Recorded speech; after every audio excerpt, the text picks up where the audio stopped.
I am an ancient book, holding all the magical knowledge of the world. Even if the reader is but a fool, I can transform him into the most powerful mage. Since my accident, being run over by a truck in the 21st century, my soul transmigrated, reborn into this book, and has spent over a millennium forging and training countless legendary mages. Gradually, I began to relish this noble mission. But now, I lie forgotten, gathering dust in the darkest corner of the library, yearning for a new cycle. For whenever my previous contractor passes away, I am transported to a random location in the world. My last mage training was 3 centuries ago, leaving me with an unbearable thirst to impart my knowledge. But then, amidst terrified screams, a nearsighted boy wearing glasses stumbled upon me and chose me. Surprisingly, he could hear me speak. "Hey you, open me quickly," I yell. I am Greenworld, possessing the power to transform. Anyone, regardless of their background, has the potential to become a great archmage. Despite this tempting and irresistible offer, the boy flatly refused. The burning dream in his young heart wasn't about mystical magic, but about becoming a renowned swordsman. My family has a long-standing tradition of swordsmanship. If they knew I was involved with magic, I would surely be banished. He placed the book back on the shelf, ignoring the honeyed, persuasive words. In a fit of rage, the book uttered a curse, wishing for the boy's swift demise. Only then could it form a contract with a new master. As soon as the curse was spoken, unexpectedly, the poor, 4-eyed boy tripped and fell. Death came suddenly and absurdly in the quiet library. Ironically, even the powerful Greenworld book couldn't have predicted its curse would be so effective. Alas, for a promising young life. But his death also ended my 300 years of agonizing waiting. I thought I would easily escape this teddy. Suddenly, it heard a strange noise coming from the library door, the sound of someone trying to pick the lock. The thief, upon sneaking inside, immediately began searching for the precious book, realizing time was running out. It risked everything and cried out in desperation, hoping for a miraculous rescue. In the silent space, the book suddenly emitted a soft glow, like a guiding lighthouse, leading the mysterious figure straight to it. Without hesitation, the figure reached out and touched the book. Just as it was about to disappear, something strange happened. For the first time in history, Greenworld formed 2 consecutive contracts. This unprecedented event caused Greenworld to transform into a human form. With unparalleled handsomeness, Greenworld asked the mysterious figure, "Who are you?" With just a glance, Greenworld realized it was just a young girl. But this little girl had managed to bypass countless layers of guards outside to infiltrate this place. Moreover, she seemed to have heard his words before he formed the contract. "My name is Riley, an orphan since childhood." Hearing the commotion from the library, the girl's parents worriedly approached to investigate. Upon arriving, they heard angry, vulgar words being shouted. Greenworld pondered. Did this little student have dragon blood flowing through her veins? Or possess the soul of an ancient spirit? Or perhaps, did she have some latent ability waiting to be awakened? After some investigation, Greenworld finally understood his new student's tragic past, a miserable childhood filled with bitterness and humiliation. From a very young age, she was forced to join a notorious criminal gang, specialized in stealing from the wealthy.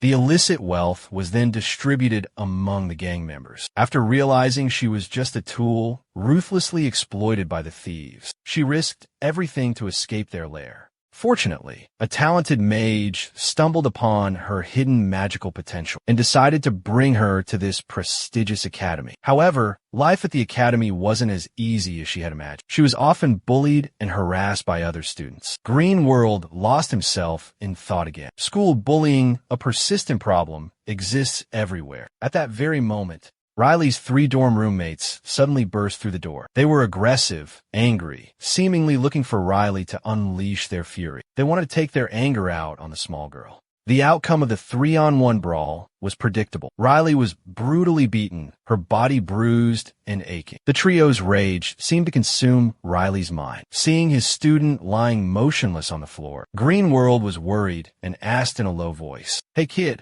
are you okay?" Hearing the familiar voice, Riley suddenly sat up as if revived and replied irritably, "It's nothing serious. It's not like I'm going to die." Hearing Riley say that, Greenworld sighed helplessly. "But why did you just let them beat you up like that?" Riley explained that they all came from noble families. If she fought back and caused trouble, she would be expelled from the academy. Green World frowned in thought for a moment and then exclaimed, "It seems you won't have much time to learn from me. In this academy, if those kids keep hindering you, getting in your way, when will you ever master magic?" Riley anxiously asked, "What should I do now? What am I supposed to do?" Green World gave her two choices. 1. You endure, accept this life, and focus on learning magic from me. 2. You can leave the academy, leave this place. But neither option seems particularly good. Riley appeared dissatisfied, unhappy with these choices. Green World just shrugged and replied, "That's the reality of choice, my dear. Every decision has its price. A comfortable, peaceful life with a predetermined future clearly laid out within this academy, or a life of freedom, unrestrained, but filled with uncertainty and hardship out there." Time passed silently. Green World looked at Riley with surprise and exclaimed, "Your withdrawal process was quite efficient. Less than 3 minutes. Just fill out the paperwork and it's all done." Riley then glanced at Green World with a curious and slightly surprised look. She asked, "Mr. Green World, am I the only one who can see you in this form?" Green World responded calmly, "Yes, Riley. This form of mine is just a method, a vessel, for me to communicate with the contract holder." Green World paused for a moment and continued, "My true form is an ancient magic book containing countless secrets." Suddenly, the path ahead split into two. Green World asked, "Riley, do you know which way we should go?" Riley honestly replied, "I don't know, sir." Green World smiled. This was his chance to showcase his wisdom. He said, "All right, then I will teach you a very useful skill. It's the Find Path spell, a magic that helps you find the right way." Riley immediately followed Green World's instructions and began casting the spell. She focused her energy, forming a sparkling ball of light in her palm. Then, Riley launched the energy ball forward. The light radiated outwards, branching into smaller rays, slipping into every nook and cranny, probing every path, and transmitting the information back to Riley. She realized there were 3 dangerous traps on the left path and a dead end on the right. Riley thought, "So I should go left. What's your assessment of this?" Green Worldwood remarked, "Nditi Zero's ability, while possessing a degree of stability, is quite good, but it's too ordinary, not powerful or efficient enough. Don't let yourself be bound, be limited by ordinary rules, the laws of the weak. She has the potential to surpass them. Try a new method, a different approach. Instead of focusing energy in a single direction, try dispersing that energy in multiple directions." As soon as he finished speaking, Green World guided and instructed Valley to release her latent energy in 2 opposing directions. He told her to concentrate intensely, closely monitoring each energy flow, each particle of energy that she emitted. A flood of information poured into Vala's mind, leaving her feeling overwhelmed and astonished. I can see them. Thanks to Green World's invaluable assistance, they successfully snuck onto a train to escape before being discovered by the people at the academy. Looking at the stolen magical tools and precious potions, Green World praised, "Well done, Jenny. Your initial effort was quite impressive. Now, we must leave this place." As soon as he finished speaking, Green World paused, a thoughtful expression crossing his face. He was finally free from this dark prison, after 300 years of confinement in the ancient library. With that thought, he turned to Jenny and asked, "You risked your life to find me, even abandoning the prestigious academy. What is your true purpose?" Taken aback by the sudden question, Jenny, or Riley, began to drift into distant memories. A high-rise building engulfed in a raging inferno appeared before her eyes. Her home, under attack by a group of hostile strangers. Screams and cries for help echoed everywhere. Little Riley was pulled away by a young boy amidst the chaos, but her gaze remained fixed on a dignified blonde-haired man who stood defiantly amidst the flames, urging her to escape quickly. As Green World's voice faded, 5 minutes and 47 seconds, and declared resolutely that she possessed an ultimate goal, a burning desire, an unwavering ambition, unshakable, that drove her to constantly hone herself to become stronger in this cruel world. Listening to these heartfelt words, Green World seemed to dimly perceive a certain truth. Those who seek power through mystical magic often harbor within their hearts a smoldering fire of hatred never extinguished. He spoke up tentatively, his voice cautious, and when Jenny nodded in agreement, her eyes flashing with resilience and defiance, it completely confirmed his suspicions. Reli's words, cryptic and secretive, stirred within Green World an immense curiosity, like a powerful undercurrent surging, making him yearn more than ever to explore and understand the origins of the tragedies Jenny had endured. However, he also understood that reawakening someone's painful past was never easy, especially for those whose souls had endured a childhood shrouded in darkness. Veli pondered this dilemma. Green World thought to himself that even though they had just met, it was best to take things slow and build a relationship gradually. Meanwhile, Riley, with eyes like shimmering emeralds, turned, looking directly at Green World, and asked, her voice melodious, clear as a bell ringing in the quiet air. Don't you have anything you want to tell me? I'm the god of death. What do you think I have to tell you? Green World exclaimed, his tone puzzled and confused. You must have a purpose, a deeper reason, for training mages like me. Riley calmly replied, her voice unwavering. Riley's words made Green World ponder his reasons for dedicating himself to training mages, for the knowledge he imparted to them. Suddenly, his eyes turned cold, sharp as ice, and he uttered, why so serious? I do this because it's fun. He continued, encouraging Riley to consider living as a magic book. If that were all, where's the allure? I'm simply enjoying this vibrant life, savoring each precious moment training and guiding young mages. Green World offered a slight, enigmatic smile. Whether Jenny was truly naive and gullible, or simply blinded by his honeyed words, she believed him completely. The scene shifted to a room, silent and somber. Riley tossed her cumbersome luggage onto the rickety, old bed, eliciting an unpleasant creak, then turned to Green World, inquiring about their next move. Now that we've left that stifling, suffocating academy, what do you plan to do next? What's the plan? Green World paused in thought, then countered with a question for Riley. You have a letter of recommendation from that professor, correct? Riley nodded affirmatively. Yes, I do. Could you read it to me then?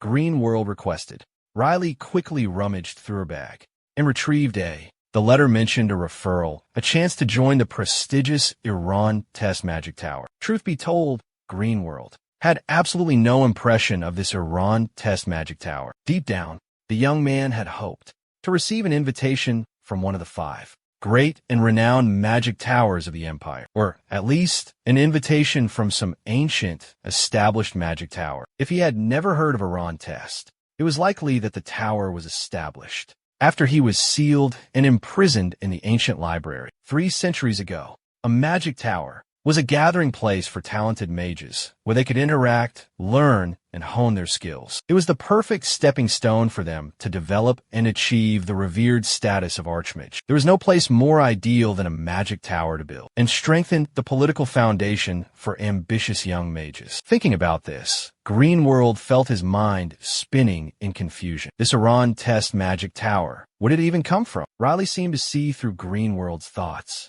Confusion was evident on Green World's face. His mind was in turmoil. She spoke, her voice as soft as a breeze whispering through petals. Oh, great book god. In truth, the Irontes Magic Tower is one of the 5 legendary towers of the great empire. Finishing her sentence, she carefully took out a time-worn book and slowly continued. To understand the Irontes Magic Tower thoroughly, first, you must learn about Irontes, the brilliant sorcerer, founder, and master of this mighty tower. She extended a slender finger, pointing to the exquisitely drawn portrait of an old man within the ancient book. Upon seeing the picture, Green World immediately exclaimed in astonishment. Why is this portrait?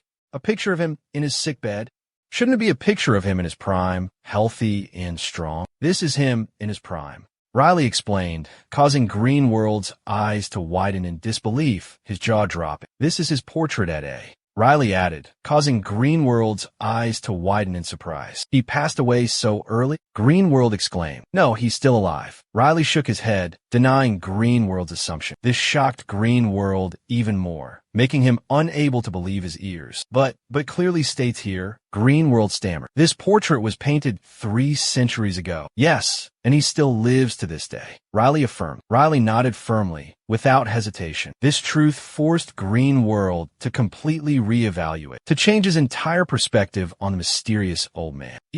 Irontes was praised as one of the most talented mages, possessing extraordinary achievements, surpassing even other renowned masters of magic. However, within the profound academic circles, fierce and endless debates always existed, revolving around whether he deserved the title of Great Mage. It must be said that Irontes himself, with his talent and power, elevated the Irontes magic tower to new heights. But all of that now seemed meaningless. Greenworld muttered some unintelligible words, then sank deep into thought. 300 years, an eternity for any mortal being. But for Greenworld, who had immersed himself in countless ancient texts, experiencing innumerable lives through words, it was but a blink as brief as eternity itself. However, that much time still couldn't unravel the mysteries hidden within the Royal Magic Tower. He had a feeling there was something amiss, a dark secret, a cataclysmic event that he had never known about that had occurred here. Lost in his thoughts, he scanned a line in the ancient book. Irontes, he who reached the pinnacle of immortality. He was once a supreme sorcerer with unparalleled power, who led the empire to a golden age lasting centuries. And finally, he achieved his desire for eternal life. As Professor Master Faher read those words, Greenworld suddenly fell silent, a pensive expression on his face that piqued Riley's curiosity. The boy wondered what was going on.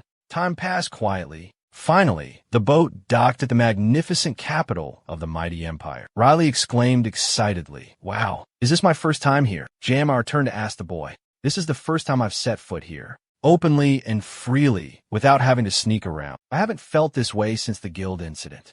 Riley replied, "Well, now that you're here, would you like to take a walk around the city with me?" Riley offered. After strolling around and enjoying the scenery, Riley held a fragrant skewer of grilled meat. This famous local specialty was affectionately called unicorn skewers by the islanders. Her eyes lit up with excitement as she watched the skewers smoke. The Empire's capital truly lives up to its reputation. It's so different from other places. They even sell the meat of mythical creatures. It's unbelievable, she exclaimed excitedly. Greenworld just smiled knowingly and gently explained to Riley. It's only called unicorn skewers to attract customers. In reality, it tastes just like ordinary grilled lamb. The blatant truth left Jerry stunned and speechless. He was silent for a few seconds before stammering in astonishment. I thought it was really grilled unicorn meat," she exclaimed, her voice tinged with melancholy. Greenworld's eyes widened in astonishment, unable to believe what he had just heard. What nonsense is she talking about? He thought to himself. I feel like I've been ripped off. I want a refund, he exclaimed indignantly. Riley sighed heavily. Finish your food first, Greenworld reminded him. In the blink of an eye, both of them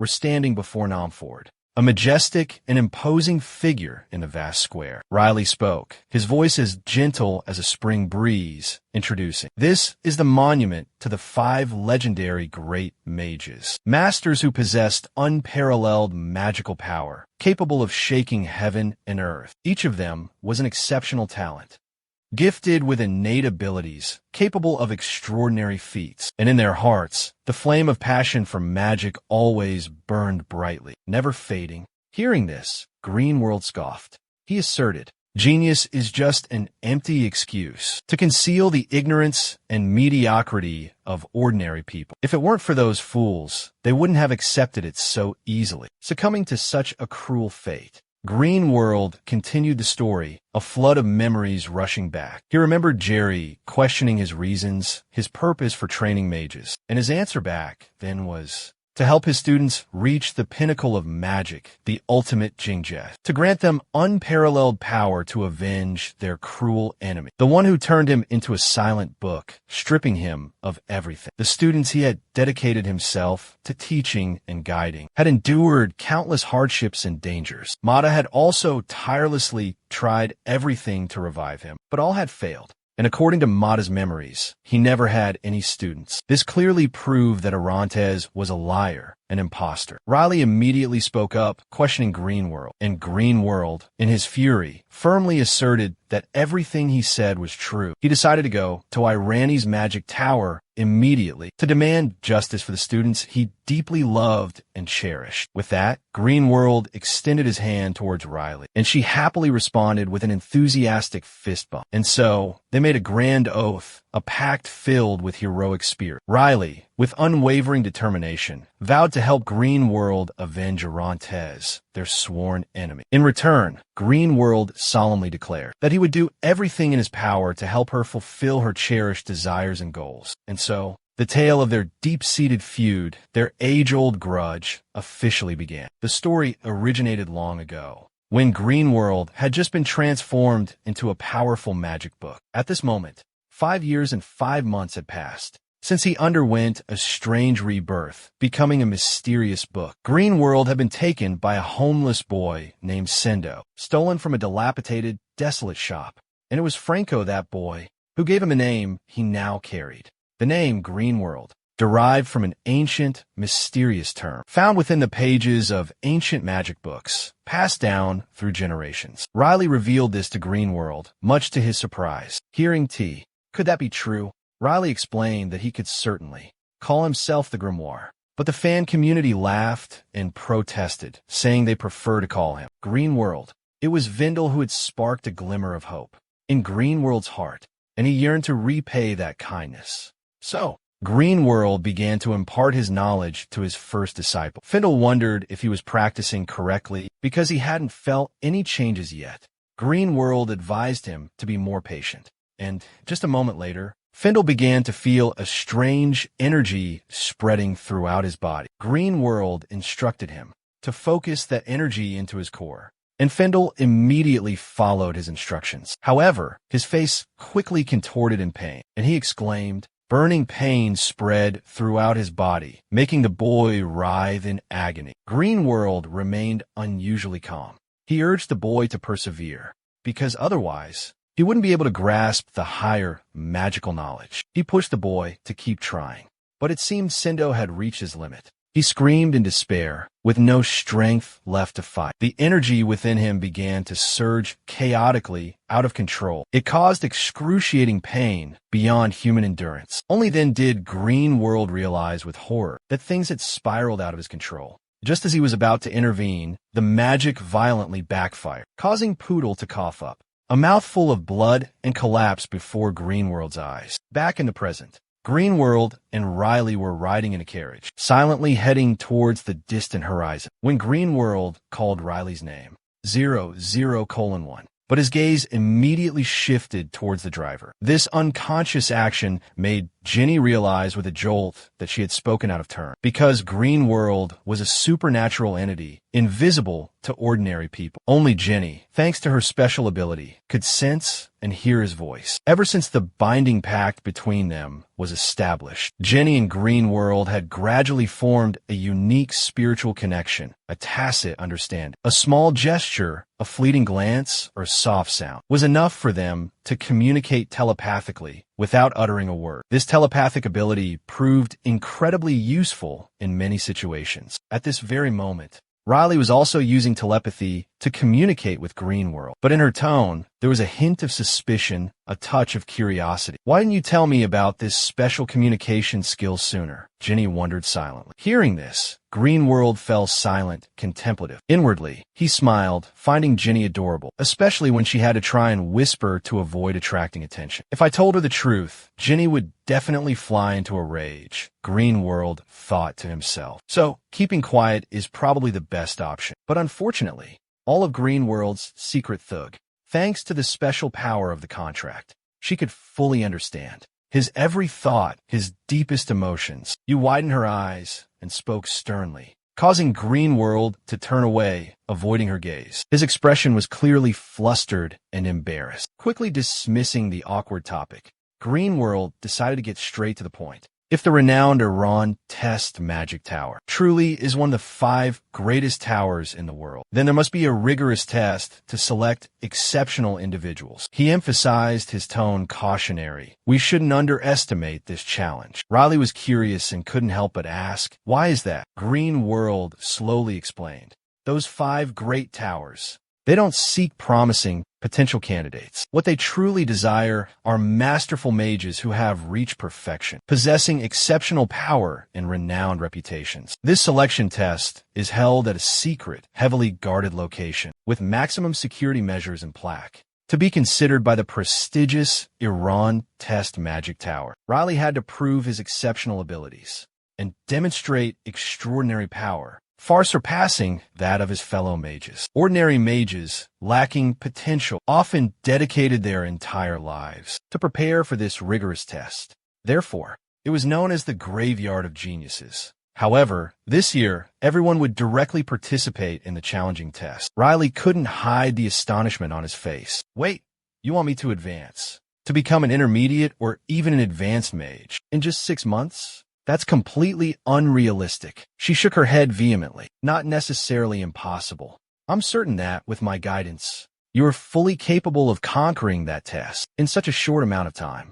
Green World asserted confidently. Time passed quietly, and soon, the carriage brought them to a gloomy land shrouded in darkness. The driver asked, his voice hesitant, "Sir, have we arrived at the correct location? I fear this place seems to be enveloped by some mysterious magical barrier." "Yes, this is the place. Please let us out," Green World replied curtly.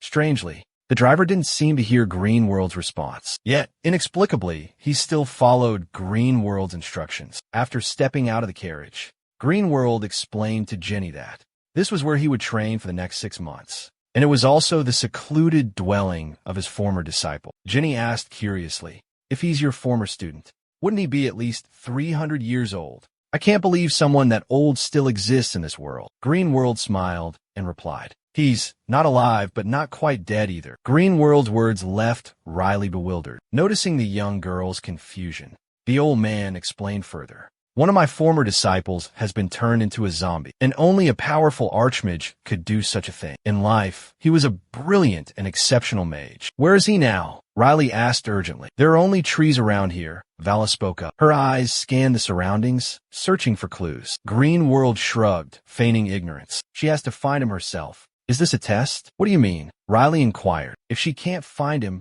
then she's not worthy of learning magic. You know how to search, don't you?" "Of course," Riley replied, and immediately used her tracking skills. Try to locate the zombie hidden within the dense forest. This was the beginning of her arduous training journey. Riley cautiously felt her way, sensing the faint magi, but was constantly hindered by countless swirling magic circles. This caused the young woman considerable difficulty. "Too much chaotic magic here," she exclaimed. "So annoying," she complained irritably. Green World stood behind her, silently observing with a slight smile. It seemed he had witnessed this scene countless times, to the point of boredom. Obstacles erected by magical power, illusory phantoms constantly shifting and distorting, and hundreds of mystical incantations being chanted, all simultaneously attacking and confusing the senses of anyone who dared to enter. Meanwhile, somewhere deep within the forest, a pair of sharp eyes was secretly watching Valley. "That girl with the golden eyes seems quite confident," he thought. "But even a seasoned sorcerer would take 6 months to find my hiding place. Does she, a mere student, really believe she can find me so easily?" However, it seemed he had underestimated Riley's abilities. The young woman possessed an extraordinary energy compatibility at a rare, genius level. "Found at last." "Found it!" Riley exclaimed in astonishment. His gaze was fixed on the skeleton before him, making it feel utterly confused and bewildered. "What? How did you find me?" The skeleton blurted out in disbelief. "Wait, let me adjust my voice to sound more imposing." The skeleton fumbled, both its voice and form becoming clumsy. "Excuse me, I seem to have lost my voice," it said sheepishly. "But seriously, how did you find me so quickly? It takes others at least 2 years. Hearing this, Green World chimed in, adding, "The fastest record so far is 4 months. But he broke that record in just 10 minutes. Unbelievable. It's a special method. Only those with extremely high compatibility with this particular energy can perform it." The skeleton turned to Riley, its tone questioning. "Did you trace my magical interference?" "Yes. You truly are a terrifying monster." Ignoring the comment, the skeleton quietly led them to his secret base. Upon entering Green World, the group immediately sensed the presence of countless bizarre creatures, such as a warhorse with a ferocious crocodile head, or a gigantic three-headed mastiff sound asleep in a hidden corner. This old man's strange hobbies haven't changed a bit. Greenworld thought to himself, then spoke aloud. Honestly, is calling this place a hideout really appropriate? Come on, my room is this way. The skeleton laughed heartily, his voice echoing throughout the space. The skeleton graciously offered everyone aromatic tea. However, the gloomy aura emanating from him made Ginny feel extremely uneasy and uncomfortable. Greenworld quickly noticed this peculiarity. He tactfully reminded the skeleton to restrain his frightening aura because Ginny was truly scared. At the direct reminder, the skeleton suddenly realized he needed to be more mindful of his effect on others. He hastily apologized, explaining that it had been too long since he had interacted with anyone. Therefore, controlling it is quite difficult. He began to gently clap his hands together as a way to regulate and lessen the flow of dark energy emanating from his body, because all of them were special beings. Those who had committed forbidden acts, broken the laws of the world. And because of that, they bore a curse from the supreme deities. So, as a creature born from dark magic, that skeleton couldn't avoid carrying the aura of dark magic. It was an immortal being, an entity beyond ordinary life and death. So, do you feel a little better now? The skeleton asked while Greenworld was intently observing Riley. And then he asked, now, do you understand, child, why I would train a new student near an immortal being like this? Yes, I understand. Riley nodded in response. The core strength of an undead is dark magic, something completely forbidden in this empire. Those who worship the evil god, the necromancers, even powerful dark mages, and notorious smuggling rings. They provide illegal materials, aiding these dark operations. They even formed a secret organization, known by the haunting name, the Heretic Court, to punish traitors. Any act associated with evil will face appropriate retribution. Putting that aside, Greenworld curiously inquired about Bone's well-being. Well, that's not the most important thing right now, Bone replied. How have you been? Is everything all right? Has anything unfortunate happened to you? Bone waved his hand, responding indifferently. Nothing significant. Ever since I became an immortal undead. 200 years have passed. 200 years, Greenworld exclaimed. That long. I've been so worried because you haven't visited me for nearly 3 centuries. Greenworld sighed, his tone slightly reproachful. Bone burst into laughter, then began recounting his thrilling experiences. Over the long 3 who. I've devoted myself to studying necromancy, delving into dark magic and mysterious curses. Occasionally, I encounter disciples my master once brought here. Time flies. About 5 years ago, I encountered a reckless group of adventurers. They attempted to invade my sanctuary. They dared to trespass into this sacred ground. Greenworld questioned, furrowing his brow. The skeleton confirmed with a nod. Indeed, I'm unsure how they discovered this place. Perhaps by chance, a random stroke of luck. They mistook this place for a dark dungeon, due to the similar dark aura emanating from here. Therefore, they attacked me on sight. The skeleton recounted the story while leisurely enjoying a fragrant cup of tea. But as he raised the cup to his lips, it unexpectedly slipped from his grasp and shattered on the ground. Golden tea spilled everywhere. Hey, you spilled your tea, Greenworld exclaimed. Curious about the fate of the adventurers, he asked. So what happened to them? At that time, I was severely short-staffed, so I turned them into my servants. They're right here. Bonehead laughed heartily, pointing to a skeleton clad in armor beside him and introduced. Say hello to him. This is Jimmy, my right-hand man. Jimmy swiftly poured a cup of tea for Riley. Oh, thank you, she replied instinctively. But upon seeing Jimmy's true appearance, both of them were stunned for a moment. He's a Death Knight. This fool, he's truly mad. You said he was just an ordinary adventurer. An ordinary adventurer. How could he be a Death Knight? Greenworld yelled in terror. Riley softly reminded Greenworld, Teacher, the sword on Jimmy's hip. It has the golden lion emblem on the hilt. It seems he's the leader of the heretical court. I've heard that. He vanished without a trace during a dangerous mission 5 years ago. Everyone tirelessly searched for him, never expecting him to be here all along. Greenworld flew into a rage, whirling on the skeleton and snarling. You fool. The skeleton simply responded with a naive, foolish grin. Haha, I don't know anything. My only duty is to deal with reckless adventurers. Has infiltrated this place. This skeleton seems rather loose. After 3 centuries of absence, Greenworld sighed in exasperation. Finally, The skeleton stopped joking, turning to ask Nay. Your student is still just a trainee. Why did you bring him here to meet me? Is there a special reason? Green World explained. Because I have witnessed it firsthand. I must agree and acknowledge. The skeleton continued to question. Do you remember the last student I trained here? Master Follick, the girl with the white hair, right? Nay replied. Nay asked again to be sure, and Green World nodded in confirmation. Exactly. Does this story have something to do with her?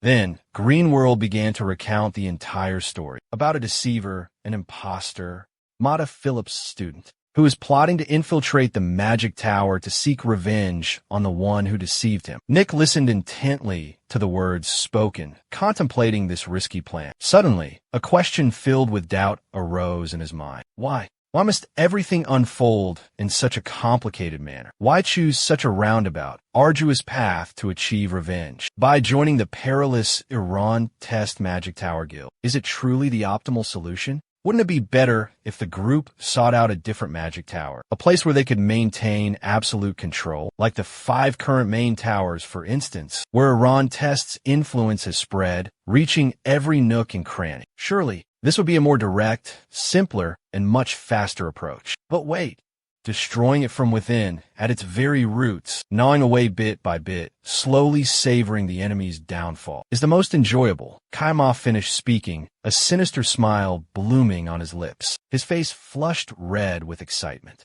The madness in Kaima's eyes sent chills down on Swang's spine. He's truly a psychopath, no different from a pervert. A trembling voice filled with terror cried out, "Oh my God, what kind of pervert could do such a thing?" Nick turned to Riley with a stern expression, warning, "Hold on, Riley, what are you thinking? What are you planning? If we follow the master's words, it could put that person in danger, even death." In response to Nick's warning, Riley appeared unusually excited, his face beaming. "I find it to be quite an interesting method," Riley replied casually, "and I'm eager to test it out." She added excitedly, her voice full of enthusiasm. "So you're just as much of a pervert as I am. Come on, focus on your training." Nick said sternly, then led Jenny to a secret, secluded area. Here, countless mystical magic circles covered the ground, creating a strange and magnificent scene. Jenny was completely overwhelmed by the sight before her. She stammered, speechless. "The magical flow here, it's strange, isn't it?" Nick said, "Master and I have dedicated a lot of effort and time to create this special space."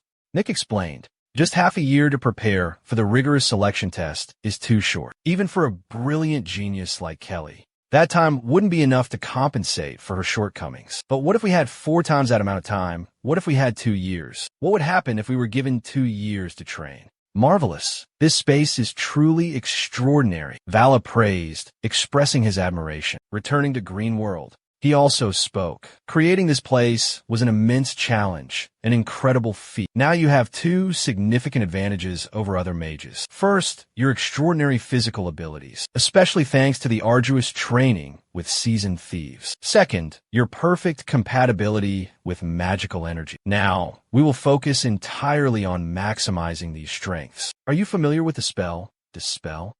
It's a powerful incantation capable of dissolving and dispelling other types of magic. It's an advanced spell that allows your opponent's magic to vanish into thin air without the need for defense."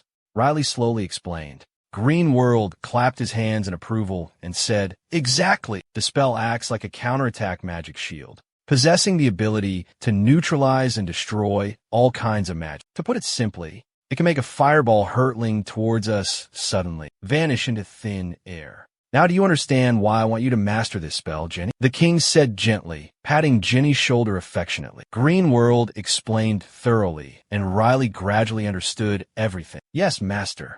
You mean I should use this spell to seal the opponent's magic in the upcoming entrance exam, and then I'll rely on my superior physical strength for hand-to-hand combat? Did I understand you correctly?" "Exactly. As long as you can prevent them from using magic, victory will be within your grasp." "But wouldn't that be cheating?" Click hesitated. However, Green World didn't seem to think there was anything wrong with this method. "This is the only strategy that will allow us to pass this challenging entrance exam. Therefore, I will entrust you with the training. Yes, sir. Click replied with a dejected expression. Click's body began to emit a faint magical aura. Seeing them discuss, as if everything was settled, Riley quickly raised her hand to interrupt. Hold on. Have you already started? Why didn't anyone tell me about the memory erasing spell? Didn't you learn that at Rental?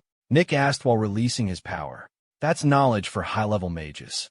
We don't learn it until our 3rd year. Riley's answer amused Nick. Even better, practical experience will help you improve faster. Time passed quietly. Greenworld and Nick were intently observing something, lying motionless on the ground.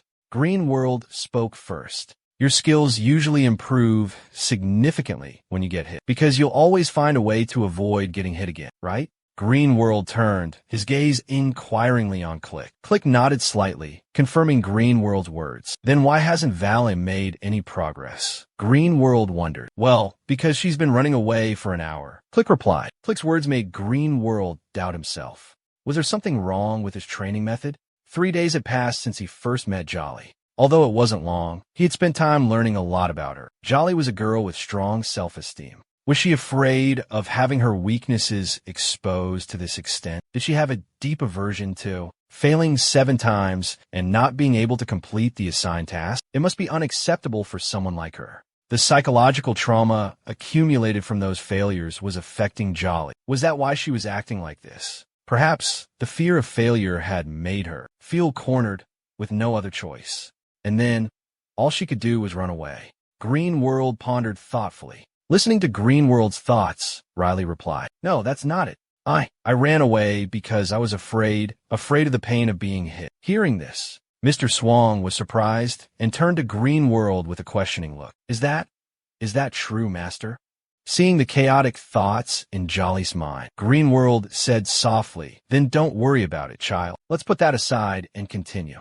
The 3 of them sat together and began discussing what Jolly had experienced. What he knows isn't exactly the principle, Greenworld observed, but rather it's a method. Yes, that's right. Valley agreed. Greenworld continued. It's a method to detect if someone is using magic, to trace the source of magic, understand its nature, and the structure of the spell. Child, you don't know the specific steps, do you? Is that right? I only know that. We talked about how all you need to do now is to calmly think and consider carefully. Greenworld smiled gently.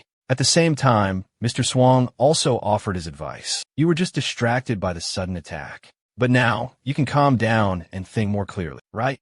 He finished, then cast a special spell of his own to help Riley calm down. And from there, carefully analyze the source of the magic affecting her. Looking at the brightly shining magic sphere before her, Riley couldn't contain her curiosity and reached out to touch it. But instantly, her hand was pushed back by a powerful energy. Do you mean you've taught me everything I need? But you only taught me pathfinding and empathy. That's right, Greenworld calmly replied. So, you mean I should combine these 2 spells?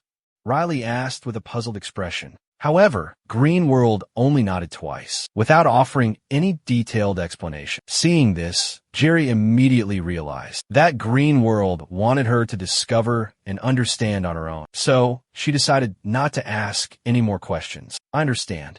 I won't ask any more. Riley recalled the wise advice Greenworld had given her. Don't be bound by the narrow rules set by mediocre people. Your potential far exceeds theirs. Be bold, explore, try a different method. Riley was determined to forge her own path, one with her unique mark. She held out both hands, gently touching the magic sphere, wanting to feel the magic more deeply and completely. This energy is like a mystical maze, requiring one to find the way out. She murmured as she used her magic to explore and discover a completely new kind of magic. Indeed, we've been through this maze twice. In the secret passage deep beneath Rentalmid, as well as the route to Nick's secret hideout. I understand now. You need to decipher each step, one of those magic formulas, secretly and discreetly, so no one else will notice. Like using telepathy to have a secret conversation. An unknown amount of time passed. Suddenly a light flashed in Riley's mind, pulling her out of her wandering thoughts. When Riley refocused, she noticed the magic energy sphere in front of her had completely vanished into thin air. At the same time, Greenworld approached, patted Riley on the shoulder, and praised. Well done, kid. You did it. Hearing the praise, From her teacher, Riley looked at her still trembling hands and asked, "How long have I been doing this?" "For hours," Greenworld replied. This made the beautiful blonde girl sigh in relief, a smile briefly gracing her lips. "Oh, so only 1 hour has passed in the real world?" "No, Jenny.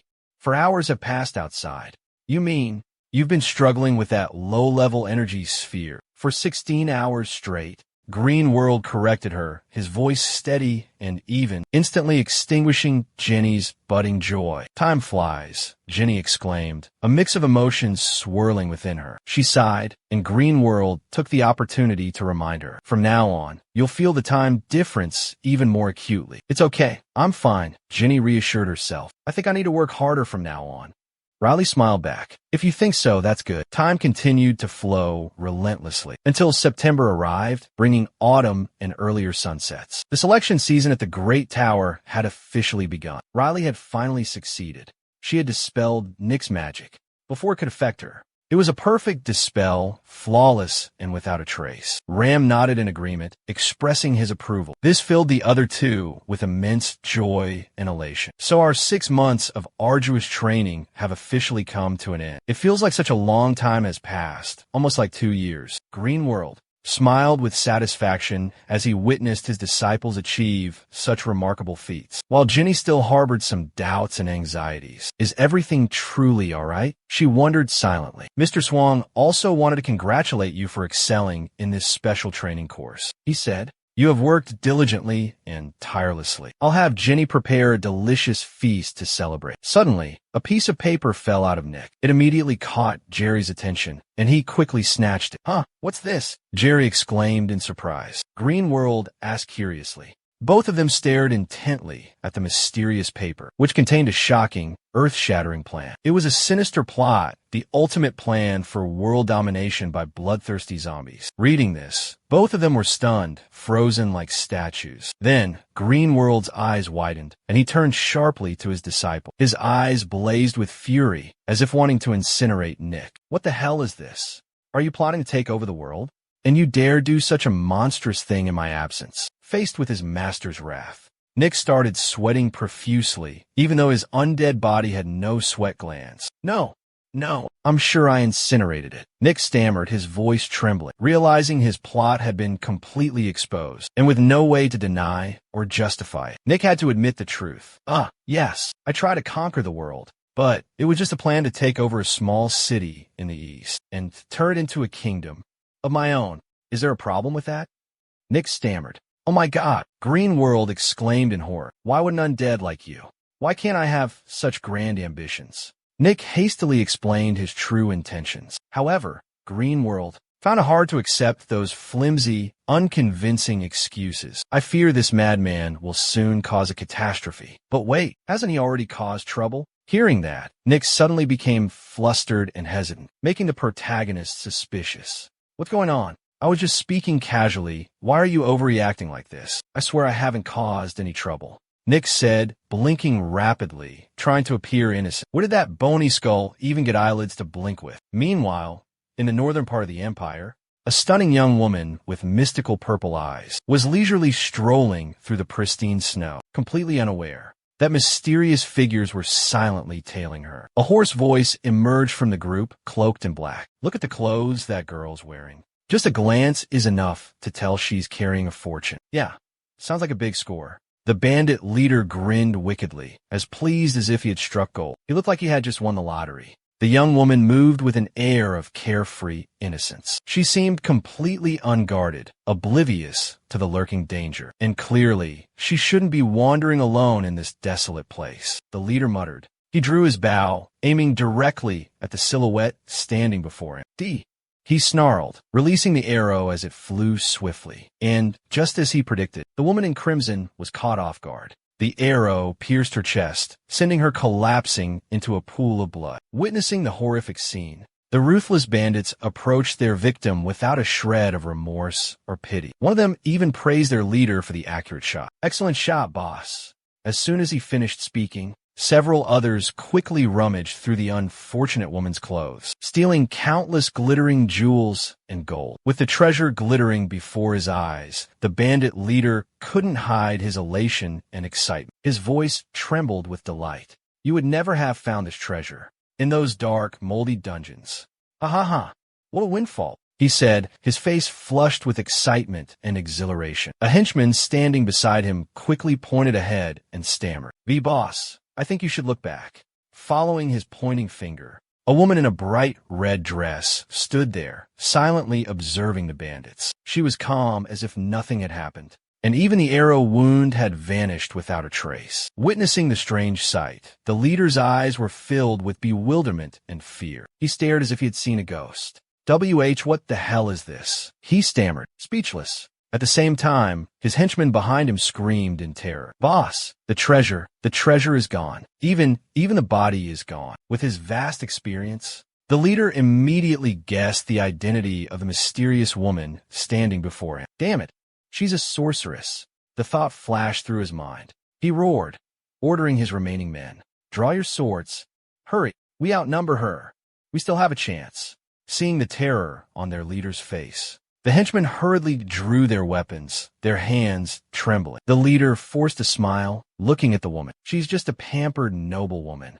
Before he could finish, a sharp light flashed. The leader's arms were severed, falling to the ground. The excruciating pain made him scream in agony. The sorceress stepped forward, raising her index finger, calmly lifting the leader's chin, looking directly into his eyes. Her face was as cold as ice. "If you dare to mess with a sorceress," she said, her voice even, "there's a price to pay. Isn't that right?"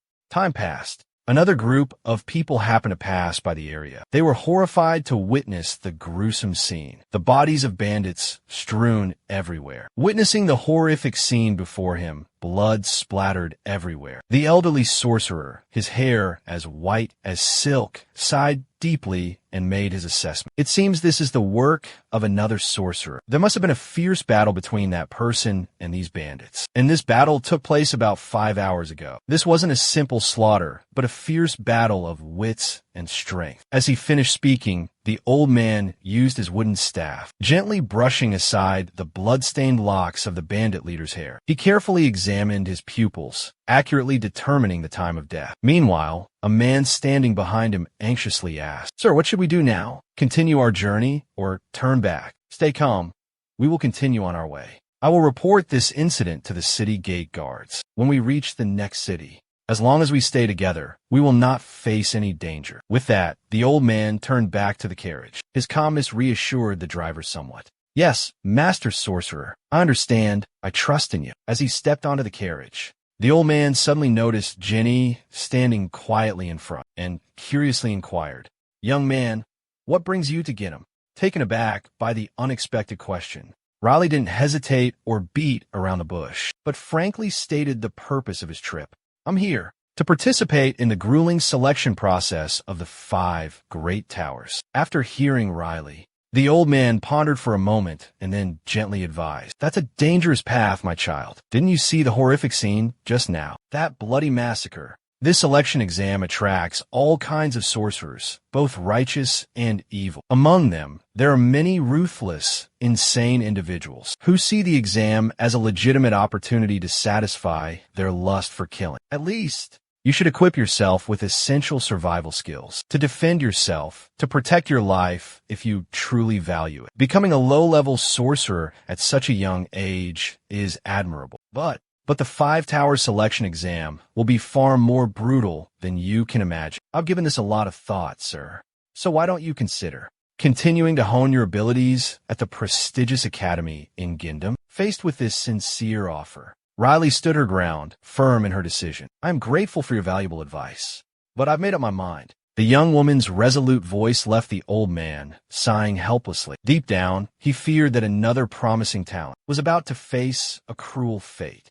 "This old man is so talkative," Greenworld thought to himself, and Riley seemed to agree. Time passed, and finally both of them Greenworld and Riley arrived in the bustling city of Gindam, where the important test would officially take place. Admiring the magnificent architecture and the bustling crowds, Riley's eyes lit up with excitement and enthusiasm. This place is truly captivating.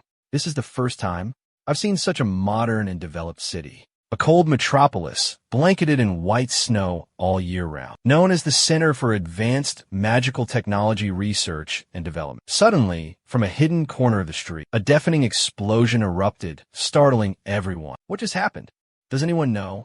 Someone cried out in panic. It's that old Roy next door again. His experiment failed again. This is the 7th time, another person replied, their tone laced with sarcasm, witnessing the chaos before him. Greenworld simply smiled, his expression unfazed. It seemed the surroundings had completely transformed, yet the familiar atmosphere remained perfectly preserved. Have you found the way yet? Let me see. I don't think I know this street very well either. Valley spoke while intently studying the map in front of her, her face filled with worry. Greenworld grumbled in annoyance. This is so frustrating. This city changes too quickly. Even I can't recognize the way anymore.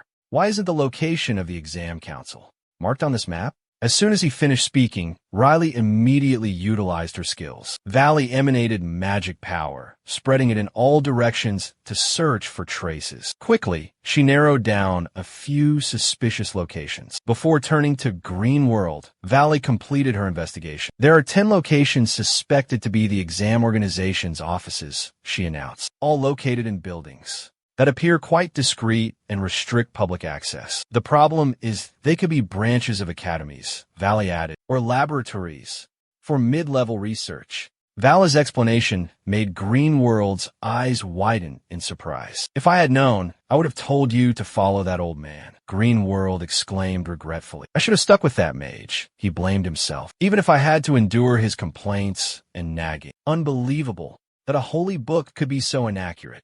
Honestly, who could have imagined Gindam changing so drastically in just 3 centuries? Greenworld sighed in response. So you thought everything remained stagnant during that time. Why was Val burned? As the two were arguing intensely, a voice suddenly interrupted them, catching their attention. Hello there. Are you two newcomers?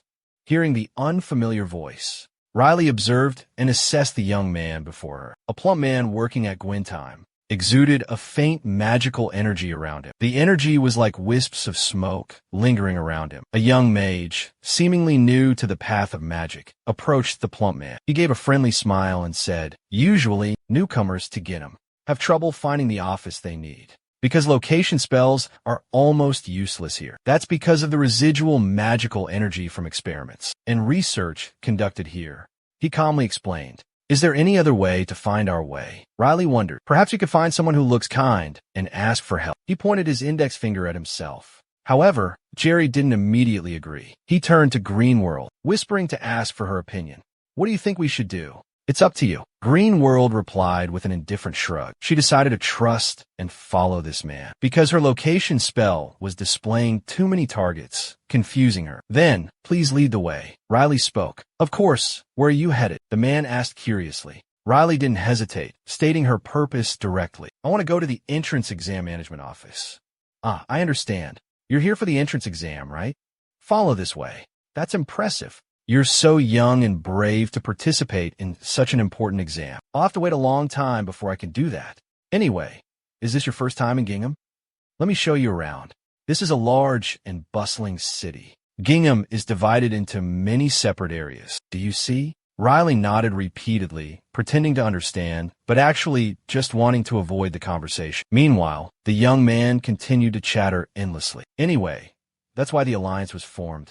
It's responsible for managing all the mid-level magic towers. Before he could finish, Riley suddenly interrupted him, asking, excuse me, but how much further until we arrive? To the entrance exam registration location? Let me see. It should take about 15 minutes from here. He replied with a smile. But the question Riley truly wanted to ask was entirely different. No, that's not it. She shook her head. I'm asking about the spell you used. You've been continuously casting magic on me this whole time. As soon as Riley finished speaking, the plump man's expression changed drastically. He stammered, why you? When did you realize? Riley replied without hesitation. From the beginning. From the moment we met. He had emphasized certain words strangely and used a suggestive tone, as if pouring magic into each word. Is this correct? People usually call it an incantation, right? Isn't that the first step in performing a mystical spell? She smiled in response. The man in front of her had cleverly concealed the true incantation and secretly cast magic on Rio. And now, with Rio exposing everything, he couldn't contain himself any longer, and a maniacal laughter erupted like a storm. Haha, fortunately, luck is still on my side, even though she knows everything. Indeed, Riley replied calmly, taking him aback. But why? Greenworld also turned his attention to Riley, thinking about the curse the fat man had cast, a curse related to paralysis.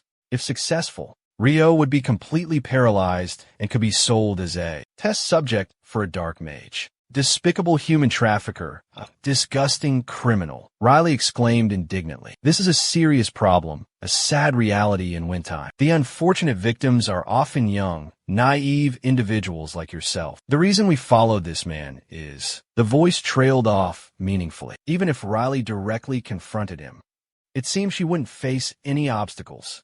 Who would have thought a lowly being like you could harm me? The trafficker scoffed. Riley replied calmly, unfazed. What do you think? Riley's composure infuriated the trafficker beyond control. He immediately let out a mocking laugh, full of sarcasm, and said in a sneering tone, have you become arrogant and conceited just because you reached a low level at such a young age? Today, I will teach you, an arrogant brat, a lesson you'll never forget, even at the same lowly level.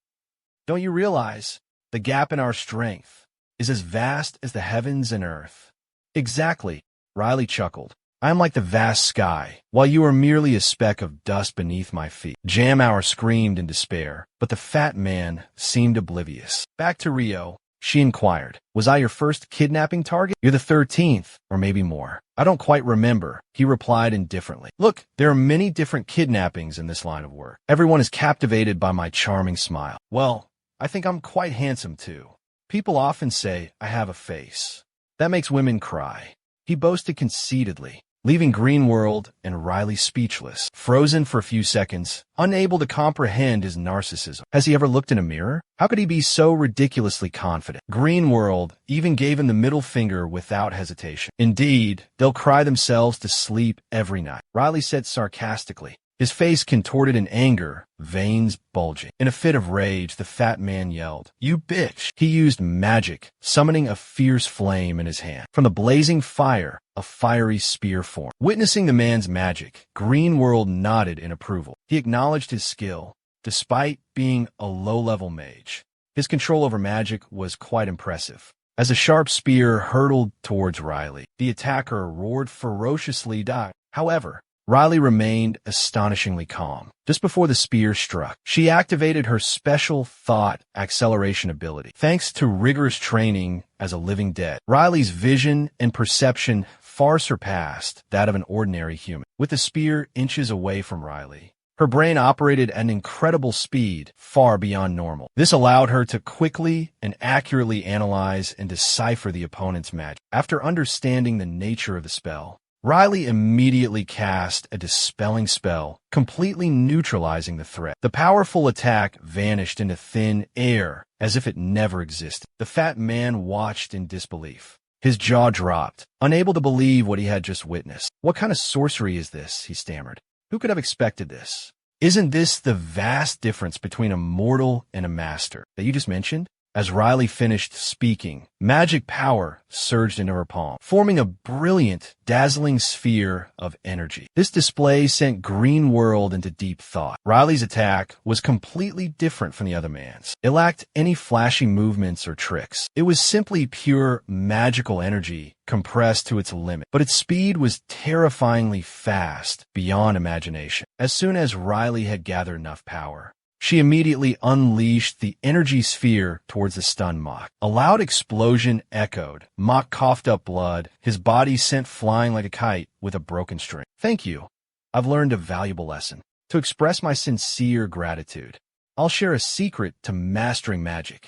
Magic isn't a solution to every problem, especially in life or death battles. The outcome of a battle depends entirely on individual abilities, strengths, and talents. Riley paused abruptly. Wait, is he really done for? Kid, Did you just take him down? Shout it out loud if what Master said is true. I didn't mean to cause trouble, but did we really kill him? What the hell is going on? Revive him immediately. We came here to gain real combat experience, to hone our fighting skills. Ending it like this is just wrong, absurd. Despite his desperate pleas, the unfortunate man couldn't be revived. Time passed quickly. They had to set off on their own to find the management office. Finally, as night fell, they arrived at the last of the 10 designated locations. Surprisingly, out of all the places, this last building was the management office they had been searching for. Riley sighed in dejection. Our luck is truly terrible. Green World also seemed deeply disappointed. Initially, he had used a location spell to check. The exact location of the management office needed to be determined. But strangely, no one seemed to know its specific location. Only after meticulously checking each building did Green World stumble upon the hidden management office. Seeing the sign that clearly read Magic Exam Management Office, LV began to ponder. There was a clear sign right in front of them, but why hadn't you noticed anything unusual? This office wasn't on the map at all, nor could it be located through any location spells. It seemed someone had deliberately concealed this place. Suddenly, Tran Gan had an idea. He turned to you, Riley, and asked, "Do you remember the locations of all the buildings we visited? Up until now, without missing a single one, I've marked them all on the map." She replied and quickly opened the map. Green World then requested, "Now mark this building on the map as well." Although Riley didn't fully grasp his intention, she quickly followed his instructions. As soon as she finished, Riley's eyes widened in surprise, and she exclaimed, "A reversed pentagram. This is a giant magic circle." Exactly. Those behind this, those who run this hidden office, have transformed the entire city of Wintime into a massive magic circle. They built special buildings at key nodal points, and somehow activated this circle, creating invisible magical barriers like illusory walls, causing anyone who enters to become lost and disoriented. Every attempt to search becomes exponentially more difficult, like searching for a needle in a haystack. Gan chuckled mysteriously. The scene shifted to you. After listening to Gank's explanation, she was still full of questions. But why would they do this? What's their purpose? I don't know. There's only one way to find out, he replied, and together with you, headed towards the mysterious office. As the door opened, the door revealed a large, pristine white room, completely different from the gloomy corridor outside. In the center of the room, a woman with vibrant red hair waited silently, exuding an aura of authority and mystery. As Riley and her companion entered, she smiled warmly and said in a gentle voice, "Congratulations. You have successfully passed the first round of this challenging selection exam." The beautiful woman gently placed a special 5-pointed star mark on the back of Riley's hand, emitting a mystical light. She explained carefully, "This is a sacred symbol, proof of your official candidacy for this prestigious exam. By presenting this mark, you'll have full access to all the facilities and equipment of Wingham Academy, completely free of charge. The next round will officially begin in a week. A more challenging trial awaits. So, use this time to rest, recover, and prepare yourselves well." "Perfect. This is the list of locations we can use." The girl with fiery red hair handed Julie a few cards before, waving goodbye with a bright smile.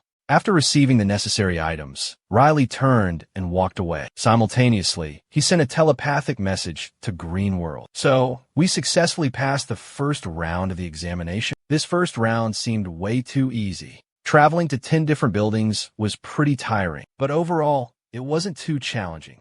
Green World responded with a cryptic chuckle. However, there were things he couldn't say out loud because only Riley, with his exceptional sense of direction, could have realized that those locations weren't on any map, and they were incredibly difficult to pinpoint. Even using wayfinding magic proved incredibly challenging. All 10 locations, supposedly administrative offices, were actually intricately designed parts of the examination. Riley suddenly recalled the red-haired girl's explanation. The administration office. The real exam only begins after you've found them all. 9 hidden locations.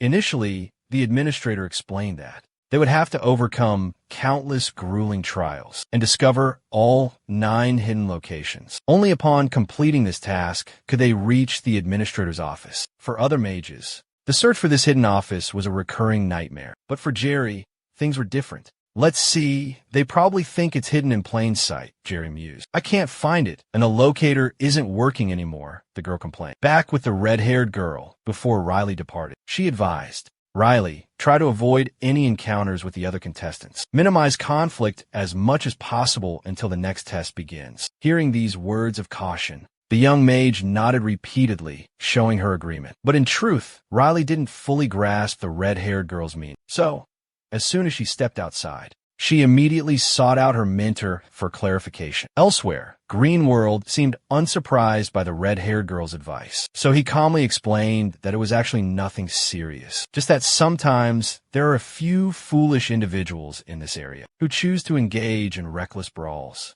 solely to show off their strength and compete with other examinees. He believed that this exam was designed to deter troublemakers and disruptors in Grindham. However, that has nothing to do with me. Riley questioned him, and Greenworld just sighed in response. No, this is completely different. It's highly likely someone will ignore that warning and still stubbornly try to cause trouble, pick a fight with you. Before he could finish, Vala suddenly sensed an incredibly familiar aura, causing her to pause. The book God, she said. Yes, I know. Greenworld nodded slightly. He too had sensed the strange presence. At this moment, the sharp intensity of the energy directed towards them was all too familiar. It was the same type of energy that Riley had sensed from the bodies along the way. Here, she furrowed her brow, a thoughtful expression crossing her face. The one emanating that terrifying murderous aura was the culprit behind the series of mysterious deaths. Follow the trail of this murderous aura, Greenworld carefully instructed. Riley closed her eyes slightly, focusing all her mental energy on casting her magic. She was trying to track down the enemy's location. It was a special application of tracking magic, allowing her to perceive the world through energy flows without relying on normal vision. Relaxing her mind, focusing completely, Riley quickly sensed the enemy's position. She suddenly glanced behind her. She's there. What should I do now? Riley thought to herself. Greenworld remained calm, observing, not rushing to give his next command. He asked, how do you feel seeing her? Do you think you're strong enough to defeat her? Of course, Riley replied confidently. Just watch. Very well. But first, Greenworld said sternly, make sure you've protected yourself as best you can. Prioritize your own safety. Just then, a massive energy sphere hurtled towards her with terrifying speed, as fast as light. In a split second, it was upon Jenny, mere inches away. The imminent danger jolted Jenny's mind awake, working at lightning speed. Inside her mind, countless thoughts flashed like lightning, searching for a solution to this precarious situation. Should she dispel the magic she was casting, or immediately duck and dodge? No, the energy sphere was too fast. Before she could react or evade, it would pierce her head, inflicting a fatal blow. In this desperate situation, Jenny was forced to sacrifice a portion of her precious energy, focusing on creating a sturdy defensive shield at the impending point of impact. She knew the shield would quickly shatter, but it would buy her precious seconds to evade the fatal attack. Simultaneously, Jenny gathered energy, preparing a powerful magic bullet. The moment her opponent mistakenly believed she was solely focused on defense, a plan had already formed in Jenny's mind. A look of anxiety washed over Riley's face. No, there's no time to counterattack. I can't break through it. In the blink of an eye, the energy sphere pierced the protective barrier Riley had struggled to erect. It pierced through her head. Or at least, that's what Riley felt.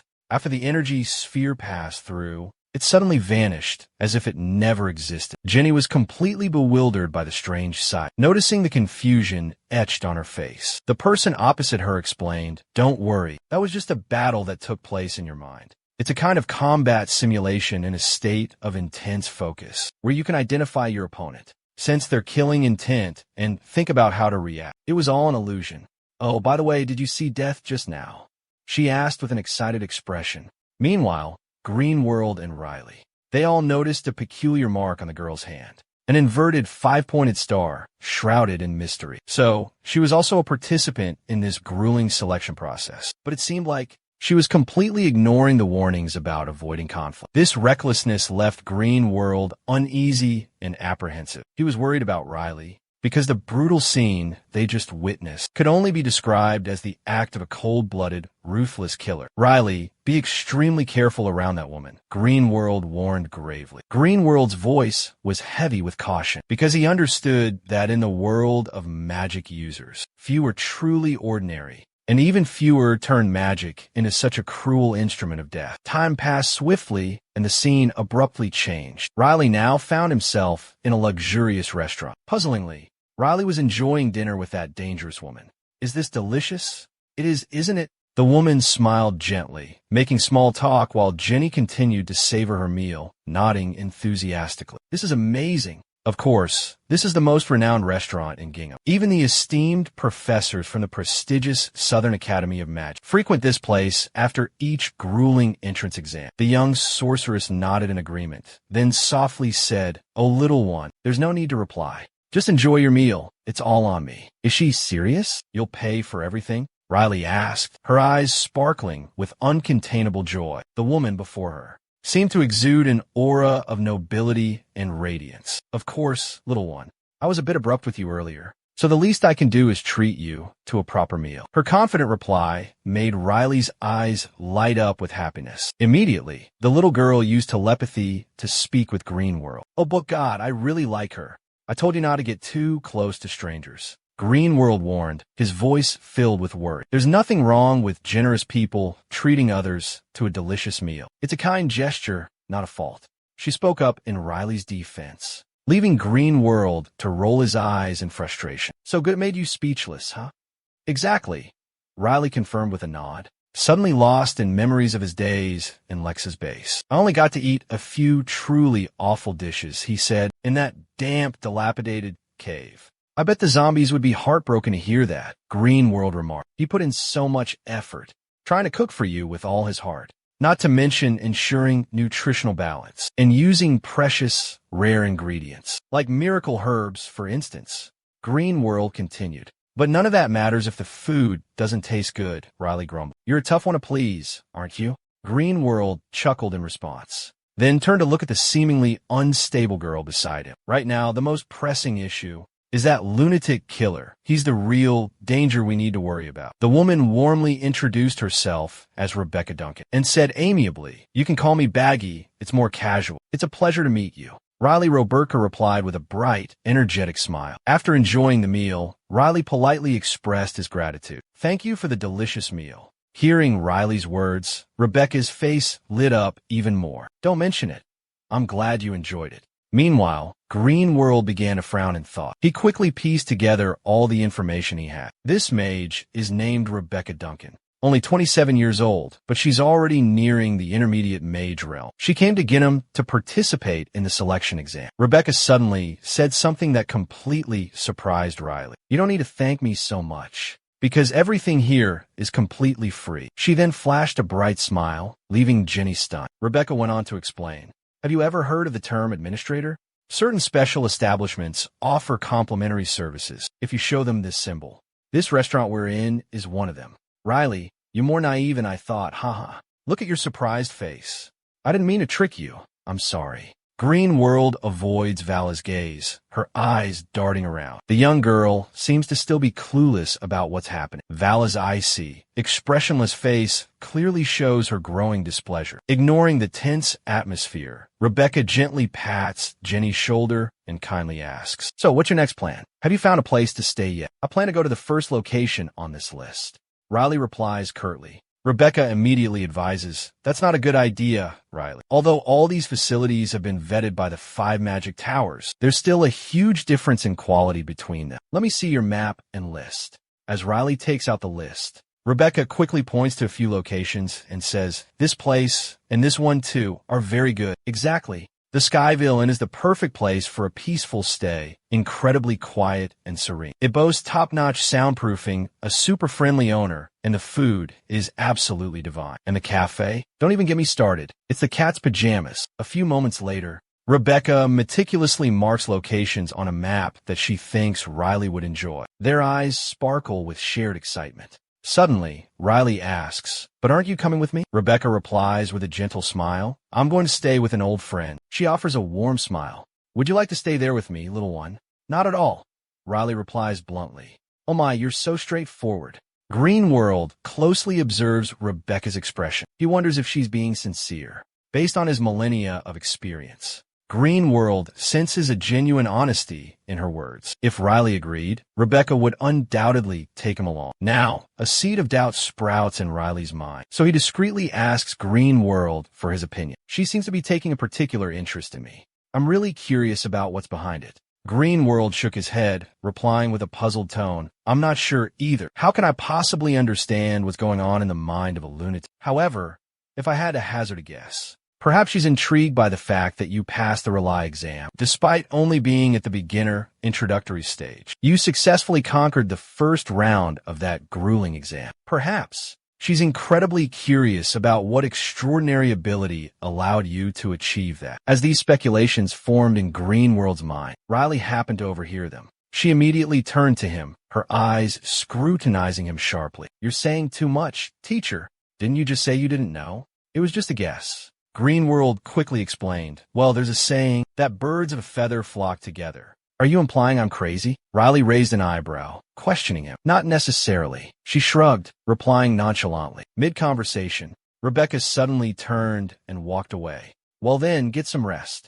Riley called out, see you at the next exam. The radiant smile on Rebecca's face left Green World utterly stunned and in disbelief. That's such a cheerful and friendly-looking girl could harbor such extreme and dangerous thoughts. Someone who contemplated murder upon their first meeting, and who mercilessly slaughtered those thugs without a second thought. The less you know about your opponent, the more dangerous they become. Lost in thought, Green World suddenly remembered something and instructed Riley before parting ways. Kid, you should say a few more words. Heeding his master's words, Riley bid farewell. Until we meet again, and when we do, I hope we can face each other fair and square. Don't use any underhanded tricks like illusion magic to scare me again. Illusion magic? Rebecca asked in surprise. Riley nodded in confirmation. That's exactly right. In my first encounter with you, I nearly paid with my life. It was a tense mental duel, a perilous battle of wits. While mental warfare might sound like an abstract concept, in reality, it's a sophisticated and potent form of illusion magic, which you skillfully employed during our conversation. Hearing this, Rebecca's expression shifts, astonishment painting her features. She exclaims in awe, oh, that's incredible, truly impressive. How did you realize that? She asks, curiosity lacing her tone. Rebecca continues, a hint of pride in her voice. Only master mages, those with vast experience, can comprehend and recognize such a thing. Green World, standing behind them, suddenly speaks, his calm voice resonating. Since time immemorial, from the dawn of ages, the only way to break free, to expose illusion magic, is through unwavering belief and unyielding will. Riley confidently asserts, his voice strong and resolute. I will not succumb. I will not fall to a mediocre, insignificant mage like you. If this truly is a life or death battle taking place within my mindscape, I guaranteed an absolute victory without a single hitch. However, what's unfolding before my eyes is completely unexpected, beyond all reason. I'm certain this is merely an illusion, a petty magical trick. Every mage possesses immense pride, an unshakable arrogance. No one would remain silent, enduring such humiliation, being called incompetent in public, especially when the insult comes from a lower-ranking mage. Rebecca suddenly bursts into a mocking laughter. She lifts her chin, looking down at Riley with contempt. Little one, what did you just say? You dare claim you'll defeat me without breaking a sweat? As she utters these words, Rebecca's face contorts, more ferocious than ever, like a demon ready to punish the arrogant. But Riley maintains his confidence, replying firmly, indeed. Hearing this, Rebecca's expression shifts rapidly, from furious rage to bewilderment and doubt. And then she bursts out laughing, as if she just heard the funniest joke, the most ludicrous jest imaginable. Haha, victory? You say you'll defeat me? Preposterous. You can't possibly defeat me, child. Wake up and face reality. I am a seasoned mage, having reached the pinnacle of the high-level realm. You, on the other hand, are merely a novice apprentice, still stumbling around in the lower ranks. Between us lies a vast chasm of power, an insurmountable gap. Even Green World must acknowledge this self-evident truth. The amount of magical power a mage can wield, the precision in manipulating mystical energies, and even the speed of spellcasting all increase exponentially with each level from low to high. Look at the current situation. He's hiding like a rat in a dark alien window. This disparity is truly immense, nearly impossible to bridge. No matter how extraordinary his skills, how talented he may be, the difference in levels remains an insurmountable barrier. It's an immutable law, a truth etched deep within the magical world. However, Jenny holds a completely different perspective. She steps forward, boldly retorting, "Someone once said those exact same words to me, but now that person paid dearly for their arrogance." He's lying gasping for breath in some filthy alley in Ham, with a gaping hole in his chest. Riley possesses exceptional combat skills and the ability to defeat opponents far stronger than herself. She's proven this countless times in fierce battles, from fighting hordes of ferocious zombies to her spectacular showdown with 2 vicious dragons at shelter number 2. Even the monster you face today, all of them possess strength far surpassing Riley's. However, Rebecca didn't buy any of it. She burst into mocking laughter, tears streaming down her face. "Haha, if I were allowed, I'd take you on right here, right now. Be my guest.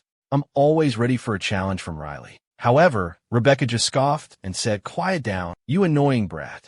You think I can't see through your little game? I'm not getting eliminated again just because I ignored the administrator's warning.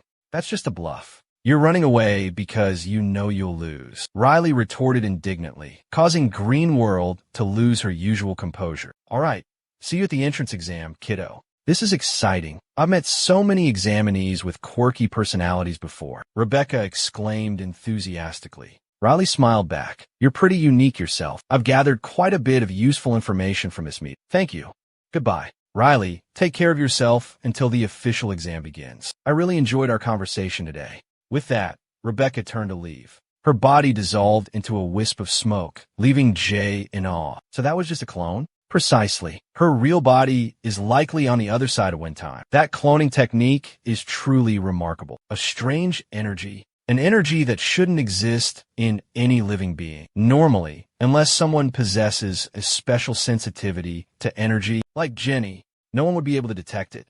Green World explained. Meanwhile, Riley began to realize something important. "Oh, by the way, I think I've figured out why Baggy has taken such a special interest in me. Perhaps it's simply driven by curiosity. She must be wondering, well, I'll finally realize she's a copy of myself. And surely, she's also curious to see my reaction when the truth comes out. Sometimes the power of energy is amplified for such strange reasons. But why would she do that? Interesting, isn't it?" Riley replied casually. "It's the thrill. The breathtaking suspense of almost being exposed. Sound intriguing?" I responded. Riley continued excitedly, her voice brimming with enthusiasm, causing our protagonist to fall silent for a few moments, lost in thought. Then he clapped his hands in applause. "What an open mind, truly impressive, Riley." "Of course." Riley laughed heartily, thinking to herself, the esteemed god of books has decided to relinquish his profound knowledge. In a different dimension, in a quiet room, a man meticulously reviews the list of candidates who have successfully passed the challenging test.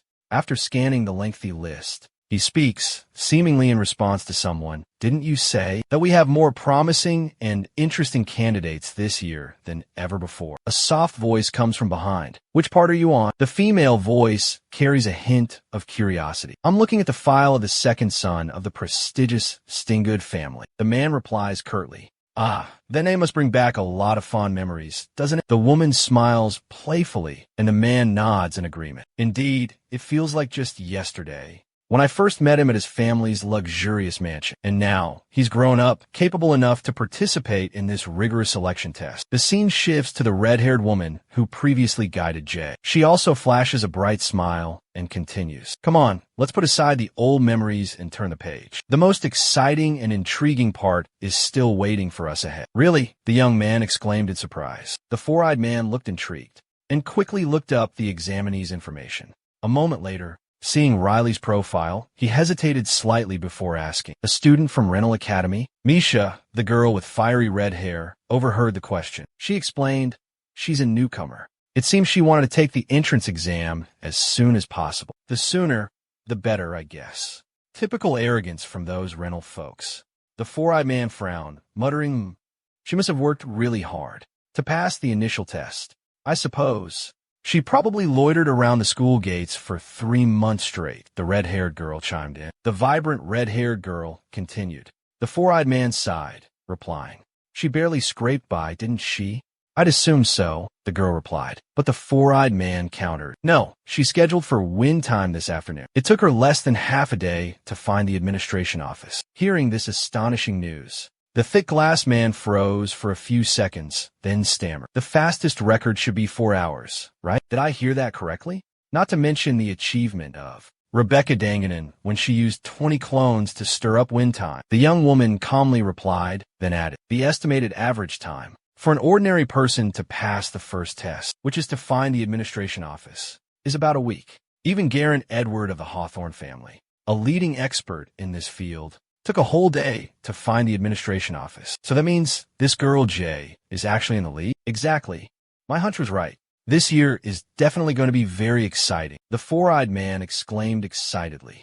Back to Green World and his student. The second selection round is still a week away. Jenny, brimming with energy, excitedly suggests, let's enjoy some well-deserved relaxation. We've been working and training nonstop lately. Green nods in agreement, seconding Jenny's idea. Riley embraces the opportunity for some pure, unadulterated downtime. She wakes up to the sun already painting the sky, enjoying delicious breakfasts and indulging in peaceful afternoon naps. Evenings are spent in blissful tranquility. However, after just 3 short days, Riley starts to feel sluggish and weary of the prolonged rest. She exclaims exhaustedly, I'm so bored. Her voice sounds as if she's on the verge of collapsing from sheer boredom. Green, too, seems to be feeling the monotony of their idle life. He suggests, how about we go for a walk? Great, Riley replies instantly, without a moment's hesitation. Not long after, Riley takes advantage of her privileges to treat herself to a brand new outfit. Oh, you look absolutely stunning. The shop assistant's sweet voice caught Riley's attention. Even Green World, with his usual stoic demeanor, nodded in approval. You look quite dashing, he complimented. It was a bit pricey, but I still have plenty left, Riley replied confidently. The playful shop assistant chuckled. Ah, so this is thanks to Rental Mid, huh? Green World spoke up as the two strolled leisurely down the street. Jenny's attention was drawn to a crowd gathered before a grand, magnificent building. Curious, she asked, Teacher, do you know what that is? Green World League carefully observed the structure before replying. That is the Acta Central Library, a vast repository of knowledge, a magnificent architectural marvel that has stood for centuries, witnessing countless historical events. It is perhaps the second largest library in the world, second only to the legendary Lemis. It houses countless volumes of rare and arcane magic books. Wow, can we go inside? Riley asked excitedly, eyes sparkling. Green World seemed hesitant. He was unsure about the library rules in Acta. Really? We don't have anything else to do anyway, Riley persisted. Examinees are free to use the library without any special procedures. Riley turned to Green World, his eyes full of hope and anticipation, leaving him feeling conflicted and hesitant. It was undeniably a tempting proposition. Exploring Acta promised invaluable and enriching experiences, as it housed countless rare books filled with profound knowledge and mystical spells. But Green World was still plagued by uncertainty. He had been trapped, confined within this dreadful library for 300 long years. Green World's mind was a whirlwind of conflicting emotions. Understanding Green World's inner turmoil, Riley offered words of encouragement. But Master, can't you avoid the library forever? Green World sighed deeply, responding to Riley. Unlike the 21st century in the outside world, here, books are the sole path to knowledge. As Riley said, I can't keep avoiding this library forever, Green World thought to himself. Sooner or later, I have to overcome this fear, this mental scar. After a moment of contemplation, Green World reluctantly agreed. All right then, close your eyes and step inside. If it feels wrong, you can leave immediately. With those words, they both quickly entered the library. In a moment they stepped inside, Riley was awestruck by the sheer magnificence of the place. Even Green World, accustomed to extraordinary sights, felt a sense of peace and tranquility wash over him as they stepped through the gate and entered. The fresh, cool air was a welcome change from the stuffy, musty atmosphere of Mid, thick with the scent of old paper. There, towering stacks of books lay everywhere, covered in dust, while the ceiling here was a cheap, knockoff version of the famed Hogwarts. Overall, the space was still quite impressive and easily acceptable. Hogwarts? What's Hogwarts, Riley? Green World asked curiously. It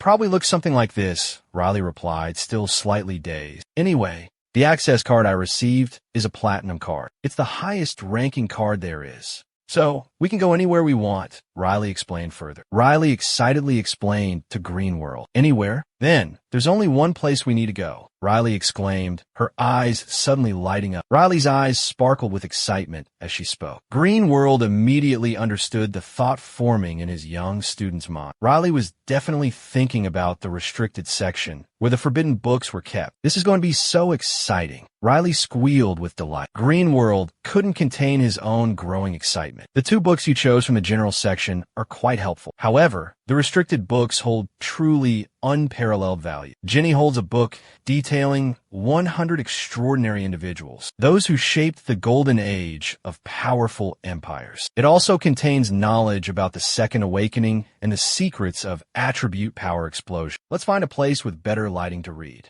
Green World said, glancing around and pointing ahead. Riley followed his gaze. That area over there seems a bit brighter. All right, let's head that way. They both replied in agreement, their faces filled with excitement. However, they quickly noticed a figure engrossed in reading. Up ahead, it looks like someone's already there, Riley exclaimed, his eyes following Green World's gaze. It was the old mage they had encountered on the carriage ride the previous day. Recognizing Riley, the old man looked surprised and asked, "How did you get here?" Without much explanation, Riley immediately showed the old man his mark, causing a look of surprise and admiration to flash across his face. Quite an impressive display. Youngster, you've passed the first test with flying colors, despite the terrifying power of that dark magic. He praised as Green World appeared before him. Green World frowned, his displeasure evident. This annoying old man again, he thought to himself. Even with the pass, he muttered, things aren't looking any better. Green World continued to grumble, as if anticipating his thoughts. The old man immediately urged Green World to withdraw from the competition. The upcoming trials will be even more arduous and brutal, far beyond what you can imagine. When the stench of blood fills the air, this place will transform into a living hell, a true slaughterhouse. Even a seasoned mage with decades of experience might not survive, let alone a young, talented mage like yourself, who lacks real-world combat experience. You'll face countless dangers. Know your limits, give up, and wait for a more suitable opportunity. With that, a heavy silence fell upon the three, the air thick with tension. Seconds ticked by in silence. Finally, Riley broke the quiet. "I thank you for your concern," Riley said respectfully. "But as I've stated, I've made my decision. A foolish decision," the old man sighed. "A rash, impetuous decision of youth." He frowned, his disapproval evident. Riley immediately countered, "But others admire my courage." "Courage?" the old man scoffed. "No, it's mere recklessness, a fool's errand." "I disagree," Riley said firmly, seeing Riley's stubbornness. The old man exerted his aura and made a startling proposition. "Very well, then let me show you the difference. We will duel." "Duel?" Riley exclaimed in surprise. "You want to duel with me?" His expression calm, the old man elaborated. "Of course, this will not be a conventional duel. I will not attack. I will give you 3 chances to strike me. If you can move even a single step in that time, you win, and I will not interfere in any way. If you can even land a blow on me, you'll undoubtedly pass this trial," he declared confidently, his voice booming with authority. A tremendous surge of magical energy erupted from the old man, filling the entire space. With just a glance at the sheer power of the magical waves he generated, Green World had to admit the old man's words held undeniable truth. Green World narrowed his eyes, carefully observing the seasoned mage before him, and in his heart, he silently assessed. This old man, across the vast expanse of the 6 continents, there are probably less than 50 who have reached this realm, and he is undoubtedly one of those rare ultimate masters, a true high-level mage. With that thought, Greenworld turned and offered a warning to his new disciple. Of all those participating in this test, he undoubtedly possesses the most terrifying power. If you can manage to land a single, solid blow. It was the perfect way for Riley to showcase his talent. Riley suddenly realized that the old man before him was no ordinary person. She seriously asked, "What if I can't hit the person?" "Unfortunately, I'll have to stop you from taking the test," the old man replied. His voice remained calm and unwavering. "Stop me? How?" Riley asked suspiciously. The old man suddenly pointed directly at Riley's face, his face cold and stern as he declared, "I'll have to get serious with you." Jurin Woldu, standing beside them, was stunned. You just said you'd attack Riley?" Jurin Woldu stammered, although he didn't hear Jurin Woldu clearly. The old man continued his threat. "Don't worry, I won't take your life. I'll just break both your legs, so you won't be able to take the test." His expression was completely serious, not a hint of jest. Both Jurin Woldu and his student were certain of one thing. This old man was definitely not an ordinary person. Seeing Riley's doubtful expression, the kind old man asked, "Why do you wear such a look of sadness?" "Because my pride has been wounded," the girl replied, her voice firm and resolute. She responded with a determined and strong tone. "Do you mean you wish to challenge me to a fair fight?" the old man asked, a hint of surprise on his face. "Yes, without any limitations," the girl affirmed. "Very well," the old man agreed with a sigh. "I accept your challenge." Bali nodded in agreement. The old man was slightly taken aback by Bali's ready acceptance. The seasoned mage sighed, then his gaze suddenly fixed on something. He spoke. One more thing. Could you take the book out of your bag and show it to me?"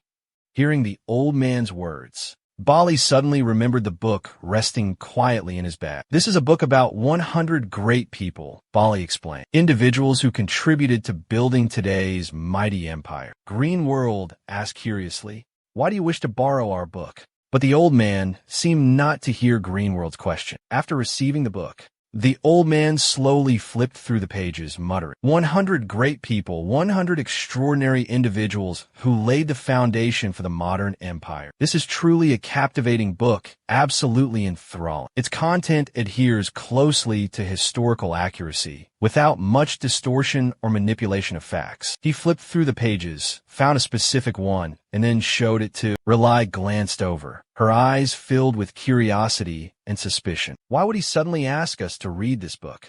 Let's see. Character number 67, Garen Edward von Theoban. She read aloud. The hero who was commander of the magical unit on the Western Front, of the Western Front lines. A living legend, renowned for single-handedly fighting off hundreds of ferocious demons. During the historic battle at the treacherous Has Mountains, he was praised by the Emperor himself and showered with accolades for his extraordinary contributions. Upon seeing the portrait of the seasoned mage in the book, both of them were stunned, completely frozen in place. It was unbelievable. A mere coincidence had led them to a fateful encounter with such a legendary figure. Not all high mages possess the same abilities and experience. Some choose seclusion, confining themselves to their studies to hone their magic, while others forge themselves in the crucible of battle, growing and gaining experience from the brutal realities of war.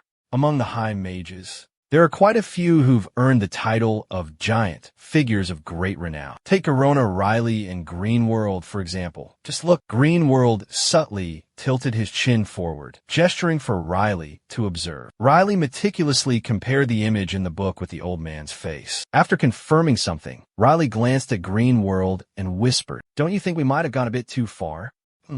Perhaps we have." Greenworld nodded in agreement, also sensing the formidable aura emanating from the old man. Riley boldly suggested, "Could you increase the number of attacks to 5 instead of 3?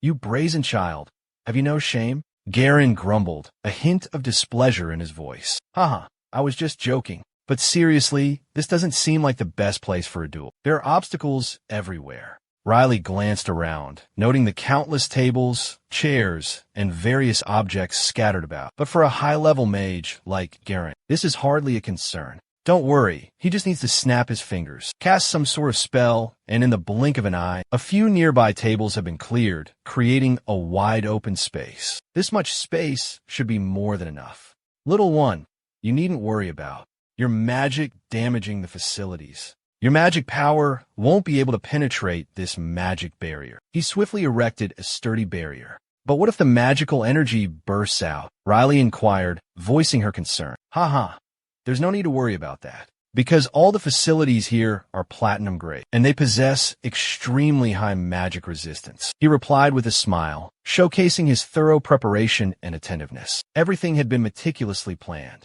Green World realized this was the perfect opportunity to test Riley's true capabilities. He wanted to witness firsthand Riley's offensive power when facing a high-level mage, seasoned and experienced. This was a rare chance to accurately assess the young girl's true potential. Any mage who reached the lower ranks before the age of 20 was hailed as an exceptional genius.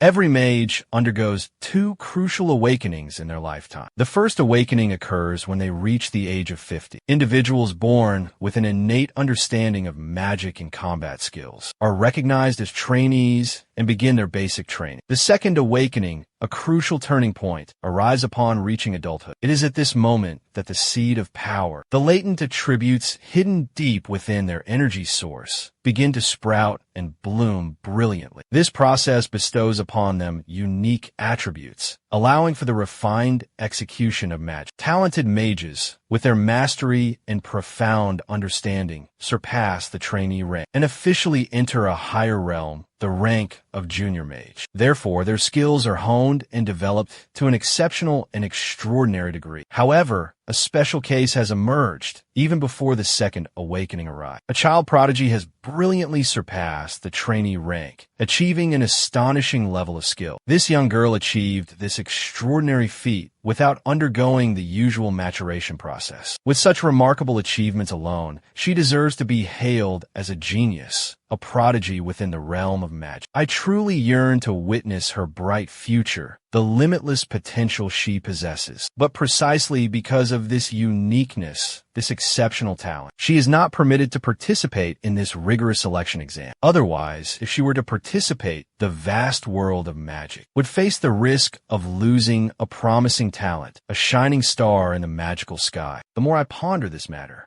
Garen's resolve to prevent that grim future intensified. He spoke again, his voice calm yet commanding. As I said before, Riley, I'll give you 3 chances to attack. And if I move even a single step during that time, consider yourself the victor.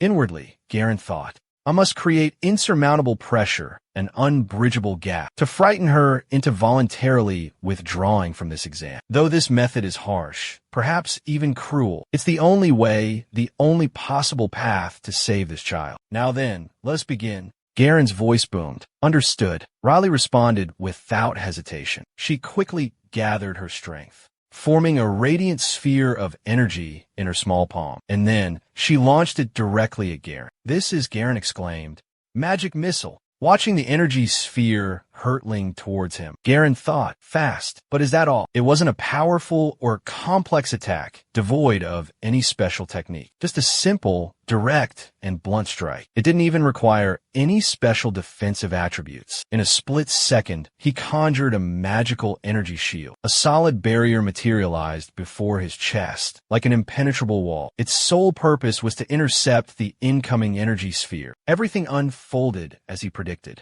If this young girl were to participate in this perilous trial, he pondered, I fear she wouldn't last long and would undoubtedly face grave danger. But the moment that thought concluded, a bone-chilling, paralyzing fear washed over him, freezing him in place. Cold sweat drenched him, his hands numb and unresponsive. This wasn't ordinary magic, he realized. It was the sheer terror of facing death, of feeling its icy breath on his neck. What in the world did this kid just do? He wondered in dread. Garen was utterly bewildered, his mind in chaos. He had weathered countless brutal battles, faced innumerable powerful foes. Yet, a low-level girl, a seemingly weak opponent, had managed to instill such overwhelming pressure and tension within him. When the blazes was going on, the more he thought, the more confused he became. It just didn't make sense. It wasn't until cracks started appearing on his protective energy shield that he realized the true nature of the problem. His energy shield was weakening, its protective power fading. Isn't this a dispelling spell? He thought to himself. Terror washed over him.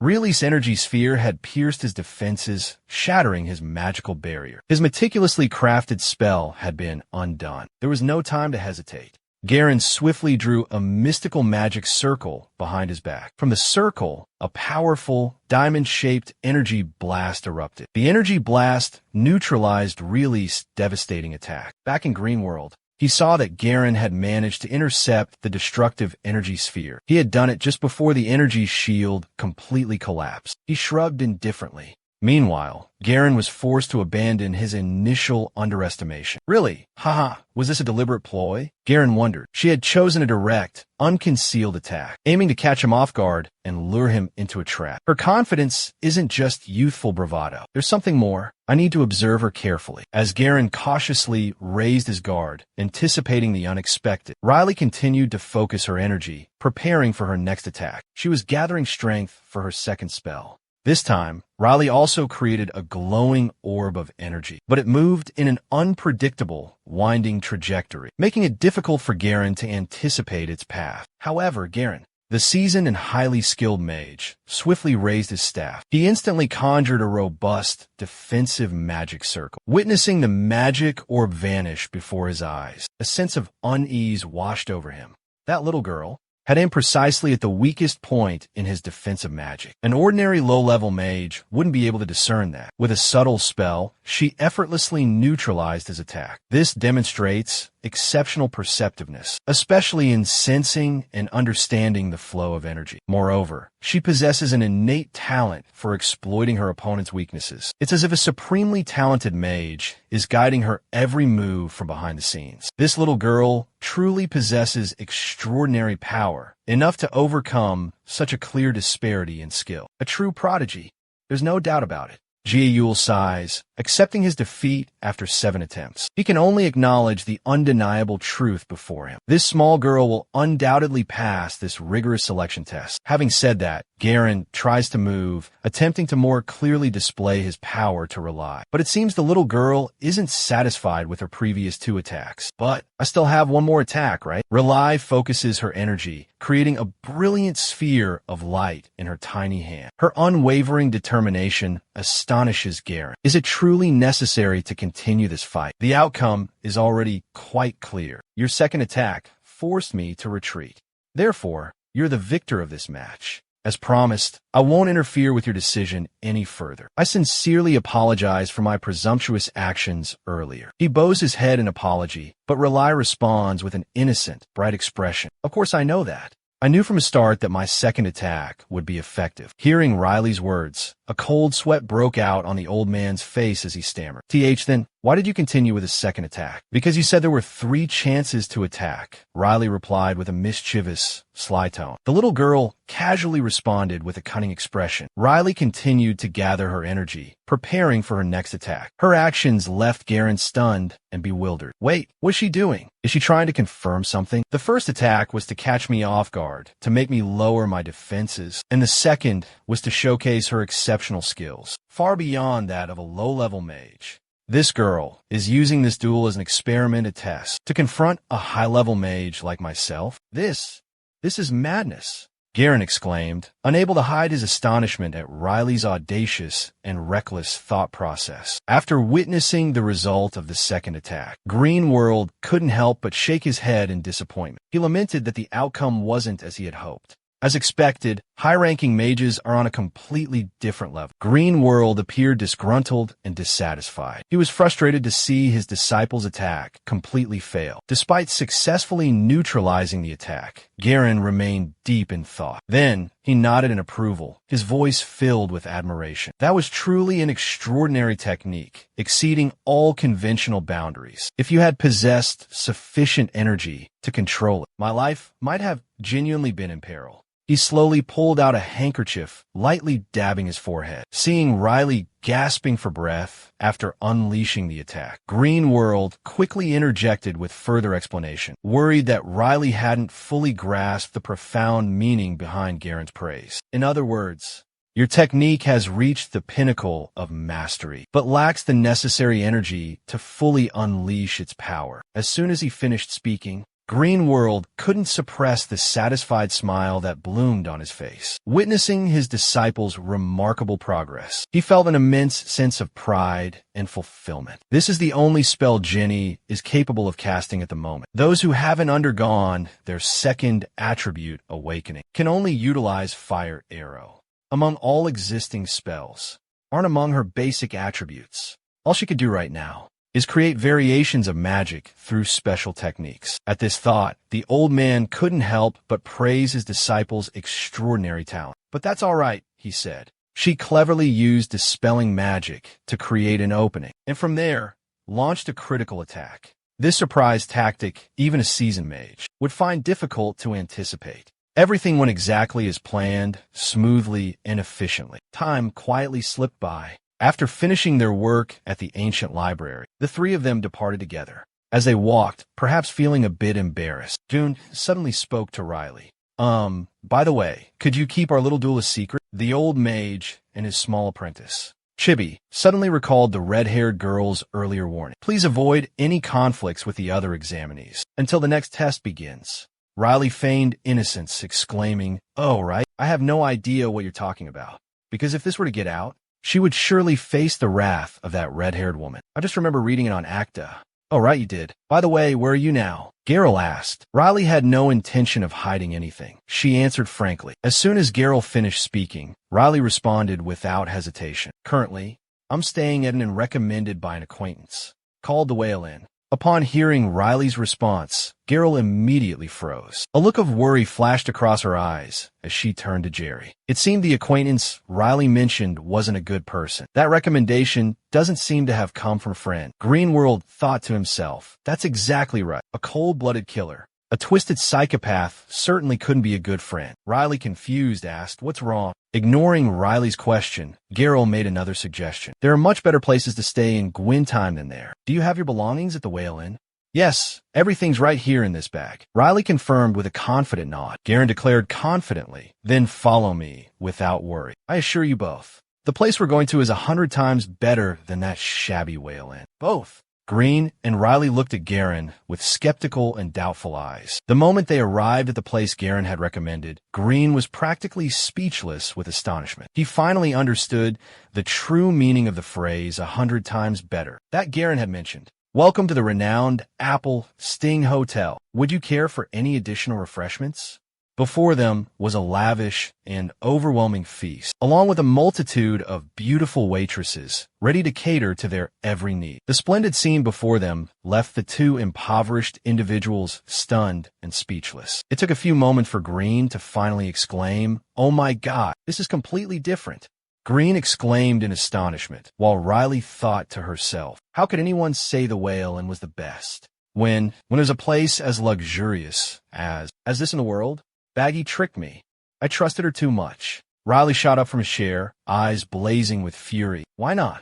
I have to find her and teach her a lesson she'll never forget. Greenworld stifled a laugh, trying to calm him down. Easy there, Riley. We're partly to blame as well for trusting her so easily in the first place. No, I did nothing wrong. It's all Baggy's fault. She has to pay. Riley retorted loudly, mouth full of food, silencing Greenworld. Finally, to appease his student's rage, Greenworld suggested, if you're insistent on getting back at Baggy, prove yourself in tomorrow's selection test. Hearing this, Riley suddenly remembered he could teach Baggy a proper lesson tomorrow, and his mood instantly brightened. This sudden shift in demeanor piqued Garen's curiosity. Hey kid, what's got you so cheerful all of a sudden? It's nothing, sir. Just feeling a little bit stressed is all. Riley replied, his eyes darting around nervously. In the middle of their meal, Riley suddenly mentioned running into Baggy. The name made Garen stop eating. Did you just say you met Rebecca Duncan? Garen asked with a serious expression. Sounds like you know her too. Riley replied, chewing his food. Garen sighed and shook his head. Indeed, and it's not good news. Do you remember what I told you on the carriage ride the other day? Nope. Riley answered curtly. There are some who turn the entrance exam into a bloodbath, a legalized massacre. Rebecca Duncan is that kind of mage. Last year, she was disqualified for killing too many people, and the year before that, she attacked a proctor. Rebecca constantly suppresses her madness, but once a year, she satiates her bloodlust through this exam. Back in Greenworld, after listening to Garen's story, Riley shuddered, fearing Baggy's madness. It's true what they say. The title murderer wasn't given to her for nothing. While Riley was still engrossed in her food, completely oblivious to her surroundings, she suddenly turned to Greenworld and asked, why would the 5 great magic towers allow Baggy to roam free like this? If she's truly as dangerous as the rumors suggest, why didn't they stop her from even registering? Why not eliminate this potential threat from the very beginning? Hearing Riley's question, Geralt pondered for a moment before replying. Well, the Southern Magic Tower has a very simple motive. They want to use Rebecca Duncan, turn her into a tool to test the abilities of the examinees. Geralt smirked, something like, oh my, you've encountered a notorious killer in this test. Now what are you going to do? Time flew by, and soon it was the next day. The 3-person group, made their way to a massive, magnificent building, according to the symbol on the back of their hands. The location designated by the magic circle was this very place. It seemed this was the location for the second test. Garen broke the silence. Meanwhile, behind them, Greenworld carefully surveyed their surroundings, making an observation. Beyond this door, he noted, it looks exactly like the administrative office for a major examination. Just as he finished speaking, a voice echoed through the area. Old man Garen stepped forward, announcing, let's go inside. With that, he gently pushed open the heavy door. Instantly, a mystical magic circle materialized before them. An immensely powerful energy emanated from the magic circle. The overwhelming force caused Kelly to squint. She gasped in astonishment, while Greenworld, already quite familiar with the sight before him, immediately recognized it as the phenomenon of teleportation. A phenomenon he himself had experienced countless times. Before anyone could react, Greenworld and those around him, including Kelly and Old Man Garen, were suddenly engulfed in a blinding flash of light and vanished without a trace. When they opened their eyes once more, they found themselves standing in the middle of a magnificent grand hall. Looking around, Greenworld exclaimed in awe, this place is unbelievably luxurious. It's like stepping into the royal chambers of a palace. But then he paused, a flicker of doubt in his eyes. Wait a minute, could this actually be a royal palace? Greenworld took a closer look, carefully examining the chair in front of him before shaking his head. No, this is different from any royal palace I've ever seen. The architecture here is completely unlike the grand halls of the Richte's Empire. Meanwhile, Riley was focused on observing the cracks in the floor. The interior seems quite ancient, she remarked, like some kind of ancient ruin. Riley continued, ruins are places where precious artifacts are kept, where glittering treasures and mystical spell books lie dormant for millennia. Ruins like these are often protected by countless deadly traps and powerful guardians. They're considered the most perilous and challenging dungeons. Both of them felt a sense of unease as they realized that their current test was taking place within a dangerous ancient ruin. Greenworld's excitement ignited, burning like a wildfire. Just as predicted, everything was unfolding perfectly. A perilous place like this was the ideal challenge, a rigorous selection test. While Greenworld reveled in this dramatic trial, Riley wondered where Master G.A. Ron had gone. Hearing Riley's question, Greenworld pointed in a direction. He's over there. Riley quickly walked towards the old man. But before she could speak, the bloodthirsty Baggy spotted Riley from afar and charged towards her like a whirlwind. She slammed into Riley's shoulder. Fancy meeting you here so soon. Baggy grinned, a knowing glint in her eyes. Riley felt a wave of annoyance wash over her. Baggy again? She sighed exasperatedly. Baggy's cheerful expression remained unchanged, completely ignoring Riley's displeasure. How's the little squirt doing? Enjoying your stay at the Whale Inn? Absolutely not, Riley replied coldly. Baggy burst out laughing. Why's that? Isn't everything unfolding just as you envisioned? Absolutely perfect, isn't it? Hearing this, Gil was suddenly reminded of the hardships and obstacles he had endured. A surge of anger welled up inside him. I've never even set foot in the Whale Inn. I stayed at a different inn entirely, Riley calmly stated. Baggy furrowed his brow, his face filled with suspicion. But Greenworld knew Riley was lying. He could see through the flowery words. We were tricked by Baggy and stuck there for 2 whole days. You brat, you have no idea what patience means. Before either side could continue their heated argument, a sudden commotion erupted, drowning out all other sounds and capturing everyone's attention. Look, someone exclaimed in astonishment. And right after that, the examiners for the test appeared all at once. Noticing all eyes were on them, The woman with vibrant red hair began to speak. Greetings to all examinees. We will be your guides for this test. Witnessing this group's sudden appearance, Baggy clicked his tongue in annoyance, adding a menacing warning. Just you wait. I'll find you first the moment the test begins, and you'll regret this brazen provocation. You insolent brat.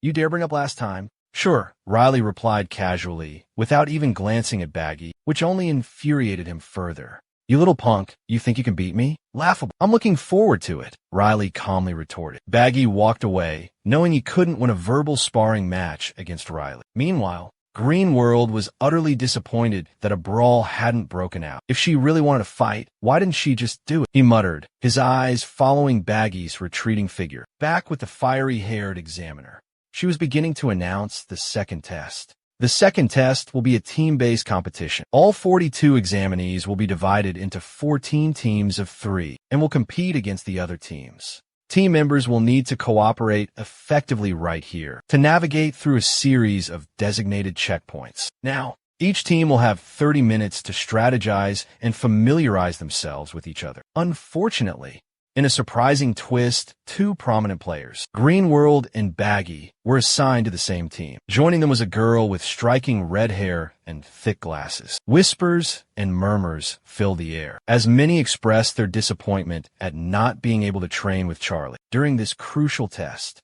Riley seized the opportunity to taunt Baggy. Hear that, you fool. Too bad. Looks like our showdown will have to wait. Is this a nightmare? Green World groaned, clutching his head in despair. Why do I have to be on the same team with this idiot Baggy? He couldn't hide his annoyance. Riley voiced her own dissatisfaction, but a strange glint of amusement flickered in the girl with red hair's eyes. Green World warned Riley, wipe that smirk off your face if you're complaining too. Don't forget we're stuck with a bloodthirsty maniac. At least Baggy got knocked down a peg.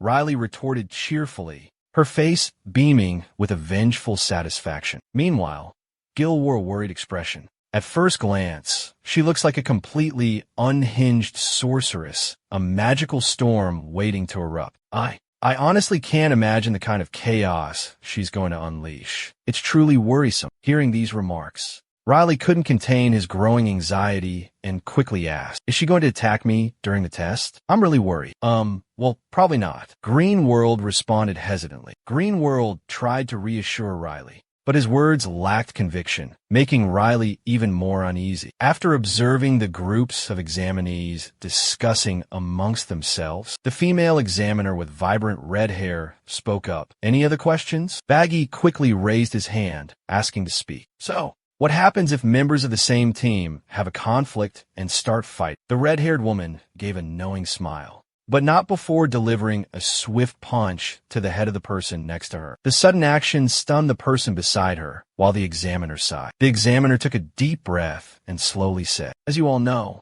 the team competition is an effective method for assessing cooperation and synergy among members. If even a single member of your team falls in battle, the entire team will be immediately disqualified from the competition. Keep this firmly in mind. She flashed a bright, radiant smile. But upon hearing this, Baggy erupted in fury. That's absurd. Other participants also voiced their discontent. If one person dies, the whole team is out? How can there be such an unfair rule? This is outrageous. Murmurs of protest rippled through the hall, then gradually subsided. In a blink of an eye, the hall fell into a dead silence. The pressure emanating from a high-ranking mage was enough to silence dozens. Green World whispered softly, his gaze fixed on a powerful judge. She waited until the crowd was completely silent before continuing. Perhaps you've grown accustomed to special treatment simply because you bear the title of mage. But here, mages are invaluable, irreplaceable assets. No one dared utter another word. Even though you've caused countless problems, the consequences of your actions have spanned decades, warping your personalities and hindering your social skills. However, this behavior will no longer be tolerated. To enter the prestigious tower of magic, you must act not as individuals, but as integral parts of a whole. Therefore, the second test will be a team competition designed to assess your ability to cooperate with complete strangers. If you lack the courage to face this challenge, withdraw now. The girl with fiery red hair declared calmly, leaving the decision to everyone. Hearing these powerful words, willingly or not, the candidates had to accept. Even the rebellious Beiji could only grumble under her breath. Ugh, I hate this. As that fiery redhead said, to pass this second trial. Whether he likes it or not, Baggy has to cooperate to join forces with Riley. Honestly, I don't want to do this at all, but my hand is forced. Let's give it our best shot. Baggy forces out these words, his face a mask of reluctance and hesitation. So, we're more alike than I thought, Baggy. Riley replies in a cold, indifferent tone. Elsewhere, Green World is intently observing the two reluctantly joining hands and begins to speculate inwardly. She's suppressing such intense emotions. She must be desperate to pass this survival test. Initially, I thought she would fly into a rage, explode uncontrollably, but it seems she's exhibiting remarkable restraint. Come to think of it, Baggy was eliminated the first time we encountered each other. The thought flashes through Green World's mind, making him feel that Baggy might not be completely socially inept. He cheerfully exclaims, "It seems she's more than just a bloodthirsty, homicidal maniac." Jerry, his face etched with suspicion, cautioned Green World after hearing that. "You should be careful, sir. We can't be certain about anything. What if this is all an elaborate act, a scheme to deceive us?" Jerry's words were like a splash of cold water, jolting Green World out of his infatuation. The young man realized that Jerry's warning was well-founded. The smile on Green World's lips vanished. His gaze shifted towards the red-haired girl with round glasses perched on her nose. Regardless, the task at hand was more important. Green World stammered a greeting, "Hello," but strangely, the girl seemed separated from Green World's group by an invisible barrier. Her voice was so faint it was almost inaudible, making it impossible for anyone to understand what she was saying. "What's wrong with her?" Green World wondered. "I can't hear a thing," Jerry said. I asked in bewilderment. "Weren't we just standing next to each other?" I looked perplexed. Noticing their confusion, the red-haired girl spoke up. "Oh, let me come closer. I love ancient magic," she stammered. "And what else? What should I say now?" She's flustered, as awkward as a cat caught in yarn. She seems quite shy and timid. Olympia seems unsure how to start conversation. Seeing this, Baggy quickly speaks up. "Enough. Let's start with you introducing yourself. My name is Olympia, and I'm from Flash Magic Academy." Olympia replies. Upon hearing the academy's name, Baggy immediately feels a surge of animosity. What? Flash Magic Academy? They're a bunch of backward, clueless fools, only knowledgeable in ancient magic. Absolutely pathetic. Why would they put such an idiot on my team? She yells furiously, making Olympia tear up in fear. Meanwhile, lacking knowledge about ancient magic, GHI asks Green World, "Is ancient magic really that bad?" Hearing GHI's question, Green World nods, sighing, "Well, it does have a rather poor reputation. Let's start with the term ancient magic. A profound and intricate magical system, a legacy from a bygone era, once widely practiced. But over time, it faded into obscurity, almost lost completely. To put it simply, it's deeply traditional, antiquated even. Frankly, it's become outdated and obsolete in the modern age. Those who still cling to ancient magic are often labeled as delusional dreamers, detached from reality. They're seen as lost in fantastical fairy tales, harboring absurd desires like moving mountains with magic or parting the seas with incantations. Those infatuated with such outlandish notions are often mocked as fools, blindly chasing myths and scorned by society. Yet, astonishingly, they still persist. We believe them extinct for about 300 years? Unbelievable, but there's an undeniable truth. The existence of an illusionary assassin with a critical flaw, a struggle to control their own rage, a companion who uses ancient magic, is incredibly quiet and, on top of that, looks like a total mess. Oh man, what a dream team. Sarcastically, Green World worries about the bleak future of this strange party. Meanwhile, the people who witnessed Baggy's outburst look at them with pity and concern. Just then, Old Man Garen approaches Ellie with a look of concern. "How are you feeling, my dear? Are you all right?" he asks kindly. A few people in line are feeling nauseous from their first teleportation experience. "Oh no, I'm fine. There's no problem," Ellie replies. "By the way, are you satisfied with your team, Mr. Garen?" she asks in return. Taken aback by the sudden question, the old man strokes his chin and nods slightly. "I'm quite satisfied with the current team, because almost everyone here," he pauses for a moment, "are top-tier, exceptional mages." Overhearing the old man's confidence in his powerful team, Green World exclaims in astonishment. "That's amazing. not hearing the boy's admiration. He seems to have already grasped the predicament of Rio's team and couldn't help but worry about that gifted young girl. What about you, Riley? I heard that in your team. But before the old man could finish his sentence, he was interrupted by a shrill scream from Baggy, a girl with a somewhat eccentric personality, cutting him off. Arg, I'm going crazy. We're doomed.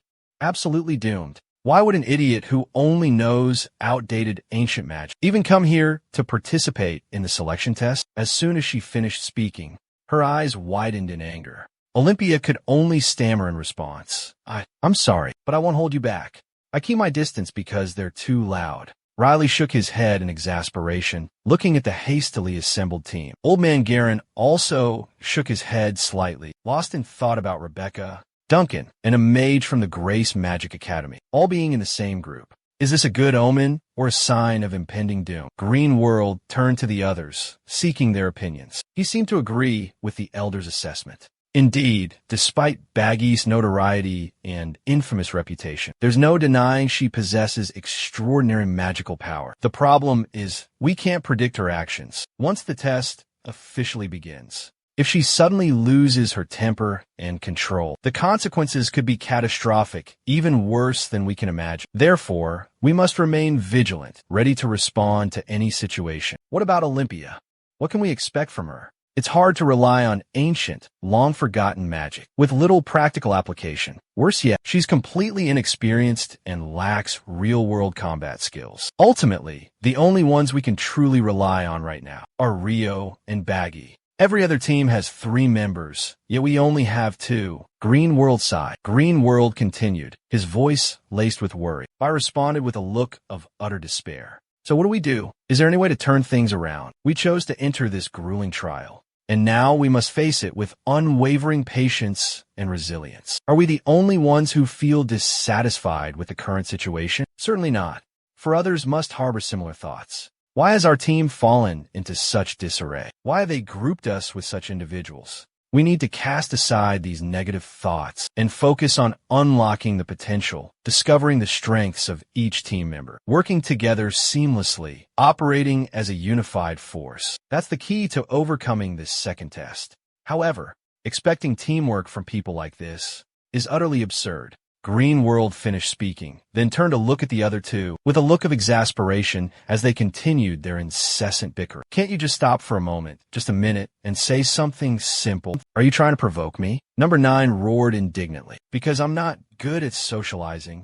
I haven't had many opportunities to talk to anyone. Olympia whimpered in response, tears welling up in her eyes. Witnessing this scene, the old man sighed wearily, no longer interested in observing the conversation. We need to leave now. You all seem unconcerned, though I myself am quite worried, the old man said. Yes, sir, thank you. I nodded, a little surprised. What's going on? Did he just leave? Could it be that we're now rivals? A gasp of surprise escaped Green World as he realized the situation. He turned to look at his disciple beside him, a vague sense of worry rising within him. Of course, I'm not worried at all. 6 months of grueling training in the undead's lair must have been beneficial. He thought to himself, trying to reassure himself and Riley. To further bolster Riley's confidence, he spoke up. If we can pass this harsh screening test on our own, we will undoubtedly achieve the desired outcome. I have complete faith in that. Just then, the time allotted for everyone to mingle and get acquainted with the new team members officially came to a close after 30 minutes. The female examiner with vibrant red hair began to speak. Has everyone finished their greetings?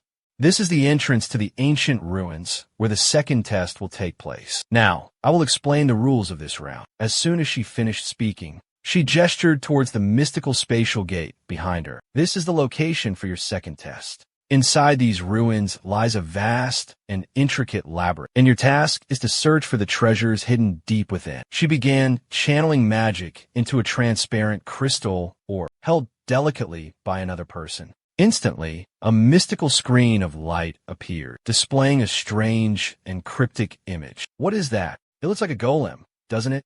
What's this? Baggy exclaimed in bewilderment, staring at the reflection of a wolf-like robot. Ignoring Baggy's question, the beautiful examiner continued her presentation. The time limit for this test is 24 hours, and there are 2 mandatory conditions for you to pass. First, you must collect golden earth cores. These are the golden earth cores, she announced as the test concluded. She held up a small, shimmering golden orb for all to see. Her gaze swept across the faces of the attentive audience. The second condition is all members of each team must survive until the time is up, until the very last second.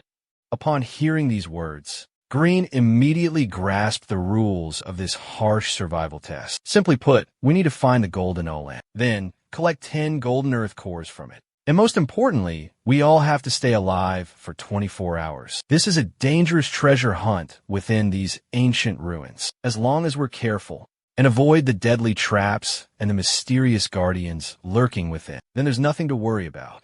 After hearing the trial's objective, everyone around burst into laughter and cheers of agreement. For a test held inside an ancient ruin, it sounded a little too easy, didn't it? I thought we'd have to defeat the ruin's final boss or something, but it turned out to be much simpler than I imagined. However, the examiner suddenly dropped a bombshell. Oh, by the way, there are only 3 golden cores. There are 42 examinees divided into 14 teams of 3. This means only 3 teams will pass this test.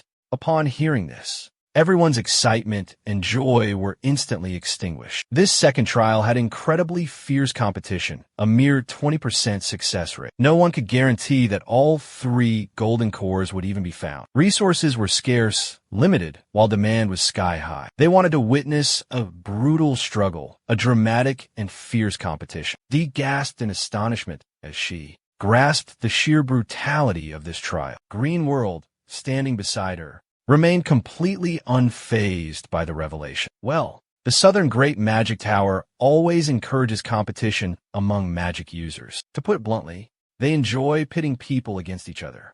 Turning back to the beautiful examiner, she maintained her bright smile and continued her explanation. Within these ancient ruins lie countless traps and dangerous obstacles, but the most formidable threat is the ferocious Bella Bird. She deftly manipulated a magic orb, conjuring the image of a monstrous creature. A grotesque monster with a ferocious dragon head, a menacing goat head, and a venomous snake head. Gazing intently at the horrifying image, the examiner explained that it was a chimera, a terrifying hybrid creature meticulously prepared by the organizers for this test. An incredibly dangerous creature, possessing devastating power, created for the sole purpose of destruction and slaughter. Many contestants here may have already heard of this terrifying creature. 5 years ago, a horrifying catastrophe occurred.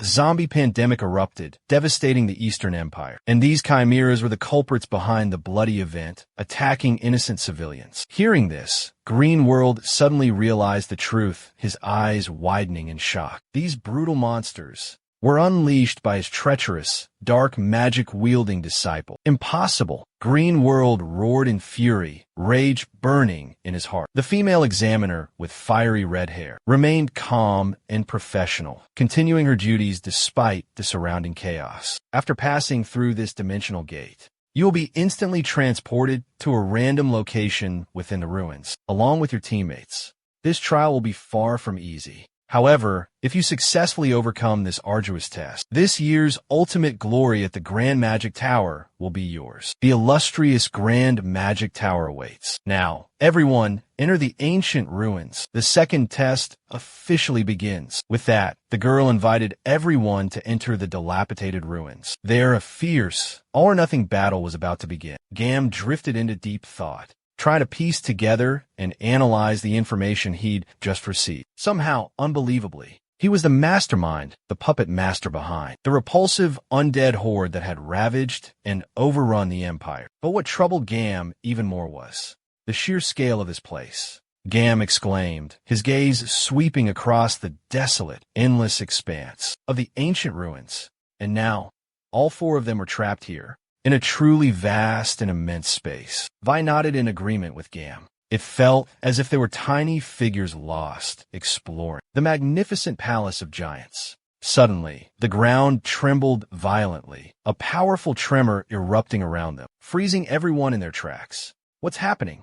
Baggy screamed in terror. Was it because of the prophecy just uttered by the main character, or some other reason that in an instant the group suddenly realized the source of the terrifying tremor. The resounding thud of heavy footsteps, like a colossal warrior on the move, with gleaming, imposing armor and a fearsomely large axe in hand. The creature was drawing near. Witnessing the massive form of the mysterious warrior, Vala felt no urge or desire to fight. Didn't someone mention this before? She wondered innocently. All right. Vala suddenly remembered something. They said there would be obstacles along the way, right? Maybe that statue is one of those trials, and not an enemy sent for us to defeat. Greenworld nervously offered his assessment. However, Riley felt the giant statue was more like a forbidden zone than an obstacle. How are we supposed to find the golden core while avoiding terrifying monsters like this? This test is clearly designed with an incredibly high difficulty. Even a seasoned expert like Greenworld couldn't help but express his admiration. Riley grumbled, a hint of Bowman discontent in his voice. Exactly.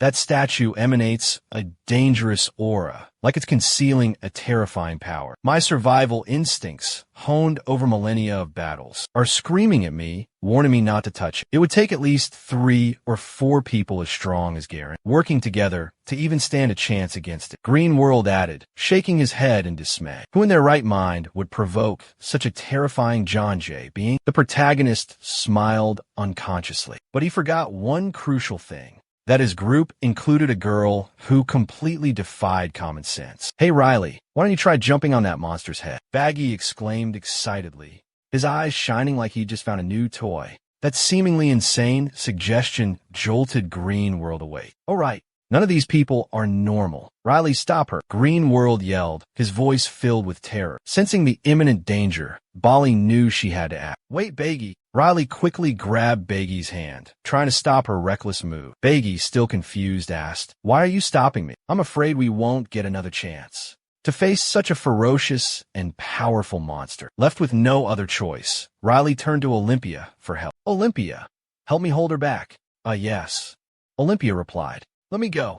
I warned you." Baggy continued to scream in desperation. "We still don't know the true extent of this monster's power," Riley cautioned worriedly. "Then we'll find out when we fight it." Baggy stubbornly retorted. Hearing this, Mark Green war-frowned, trying to reason with the headstrong girl. "If we rush in recklessly, the whole team will be in danger. Even if we manage to defeat it, we won't gain anything."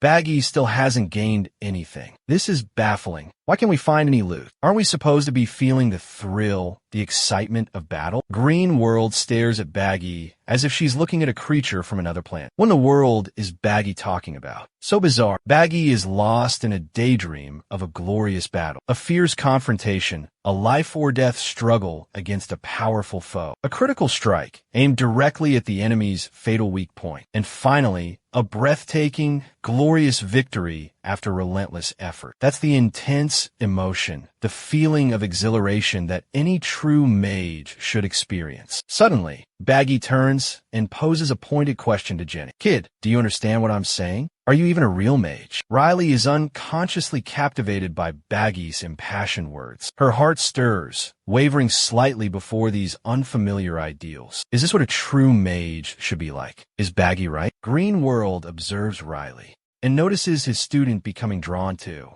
these unrealistic and fanciful notions. He quickly intervenes. "Riley, don't listen to her. She's just a crazy, delusional mage." "Riley, don't let her words bewitch you. No sane mage would act like that. They want to provoke that terrifying monster again. Unless they're also a bunch of battle-crazed maniacs like Baggy." Greenworld couldn't comprehend what earth-shattering changes the mages here had undergone during his slumber to produce such unusual individuals. How could they behave in such a bizarre manner? What in the world was going on with them? As for Baggy, emboldened by Olympia's enthusiastic cheers, she confidently strode forward. "If we hesitate, we'll miss our chance." Riley replied in a calm voice, pointing towards Baggy up ahead. "Look, Baggy, come back." Note, using Jerry in the original seems like a mistake. Context suggests Riley is speaking. Baggy turned her head in the direction Riley pointed and spotted another group of mages, preparing to challenge the massive, heavily muscled guard. "All right, let's crush that stubborn rock to dust together," one member of the group declared confidently. He focused all his magical power into his palm, then unleashed a brilliant green energy sphere, aiming directly for the guard's face.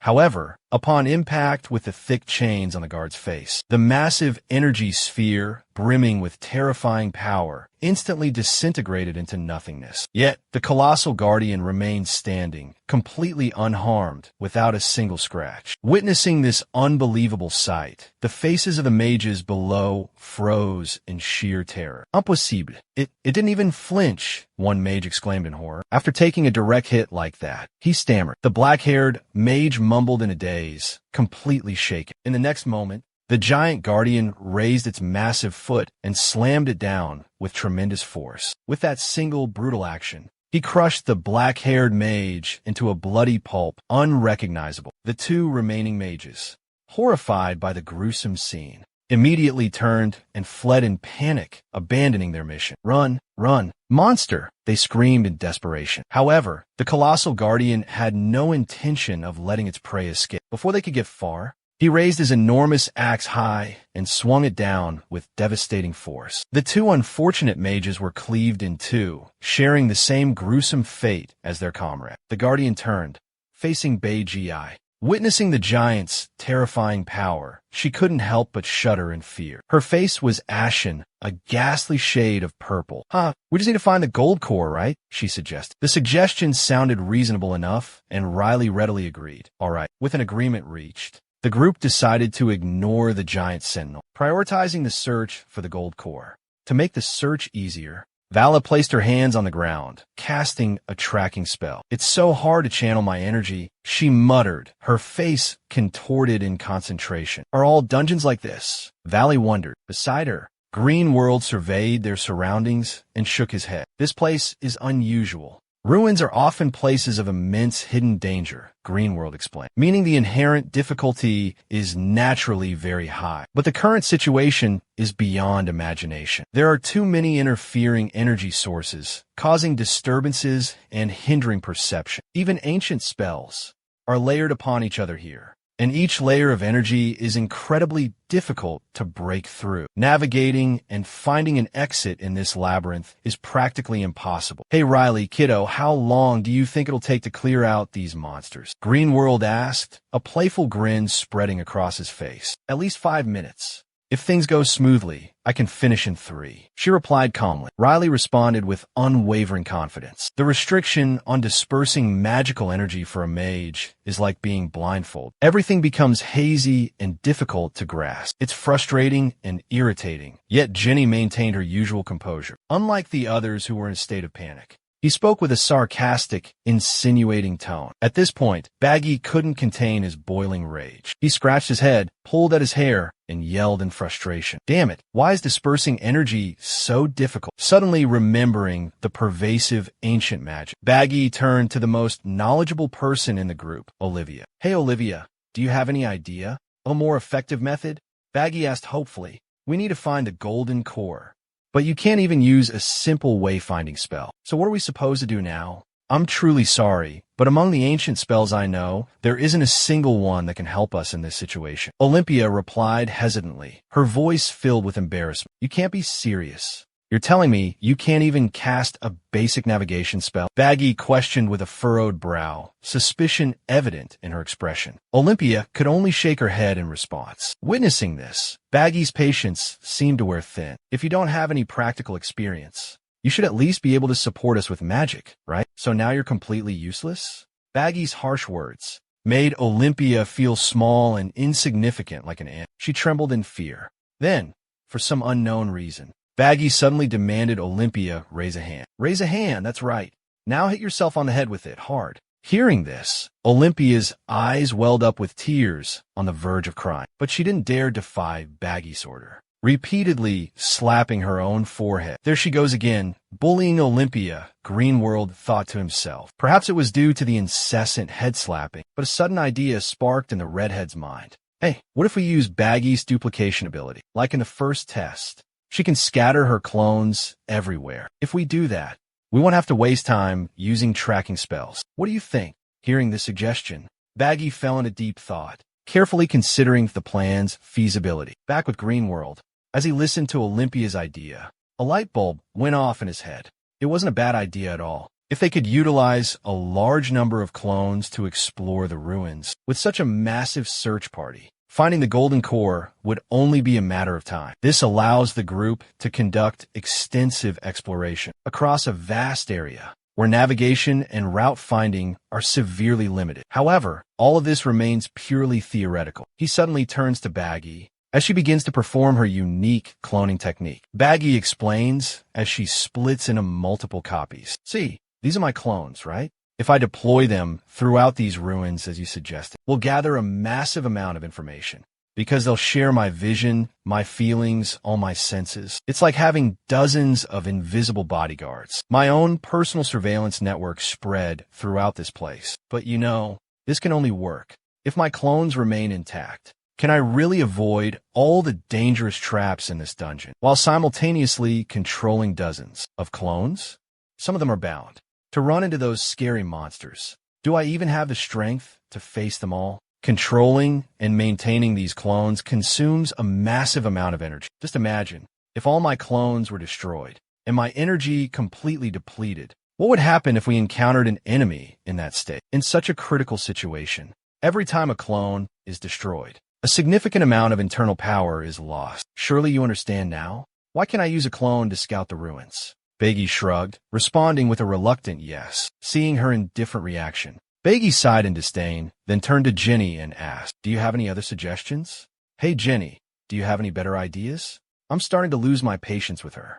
"Hey kid, what are you sneaking around doing?" Before the question could fully leave his lips, Jenny exclaimed, "I'm done." Baggy's eyes widened in astonishment at Jenny's words, his gaze snapping towards her. From her outstretched palm, mystical mana streams pulsed outwards, shimmering like threads of light. In a flash, information about the ruins flooded Jenny's mind. Riley assisted her in sketching a rudimentary map of the ancient ruins. "What in the world?" the other two exclaimed in unison, their voices laced with disbelief. "It's pathfinding," Riley quickly explained. "That's unlike any pathfinding I've ever seen." They still sounded skeptical. "Who cares? Just go with it. It's pathfinding, all right?" Riley asserted confidently. Meanwhile, Greenworld looked at the map before him, a satisfied smile spreading across his face. 6 months of improvements weren't wasted after all. It deserved a new name now. "Riley, you good with names?" "Don't even ask. I named all the thieving techniques in the guild." Then, she confidently replied, "So, care to give it a try?" Greenworld accepts. This will be the ultimate, supreme, most high-level pathfinding. Before he could finish, Greenworld interrupted. "Trusting you was a grave mistake. Forget about it." After obtaining the map, the group quickly moved forward, until suddenly sensing something amiss. Riley called out, "Stop! Everyone hold up!" The moment her words left her mouth, a volley of arrows suddenly shot out from the adjacent wall, causing Olympia to cry out in alarm. "It's an arrow trap," Riley calmly announced. Baggy wondered, "How many times have we run into a trap now?" Riley replied, "This is the 3rd time. How is she so good at avoiding traps? It feels like I'm traveling with a familiar silhouette, seemingly a member of the infamous Thieves Guild." Baggy gasped in surprise. Curiosity etched across her face. Her intuition was incredibly sharp and accurate, because the person standing before her was a seasoned veteran of the notorious Thieves Guild. "Riley, have you ever encountered any members of the Thieves Guild?" Riley inquired, a hint of suspicion in his voice. "Just a brief encounter." Baggy shrugged nonchalantly, returning to the virtual world of Greenworld. While flying with his teammates, he quietly drifted into a deep train of thought. Extraordinary energy channeling abilities, uncanny navigation skills, combined with the vast experience gained from the Thieves Guild, truly a formidable combination, creating a force to be reckoned with. "Bali, you did a great job." Mages only cast defensive spells while moving, by creating an energy shield around themselves. However, maintaining this protection rapidly depletes their inner strength. If they encounter monsters in this exhausted state, the consequences will be dire. Thinking back to his own team, suddenly, the group stumbled upon a body lying in a pool of crimson blood, right in front of them. The horrific sight made Olympia scream in terror. Baggy quickly covered her mouth to stifle the noise, preventing it from attracting monsters. "Chill. Be quiet," Baggy whispered. "We saw it too." With that, Baggy used his extensive combat experience, carefully examining the body and making his initial assessment. Judging by these wounds, It seems the victim was attacked by some kind of monster, perhaps a hellhound. It looks like they were completely drained after getting through that deadly trap-filled area, just like we were earlier. They didn't even have the strength to fight back. Luckily, thanks to Riley, we made it through that trap zone without expending any energy. I think the kid did a great job. Like a true member of the team. Baggy nodded in agreement. His skills are quite commendable. Hearing this, Greenworld frowned, clearly displeased. You say she completed the mission? What do you mean by that? Riley put in all her effort, did everything she possibly could. Meanwhile, seizing the opportunity while her friend was being praised, Riley quickly chimed in. Is a simple thank you really enough? Baggy, exasperated, bellowed. What will it take to satisfy this kid? Thank you. But kid, did you really have to ruin the moment? Absolutely. I did it on purpose, Riley admitted nonchalantly. Why? What did I ever do to you? Baggy exclaimed in frustration, because from the moment we met, you picked a fight with me, then promised to buy me delicious food, but instead dragged me to a horrible free food kitchen. And then you suggested that rundown whale inn. When I asked about a decent, comfortable place to stay, you treated me like a nobody, even called me a lousy mage. Riley recounted bitterly all the times Baggy had tricked and mistreated her. It's the truth. Riley shrugged, replying casually. Her innocent expression only fueled Baggy's rage. Damn it, brat, don't think you're hot stuff just because you disarmed a few pathetic traps. Baggy snarled, and you're getting cocky about it? Then hit me, Riley taunted, but Bolly shook her head, refusing outright. If one team member is sacrificed, Bolly said sternly, we'll fail instantly. If you fight, you'll die without accomplishing anything. Bolly explained it. Baggy scratched his head in frustration. Don't make me laugh. You'll die first, not me. The little girl smirked. Crazy. My blood pressure is about to explode. Baggy roared, practically losing his mind, as the two argued fiercely. Olivia couldn't take it anymore and spun around, yelling, Everyone please stop. What are you doing in front of the deceased? Olivia's words brought the heated argument to an abrupt halt. Olivia continued, her voice softening. We should at least close their eyes, let them rest in peace. Seeing Olivia's strange behavior, Baggy stopped arguing with Jenny and turned to Olympia with a serious tone. Why did you interfere unnecessarily? She gripped Olympia's hand tightly, her eyes flashing a warning. Olympia bristled. Interfere? I was saving your life. Don't you feel any pity for them? Baggy sighed, a look of exasperation on her face. That's exactly why. Inexperienced people like you always frustrate me. You think I forbid touching the bodies without a good reason. Look closely at that slime. It's drool from the hellhounds. They have an incredibly keen sense of smell, able to track scents with terrifying accuracy. Precisely. What do you think will happen if you touch it? Listening to Baggy's explanation, Olympia paled as she realized the danger she'd just faced. I'm sorry, she stammered. Forget what I said. Just remember to be careful in this dungeon. Baggy noticed Relai's surprised expression and asked, Why are you looking at me like that? Relai replied, I thought you'd let Olympia learn her lesson the hard way by touching that drool. Hey kid, don't underestimate me. Do you think I'm crazy? I value my life too, you know. Baggy waved his hands, a look of annoyance on his face. Meanwhile, Greenworld observed Baggy with a scrutinizing, skeptical gaze. Aren't those the words of someone willing to risk it all to fight the stone giant? And you were pretty reckless facing him too, weren't you? Riley reminded Greenworld. That's completely different. The stone giant is powerful, majestic, and totally awesome. Fighting him was an incredibly thrilling experience. These hound dogs are just a bunch of weak, useless monsters. I only fight opponents worthy of my skills. That's my unwavering principle. Baggy stated bluntly, without hesitation. Suddenly, a group of mages appeared, blocking their path. Without a word, both sides immediately channeled their mana, preparing for battle. This is our first real fight. And just as I predicted, we'll need at least one mage to deal with them. Baggy exclaimed excitedly. Rage consumed him, and a murderous aura surged. But before he could charge in a battle, a mage from the opposing team was brutally torn apart by some unseen creature. Wait! Olivia gasped in horror, her eyes fixed on the group of mages, their faces drained of color, as they watched their comrade lifted into the air by an invisible force. Blood sprayed, painting the air crimson. Hold on, I can't see anything, a trembling voice cried out. What in the hell is attacking us? A girl screamed in terror, and in the next instant, her body was ripped in half blood and gore splattering everywhere. Riley and his teammates quickly dove for cover. Baggy swiftly clamped a hand over Olympia's mouth, stifling her scream, preventing them from attracting the attention of the lurking, invisible monster. When Greenworld arrived, he calmly observed the unfolding carnage. But the more he saw, the more his stomach churned, nausea rising within him. This trial was truly brutal, utterly horrifying. Just witnessing it was enough to make anyone vomit. Hey, swallow it. Don't throw up.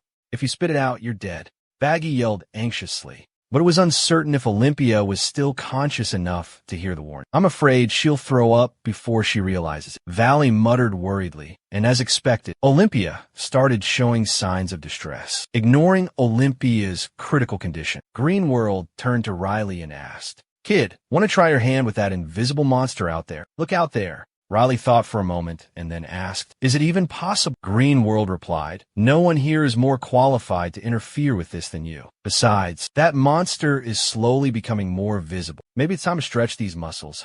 The protagonist said with a confident smile. After receiving permission, Riley decided to confront the monster. Baggy, you can stop hiding now. You said you wanted to witness an epic battle, right? Isn't this the golden opportunity we've been waiting for? You're right, Baggy replied, his face alight with excitement. They both advanced towards the colossal monster. Hearing the approaching footsteps, the monster abruptly turned. All right then, let's charge. Greenworld shouted enthusiastically, Riley nodding in agreement. Baggy muttered in awe, "Whoa, look at that monster. It's terrifying." Facing the ferocious monster, with its razor-sharp teeth bared, it let out a terrifying roar, simultaneously charging a massive energy ball in its mouth. It seemed ready to fire. A terrifying wave of killing intent drew near. The monster believed that, with its energy fully charged, it opened its maw wide, unleashing a destructive beam of light aimed directly at Kelly. But in the blink of an eye, Kelly swiftly cast a dispel magic, causing the beam to vanish into thin air before it could inflict any damage. Witnessing this, the monster roared in frustration, emitting strange, incomprehensible sounds. It seemed as if it had never encountered such a baffling situation. The young girl with golden eyes mocked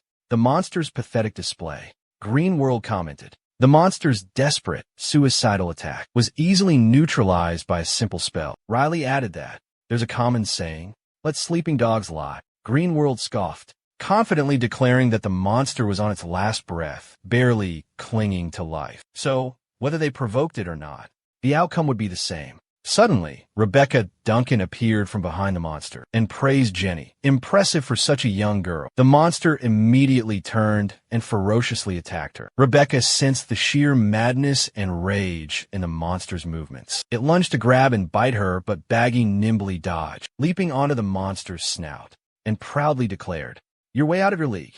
Greenworld's disciple wondered if she really needed to resort to such childish taunts. The monster continued its relentless assault. But to everyone's surprise, Baggy suddenly switched sides. She taunted the monster sarcastically, asking if it was blind and couldn't see where it was going. In an instant, she used her clone technique, creating multiple copies of herself. A barrage of questions then erupted, relentlessly assaulting the monster. Meanwhile, Riley began focusing magic power into her palm, radiating a blinding light. She asked Baggy if it was time to end it all, to finally finish this protracted battle. Riley called out to Baggy Duncan, her close comrade, and received a nod of agreement. It was time to bring down the curtain.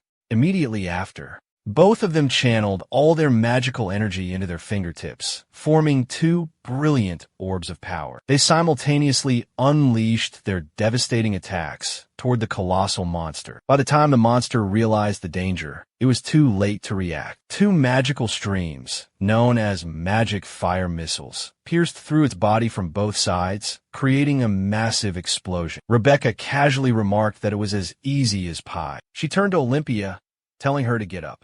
It was over.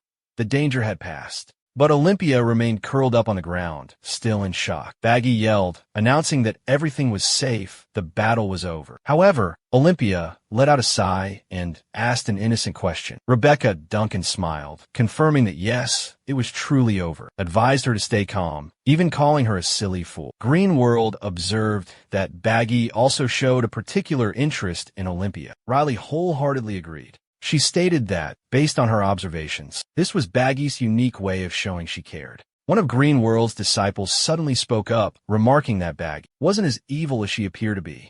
Green World added to that, saying, Baggy wasn't the cruel, heartless type people often assume. After all, she was a mage with a quirky, eccentric personality. Sometimes, she became so aggressive and hot-headed that she was ready to pick a fight from their very first encounter. Baggy had shown herself to be impulsive, capable of doing crazy things without thinking them through. But ultimately, her underlying motives were similar to Velly's. The protagonist then concluded Baggy was the type to kill for the sheer thrill of it. However, he couldn't help but worry about the cryptic warning that Garden Theoban had given him the night before. It left him feeling restless and uneasy. However, he believes that taking the second test together will help them uncover the truth, unveiling the secrets hidden behind the rumors. The truth will soon be revealed. Olivia begins chanting sacred incantations, invoking the aid of a higher power. A powerful spell is cast, guiding lost souls back to the realm of the living. Oh, great spirit, master of summoning and gathering lost souls. After a moment of silent waiting,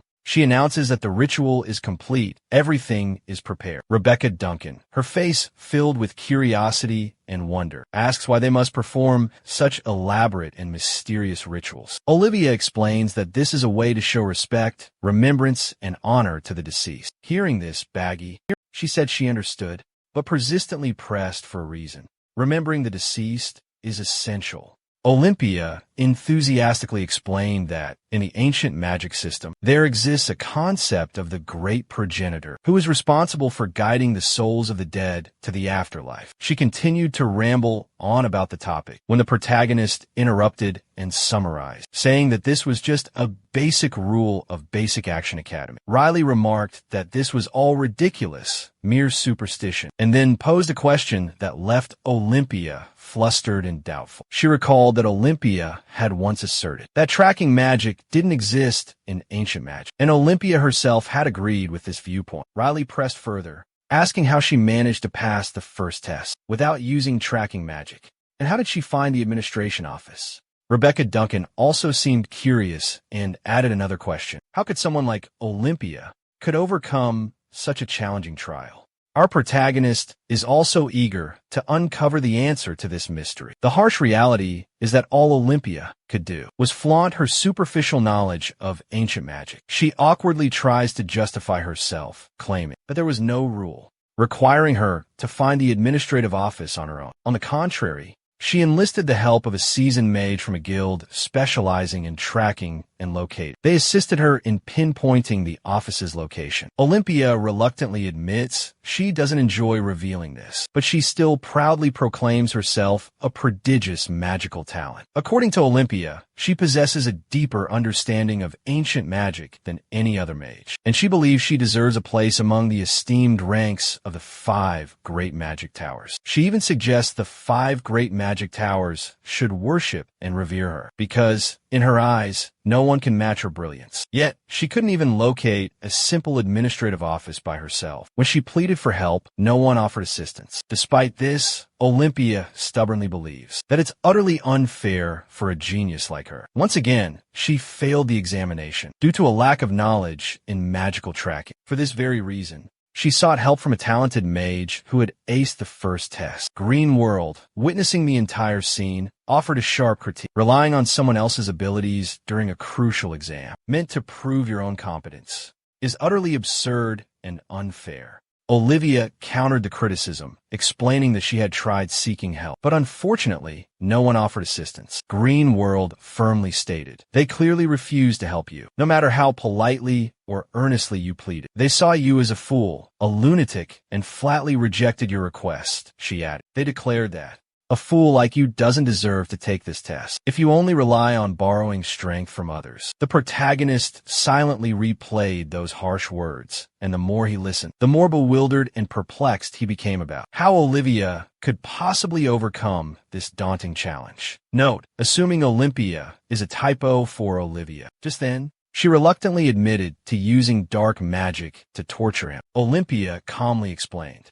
that within ancient magic, countless terrifying and dreadful spells exist, and her specialty, her area of expertise, was interrogation magic. Therefore, the mage had absolutely no other choice but to reveal everything she wanted to know. He was forced to tell the truth under the immense power of torture magic. Rebecca Duncan listened, her face filled with astonishment and disbelief, endlessly curious. She wondered, would the administrators tolerate such brutal actions? Olympia confidently asserted that she had found the administrative office herself, using her own abilities. Baggy suddenly became intrigued by Olympia and commented, "A lunatic like you, talking about respecting the dead." Olympia nonchalantly replied, "What does that have to do with anything?" Rebecca burst out laughing at the absurdity, turning to Riley and saying, "Olympia is completely lost," and collapses to the ground amidst uproarious laughter. After 12 grueling hours in the second trial, they still haven't found a single golden Olam core. The protagonist anxiously asks his disciple, is she still chasing after them? The young woman replies with determination, "I'm trying my best. I'm striving to fulfill the requirements to pass this arduous test, which is to find the precious golden Olam core. To achieve that goal,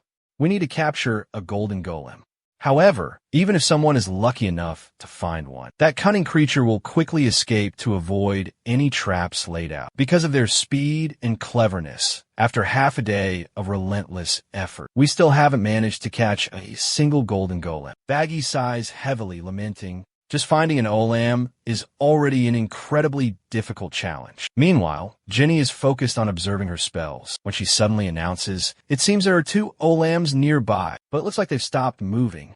Garen's group erupts in joyous celebration because a glimmer of hope for finding the final golden Olam core had finally appeared. One member of the expedition team, perhaps the one who single-handedly solved every problem, secretly believed that Garen was a living legend, a hero from folklore. Garen, along with his team, had repelled hundreds of ferocious demons in the treacherous dark mountains. He felt incredibly fortunate to fight alongside Garen, because if he had to face a mighty warrior like Garen, even as a mere foot soldier, the consequences would be utterly devastating, unimaginable. However, he quickly realized that he shouldn't just sit idly by, waiting and speculating about the unknown. So, he decided to call out to Garen.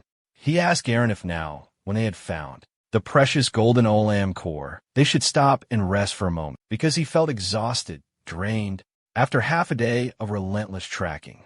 Garen replied that even if he wanted to rest, time wouldn't permit them to do so. The man was surprised, questioning Garen's meaning. Garen then explained that he had a question he needed to ask Abel. Garen suddenly spoke up, noting that since arriving, Abel hadn't seemed the least bit curious. Abel appeared flustered, a look of embarrassment crossing his face at Garen's observation. Meanwhile, Theo Ban emphatically declared that he himself harbored absolutely no questions. However, he abruptly demanded that Abel hand over the golden core in his possession. Theo Ban asserted confidently that the golden core contained a unique magical energy, a type of magic he had never encountered in his entire life. Theo Ban began to speculate, envisioning that it was likely a special, one-of-a-kind magical core, created by the 5 mighty Grand Towers specifically for this test. He wondered aloud why they would waste half a day searching for a core with such a peculiar magical energy. Abel agreed with Theo Ban, admitting that it was indeed quite strange and perplexing. Abel the young, skilled mage, a seasoned practitioner, had already reached the high intermediate level at the mere age of 29. Theo Ban pondered deeply, his gaze fixated on the enigmatic golden core. The strange magical energy emanating from the core intrigued him, a type of magic unlike anything he'd ever witnessed. He suspected, almost certain, that it was a masterpiece of magic, an extraordinary creation meticulously crafted by the 5 Grand Towers, specifically designed for this rigorous selection exam. A weapon. A secret lies hidden deep beneath the cold earth. He wondered, why did it take half a day to track such a violent and powerful energy source? Although these ruins are disrupted by ancient magic, mysteriously and inexplicably, but could such a terrifying and unique power leave absolutely no trace behind? Apelt Jr., a gifted young mage, only 29 years old, hailing from the noble and illustrious lineage of a prestigious family, agreed with these perplexing questions. He found it absurd that even the seasoned Garen, a veteran mage with vast experience, was stumped in his search for the mysterious energy source. According to Ben, this was just one of the countless schemes of the 5 great magic towers. He pointed towards the glossy black dragon skin outside, a protective layer enchanted with powerful spells against ancient magic, making the search for the energy source exponentially more difficult. Apelt Jr. was astonished and bewildered, constantly wondering why such precious and rare materials were used for such a strange and mysterious exam. Are the 5 mighty magic towers squandering their precious treasures on a meaningless endeavor? No. According to Ban, let's look at Sting Jr. Does he truly grasp the profound meaning behind this arduous trial? In a world shrouded in magical mystery and danger, this is a grueling test that even the most powerful deities would approach with caution and respect. Hearing this, Abel bursts into laughter, a knowing glint in his eyes. Ban continues to question the fate of the 42 young contestants, lost and scattered amidst the desolate ruins. In truth, no one knows for certain what the exact number remaining is. However, they all managed to triumph over the demanding first round, proving their exceptional searching skills are not to be underestimated. So,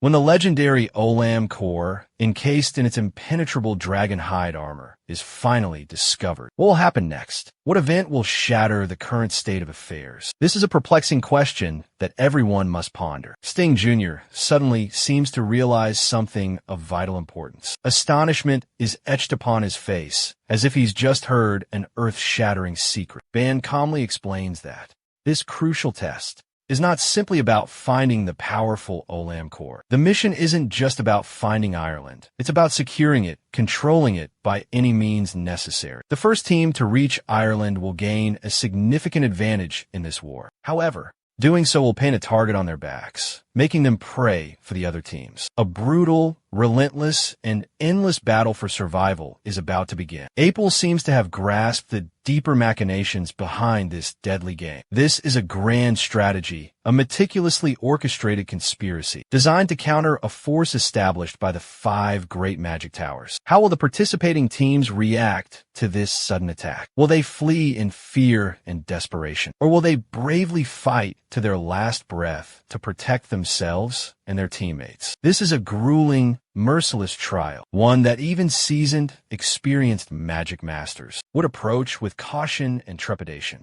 The remaining teams, will they choose to unite against the strongest, or will they succumb to infighting and division, vying for power amongst themselves? Everything seems to have been meticulously arranged, intricately planned, to observe and analyze the reactions of each participant. They are like puppets on strings, manipulated and controlled by the mysterious forces behind this grand spectacle. Suddenly, Abel wondered how Talbian could have foreseen everything, yet still recklessly risked it all to seize the Golem's core, instead of patiently waiting until the end of the trial. Theo Ban simply smiled faintly, a knowing glint in his eyes, exuding absolute confidence in his blitz tactic. No need for beating around the bush. Suddenly, from all directions, other mage teams swarmed in, like ravenous wolves, stalking their prey. Their objective was none other than to eliminate Theo Ban's group. He slammed his staff into the ground with ferocious might, unleashing a shockwave of power that left his opponents gasping for air. It felt as if they were bound by invisible chains, their breaths caught in their chests. The surrounding space warped and twisted grotesquely. In the next instant, the turtle conjured a furious magical vortex, sweeping all his enemies into the air. The fools who dared challenge his overwhelming power were now nothing more than dried leaves scattered by the wind. Sting, meanwhile, young Dorothy, her face etched with utter astonishment, watched in disbelief as Theo Ban skillfully used the traps of the 5 great magic towers to turn the tables on his enemies. Theo Ban ordered Apel and Dorothy to prepare for battle, exuding absolute confidence that they could easily crush the dozen or so enemies, who were so weak they'd crumble like ants under their feet. Rebecca Duncan suddenly sensed an unusual surge of magical energy emanating from the radiant golden Olam core. She urged Riley to rush towards it, like an addict who had found their next fix.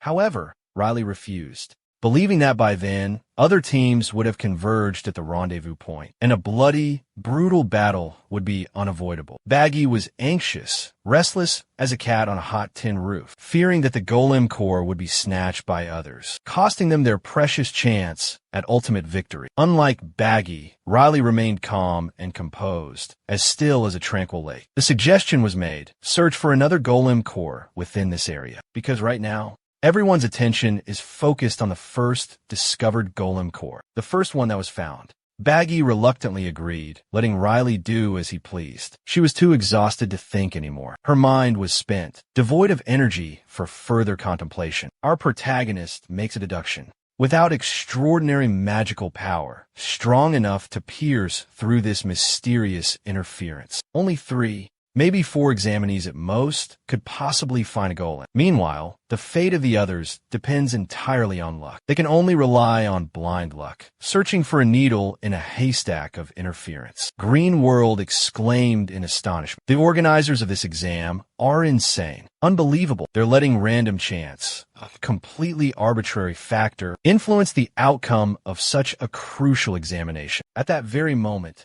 the Golem core suddenly erupted with immense energy, like an ancient dragon awakening from millennia-long slumber. This powerful surge of energy immediately caught everyone's attention. Like a ringing alarm, a clear signal announced that the true battle had officially begun. As they pressed forward, they felt the intense, terrifying tremors from the ongoing fight. It was as if a colossal, ferocious monster was raging, tearing everything apart. Green World declared, a true melee, a merciless war has erupted. There's no turning back, no chance to falter. His disciple looked bewildered and anxious. He wondered, why has the magic of Olam's core suddenly surged with such power? What happened? The protagonist spoke up, shedding light on the mystery. This is a special device prepared by the 5 great magic towers, he explained. Its purpose is to incite conflict among the contestants, forcing them to fight each other. The girl was lost in thought, her expression pensive. She wondered,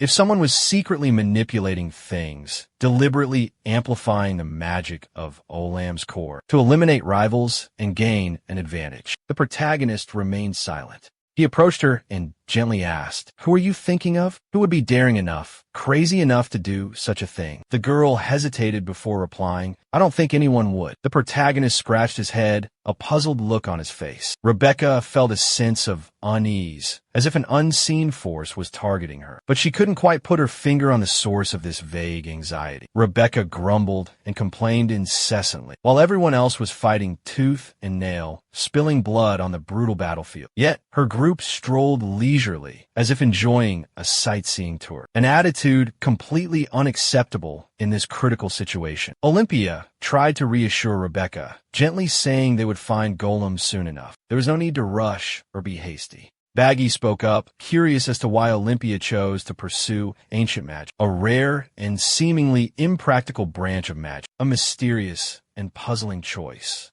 Olympia excitedly shared that she was captivated by mythical stories of legendary mages from ancient lore, like Neruf, Lord of the Skies, Moran, the valiant warrior, and Ariel, the compassionate mage, the predecessors she respected and admired. Riley joined the conversation, adding that Rebecca was also an expert in illusion magic, an equally intriguing and promising path. Baggy immediately voiced his dissent. He argued that the 2 cases presented were entirely different and couldn't be compared.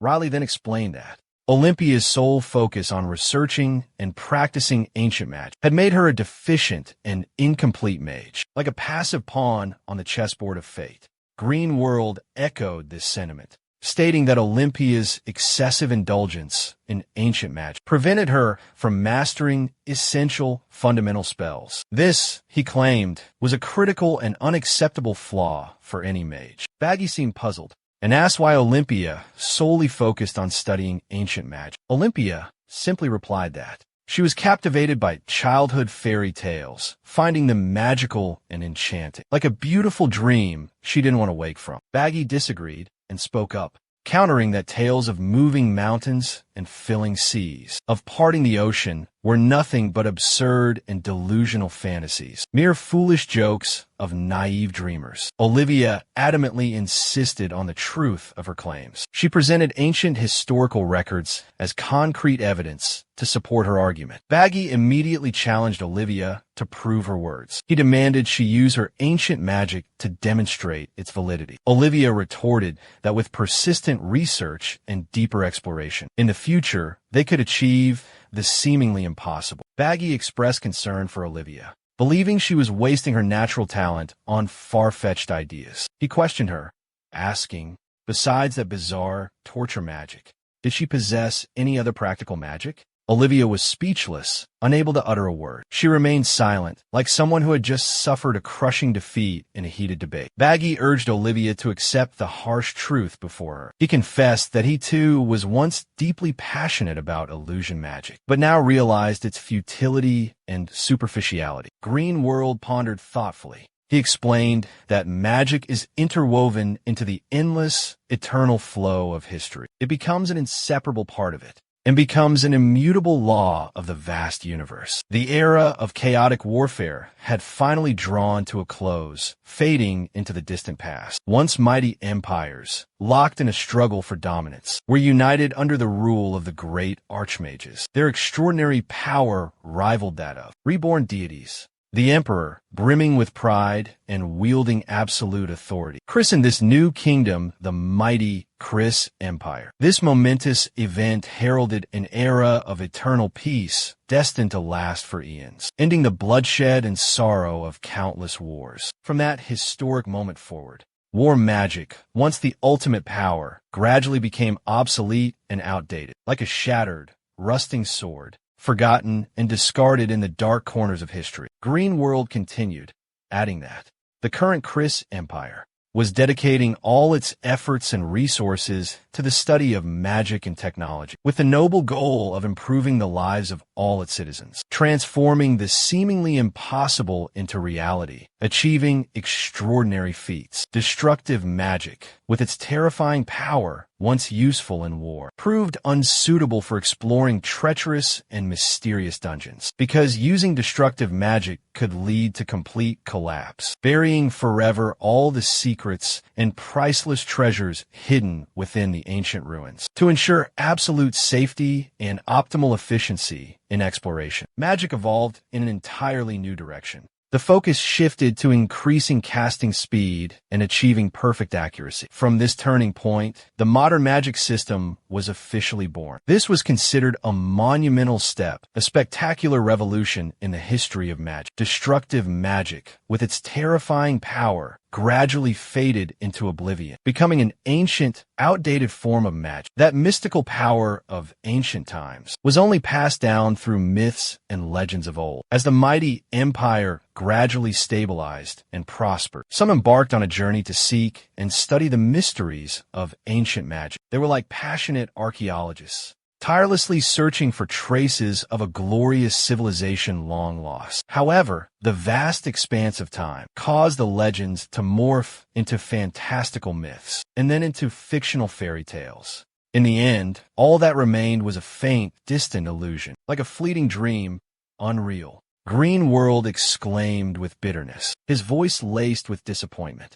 He lamented that no one seemed to remember the legendary figures of old, the greats who once roamed the world. Extraordinary individuals, heroes who shaped history and changed the fate of the world. Riley suddenly expressed a desire to learn ancient magic, a bold, daring, and mysterious decision that surprised Greenworld. Greenworld asked the young woman if she had truly listened to his words, his sincere warnings. That ancient magic, once renowned throughout the land, was now just a remnant of the past, useless and obsolete. Since the end of the earth-shattering war, it had been forgotten, lost to time. It was nothing more than an outdated power, out of place and irrelevant in this new era of technological advancements. Riley firmly asserted that it didn't matter. That if another catastrophic war were to erupt, ancient magic would once again prove its worth, becoming useful and shining brightly. It would be a hidden power a secret weapon capable of changing the tide of war, turning the tables. She believed that learning ancient magic was necessary preparation, an investment in an uncertain and dangerous future. Green World sighed, explaining that the path to ancient magic was not easy, filled with thorns and challenges. It required relentless effort, unwavering perseverance, and mastery of the ancient language, a mysterious tongue long lost to time. Learners had to memorize countless long and complex incantations, spells that held immense power, and above all, the most important thing, meaning he'd have to completely restructure his entire magical system. In other words, he'd be starting from scratch. Sounds pretty tough. Jerry jokingly abandoned the idea of learning ancient magic in his next life, expressing his regret with a playful sigh. Following this half-joking, half-serious remark, the group arrived at their destination, only to find another group had already captured the Golden Golem. Like seasoned hunters with a prize catch, they stood guard over their trophy. Baggy surmised that they had found the Golden Golem first, but the arrival of this other group presented an unexpected complication. A tense atmosphere filled the air, creating a standoff between the two parties. Green World observed carefully, noticing the exhaustion etched on the faces of the other group. They looked as though they had just endured a grueling and intense battle. Green World deduced that capturing the Golden Golem had been no easy feat. Baggy announced that the other group had managed to capture the golem alive, but hadn't yet extracted its energy core. Within the Golden Golem lay a formidable power, demanding extreme caution. Bound tightly, the golem thrashed wildly, like a ferocious beast trapped in a cage. Its violent struggles required a mage from the other group to focus all their energy on keeping it subdued. We'll have to use magic to subdue this beast. Riley seemed surprised, wondering why they chose to capture Glem alive, instead of killing it to claim its magic core. Green World suddenly noticed the tough dragon scales covering Glem's body, and immediately understood why the core's magic was so faint, despite their close proximity. Riley speculated that once the magic core was removed, a massive surge of magical energy would erupt, inevitably leading to a bloody and fierce struggle. Therefore, they needed to carefully plan the seizure of the magic core before the test ended. Green World fully agreed, believing the 5 great magic towers were truly cunning and devious. They always find ways to orchestrate dangerous games and deadly trials. He warned his disciples to be wary of the opposing team, as they had successfully navigated the traps along the way, and were likely to be formidable foes. Baggy concluded that the opposing team possessed extraordinary power, and everyone needed to exercise extreme caution when engaging them. Baggy, filled with fighting spirit, charged forward. He unleashed a fireball spell, attacking the opposing mage team. A furious firestorm swept across the battlefield, threatening to incinerate everything. But then, the unexpected happened.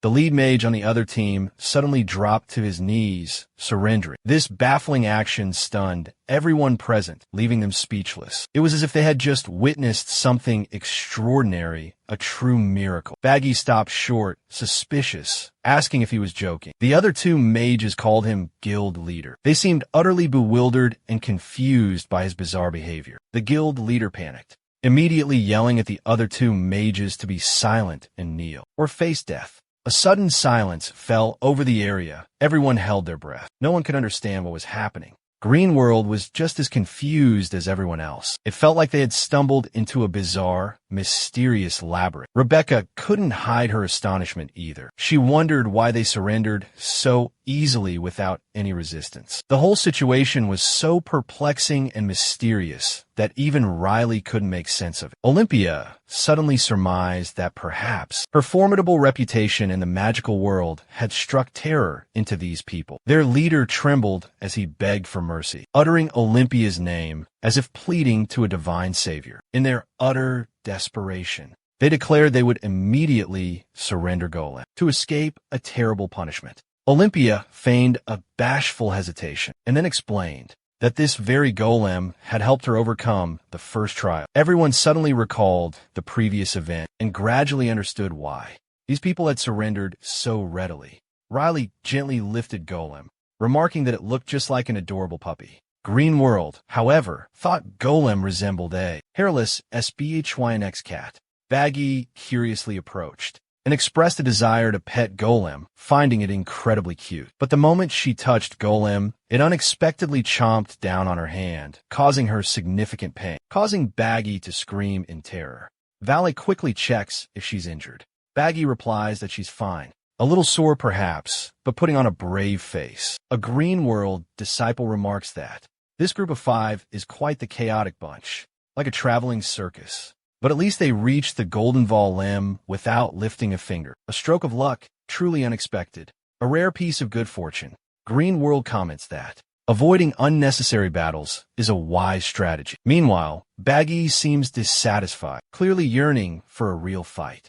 She teases Olympia, saying she seems to have a natural talent for torture magic. Olympia replies that it's the only ancient magic she knows, and she's practiced it for many years. Baggy wonders why Olympia was trembling earlier. If she has the ability to use torture magic, especially with a month-long cooldown. Green World feels a sense of unease, unable to pinpoint who's calling him. What kind of madman lurks in the shadows? Baggy continues the conversation by asking Olympia if she's from the south. Olympia appears utterly surprised, curiously asking Baggy how she could possibly know that. Baggy replies that whenever Olympia speaks, there's a distinct southern lilt to her voice. Even in the most terrifying moments, that accent never wavers. Green World agrees with Baggy's assessment, implicitly confirming that Olympia is indeed a Southerner. Riley expresses doubt at this confident assertion, promptly questioning Green World about the basis for his opinion. Green World explains that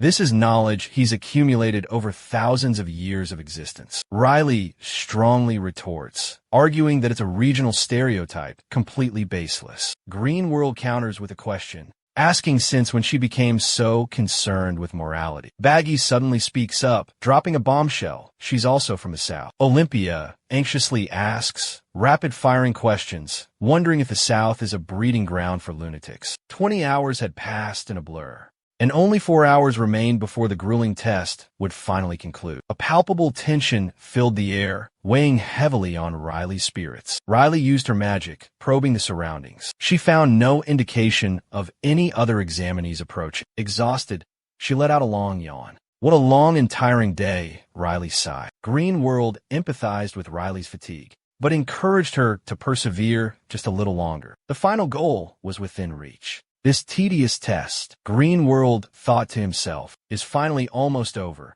It seemed they had successfully navigated the challenging second round without encountering any significant obstacles. This filled him with confidence and optimism about the outcome. Suddenly, they both sensed a strange energy. An immense magical force was rapidly approaching them at a terrifying speed, like a ferocious beast charging straight towards their position. Immediately, Riley focused her mind, analyzing the mysterious magical source, and cast a powerful dispel magic. Baggy and Olympia suddenly awoke, as if emerging from a deep slumber, lost in a never-ending dream. Baggy, suspicious, immediately questioned Riley. Didn't you just assure us that no one had approached us? No. Baggy, calm down, Riley replied, her voice calm. My detection magic, at that time, didn't detect any suspicious presence whatsoever. This is truly strange and baffling. Baggy couldn't accept this explanation and expressed his utter astonishment. Impossible. Riley, with your abilities, how could you not detect the enemy? Your magic is extraordinarily powerful, surpassing anyone else's. You're like an invincible goddess, wielding unparalleled power. Even intricate traps, set by the 5 mighty magic towers, you can easily detect and disable. Yet, you can still cast detection magic, even within chaotic ruins, filled with turbulent energy. This proves your magic possesses a terrifying power beyond common understanding. Green World realized that Baggy understood this too, and therefore, this situation is absurd beyond reason unless they possess dragon skin or a similar artifact, capable of significantly amplifying their strength. He assesses that they're fighting with everything they've got, holding nothing back, like cornered beasts, fighting with the ferocity of desperation. Riley poses the question, if they have dragon skin, does that mean they've also found the legendary Golden Olem? Then why would individuals with such power and wealth attack them so relentlessly? It's all so perplexing, completely inexplicable. Green World admits that he doesn't understand the reason either. But the possibility is very high, almost certain. However, everything is still just speculation, lacking concrete evidence. Unsure expresses caution, reminding everyone to remain vigilant. One thing is clear. The enemy is incredibly dangerous with an overwhelming mana density, lightning-fast spell casting speed, and pinpoint accuracy with every attack. All these factors indicate formidable foes that cannot be underestimated. Green World is lost in thought, his eyes filled with bewilderment and confusion. He can't explain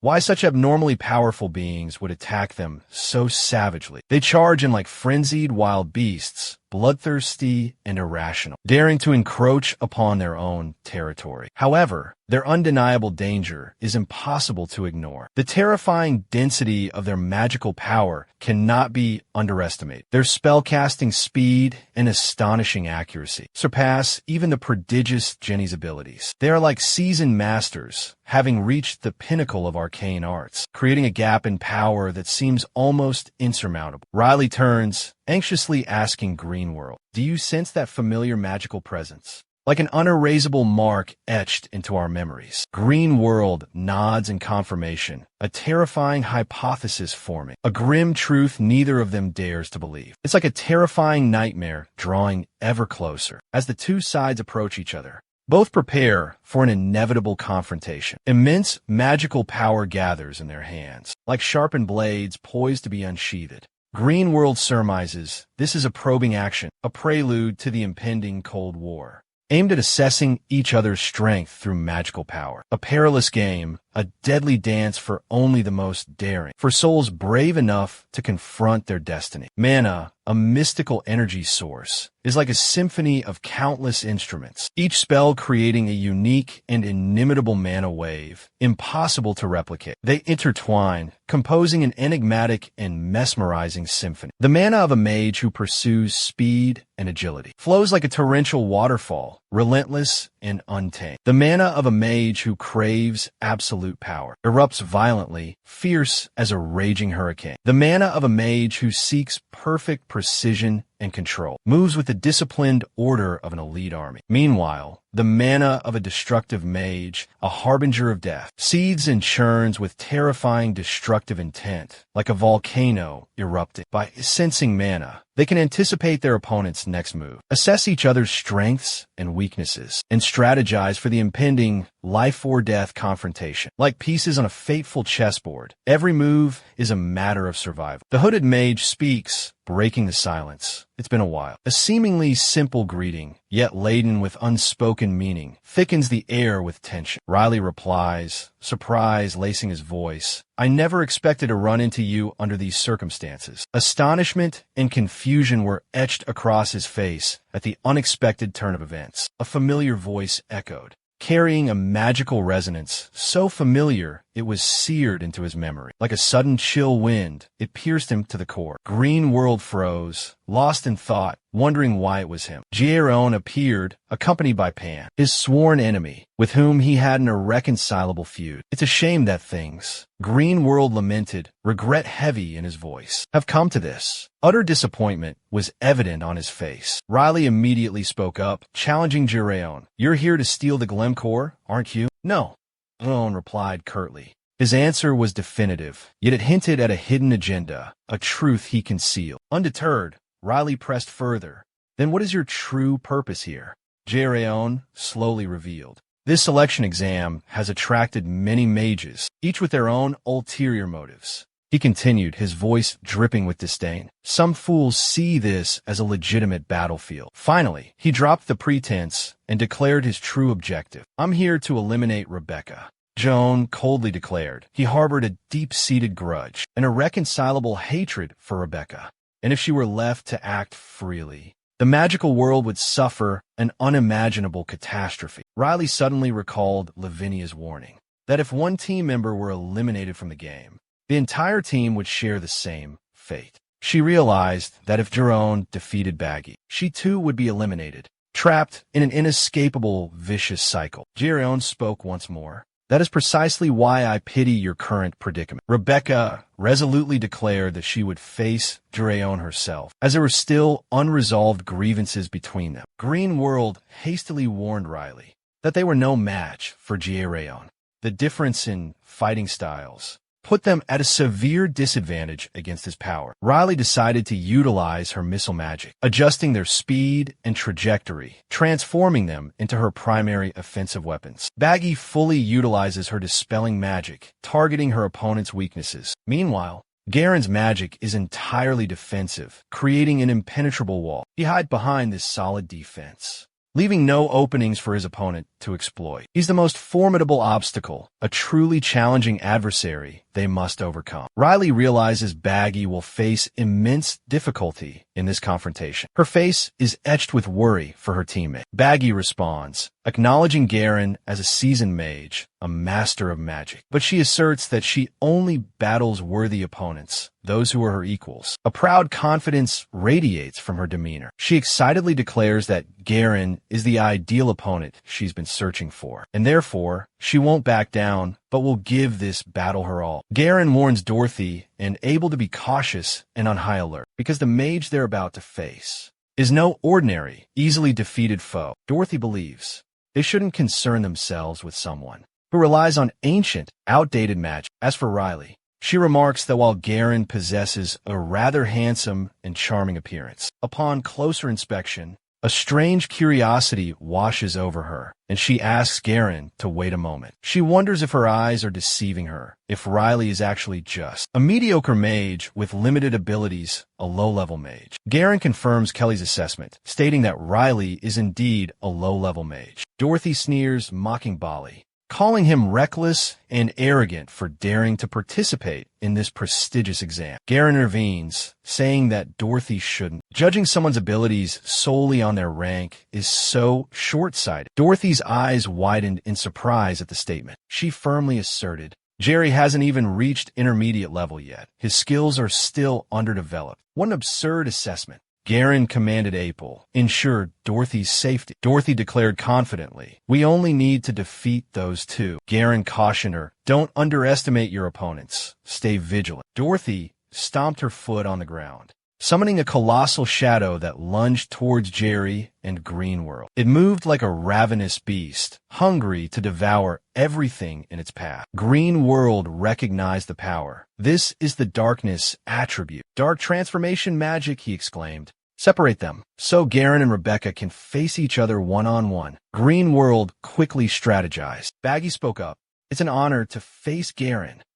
Rebecca spoke cryptically, her words hinting at the name Sauron. Rebecca asked Garen, did you know she's spoken of you often? Her question hung in the air like a mysterious whisper, raising countless questions. Baggy casually declares that this is the first time she's ever laid eyes on Jirayo. However, Sauron has mentioned him countless times, giving her a strange sense of familiarity. Jirayo, enraged, commands Baggy never to speak his niece's name again. He snarls, don't you dare utter her name with your filthy mouth. His fury is palpable, unable to contain her rage. Dorothy's magic instantly teleports Riley to a completely different location. It resembles a colossal garden, seemingly designed for giants. Green World carefully observes, noticing the garden appears to have been abandoned long ago. He wonders if his group is the only one that's been transported here. Suddenly, Olympia's soft, whimpering echoes from behind the dense bushes, like the faint cry of a wounded animal.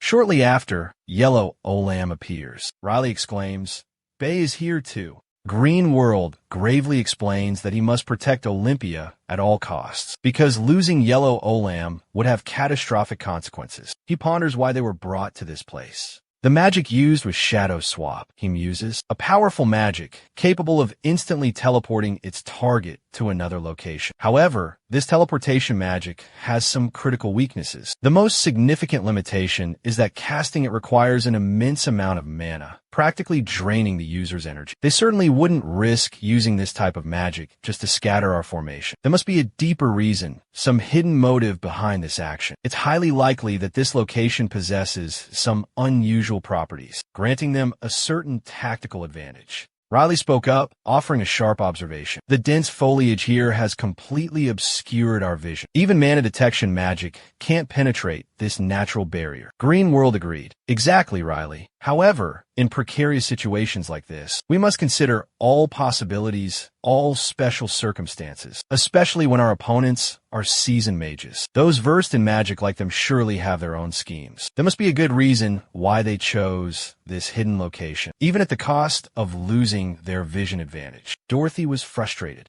and grumbled incessantly. I really can't understand why Garen let such a perfect ambush opportunity slip away. If only he had acted more decisively and accurately. The battle seemed to have reached its conclusion. A wave of regret washed over her. April responded, calling the ambush a cowardly tactic unworthy of a warrior's honor. As a mid-level dark sorcerer, Dorothy felt a surge of anger. She retorted sharply, questioning the meaning of honor in such a dire situation. She doubted whether those self-proclaimed knights truly deserved their noble title. Her tone dripped with sarcasm and mockery. She couldn't fathom why she had to exhaust herself, risking her life, to confront a cowardly sneak and a weak, inexperienced child. Contempt was evident in her arrogant demeanor. She also couldn't help but wonder why Garen had warned her to be wary of these opponents. Green World, filled with anxiety, declared their current situation extremely disadvantageous and urged Jerry to give up the fight since Rebecca Duncan had fallen. According to him,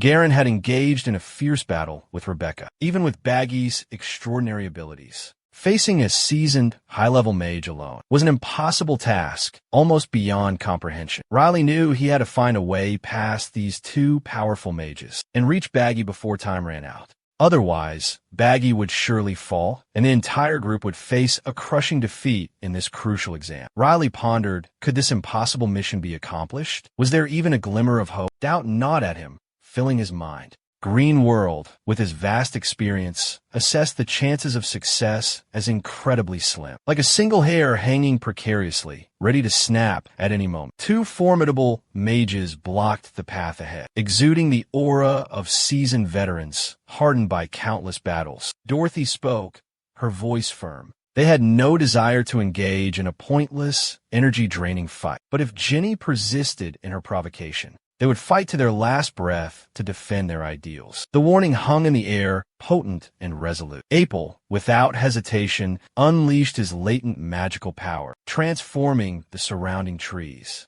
into menacing, carnivorous plants. He sternly warned, echoing Garen's words, that they would show no mercy, no leniency. Upon witnessing the strangely transformed trees, Vala suddenly understood the reason behind their journey to this mysterious garden. April calmly explained it was a special ability he possessed, a mystical magic inherited from the enigmatic grand mage Kuriamgal Sudden. He introduced himself as an intermediate earth mage with the power to control the earth. The name Kuriamgal Sudden suddenly evoked a profound memory in Riley, an indelible mark etched deep within her mind. Seizing the opportunity, Dorothy launched a surprise attack from the ground, like a demon erupting from the depths of hell. Riley quickly reacted to the attack and leaped into the air to evade it, moving with the grace of a falcon diving from the sky. She cautiously considered that the enemy could be lurking above or below her. Upon landing safely, she immediately cast a spell, pushing back the encroaching darkness, like a blazing fire in the midst of a dark night. Dorothy coldly declared that they didn't truly wish to engage in combat with her, but if she continued to resist, then fighting a low-level mage like her would be an insult, a blow to their pride. Her expression hardened, a chilling glint in her eyes. She declared firmly that all threats ended here, leaving no room for leniency. She demanded Jenny's immediate surrender, her tone brooking no argument. Her decision was absolute, unwavering, and resolute. She explained gently that Jenny was young, with a bright future ahead. Countless opportunities awaited, and the path forward was still long. Even without succeeding in this exam, Jenny could still shine in other areas. Green World observed the situation, his keen eyes analyzing the unfolding events. He assessed that the combination of the carnivorous tree and the darkness posed an immeasurable threat. They were as dangerous as a terrifying nightmare, spreading death and destruction. Riley anxiously asked Green World if she possessed the strength to defeat those terrifying monsters. It was an incredibly difficult battle, a confrontation fraught with peril. She had to face 2 Chung-level mages alone, powerful and ruthless adversaries. Furthermore, the surrounding environment completely favored their powers. However, Green World, a veteran of countless life-or-death battles, having faced myriads of foes over millions of years, confidently asserted that victory was well within reach. For knowing oneself and one's enemy ensures victory in every battle. He paused, turning to Rely, and asked who should be considered the primary threat. Without hesitation, she replied that their main objective should be the man manipulating the plant creatures. He needed to be eliminated first. Green World seemed surprised, questioning the reasoning behind her decision. Rely explained in detail, stating that the man was the key, the linchpin in the coordination between their 2 enemies. If all those plants were to disappear, the darkness the woman controlled would vanish as well. Green World nodded in agreement, acknowledging the accuracy of Rely's assessment. The man was indeed an extremely dangerous opponent. He possessed the ability to bind opponents with thorny vines and paralyze them with poisonous fungal spores. Simultaneously, he could launch powerful direct attacks. All of these factors made confronting him incredibly difficult. Green World abruptly shifted the question to his disciple, asking who created the renowned Archmage Cromjul Sting, along with his unique plant magic. They were both brilliant masters with an endless passion for magic. Green World responded with cold disdain. They were nothing but fools, but absolutely refusing to surrender, to give in to fate. Riley sighed, exclaiming that she was tired of hearing about that old man's students. Green World asserted confidently, "Then you haven't heard the tale of the great Cromwell." With that, he turned back to the raging battle. Green World spoke with an air of absolute certainty, declaring that they knew their opponent's weaknesses, as if they could see into the deepest recesses of their souls. Dorothy asked Riley if she had made her final decision, whether she would fight bravely or surrender in shame. Riley suddenly recalled the fairy tale of Armee, the cunning trickster she had read about in an old book. She declared she would show them how Armee had pulled off his devious schemes. She challenged them. "Take all the gold you want. We don't need such trivial metal anymore," she asserted. It no longer held any meaning for them. Dorothy was taken aback by Riley's resolute words. She reiterated Garen's warning that Jenny would fight to the bitter end. And choosing to engage in battle here was a reckless, insane decision. Jenny added that possessing another Olam core wouldn't provide any significant advantage. Golem seemed dejected, looking at Jenny with sorrowful eyes, tears welling up. Jenny gently consoled him, telling him not to cry and to go to Dorothy. She suddenly displayed unexpected tenderness, surprising everyone around them. Dorothy sat down, gazing at Golem with affection. She called Golem by the nickname Golem, praising its cuteness and promising to take good care of it. Green World witnessed this scene, unable to believe his eyes. He was suspicious, wondering what kind of devious trick this was. Riley spoke up, explaining the situation to Green World. She said that typically, people let their guard down around smaller, weaker creatures, and she would exploit this psychological weakness to carry out her plan. Riley asked Green World to watch the upcoming performance carefully. She called the golden golem Tobe and ordered it to attack Dorothy by biting her hard. Dorothy suddenly froze, like a puppet with its strings cut, completely motionless. Golem obeyed the order, clamping down hard on Dorothy's hand. April was extremely worried for Dorothy, but couldn't do anything. Taking advantage of the enemy's confusion and distraction, Riley quickly focused her energy, preparing to launch her decisive attack. Unleashing a powerful spell, a fierce fireball hurtles forward. Sensing imminent danger, April instantly erects a sturdy mana shield for protection. Green World observes the battle, noting that April seems to rely solely on his mana shield for defense. Seizing this golden opportunity, Riley quickly analyzes the magical structure of the shield, and then a dispel spell is cast with pinpoint accuracy. The mana shield shatters as easily as a thin layer of butter pierced by a sharp blade. Riley demonstrates exceptional calculating abilities and astonishing magical proficiency. In the critical moment, April swiftly pulls Dorothy out of harm's way. His lightning-fast reflexes showcase his sharp instincts and extensive combat experience. Green World praises April's quick thinking, comparing him to a seasoned veteran, a cunning old wolf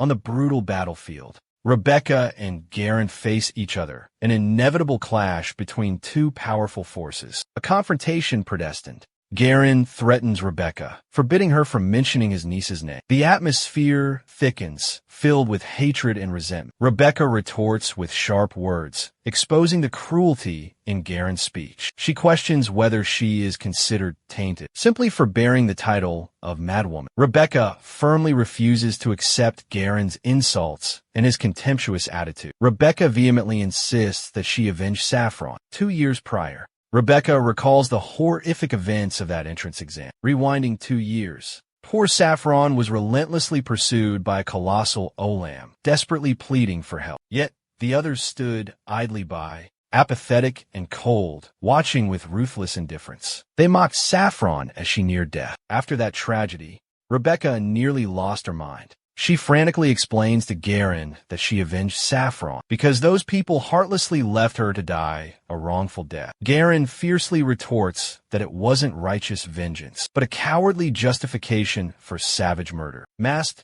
as noble revenge. Rebecca severely tarnished his niece's honor with a bloody massacre disguised as justice. Garen makes a grave accusation. 2 years ago, the elder of the 5 great magic towers, who oversaw the entrance exam, died mysteriously. Just 1 year later, 10 seasoned mages, hailing from prestigious magic academies, were brutally murdered. A bloody and mysterious chain of events unfolded, defying all logical explanation. Since that horrific tragedy, Rebecca Duncan has been branded the Massacre Killer, a haunting moniker that instilled terror. The name became synonymous with fear, a dark curse, the embodiment of evil itself. It was Sauron's tragic death that ignited the tragic chain of events, giving rise to the Massacre Killer, born from hatred and despair. And Rebecca's ruthless actions only served to bury the memory of her dear friend, consigning him to oblivion. Garen boldly proclaimed that he would personally punish Rebecca, declaring it the only way to cleanse the shame and restore honor to his ill-fated niece. Baggy,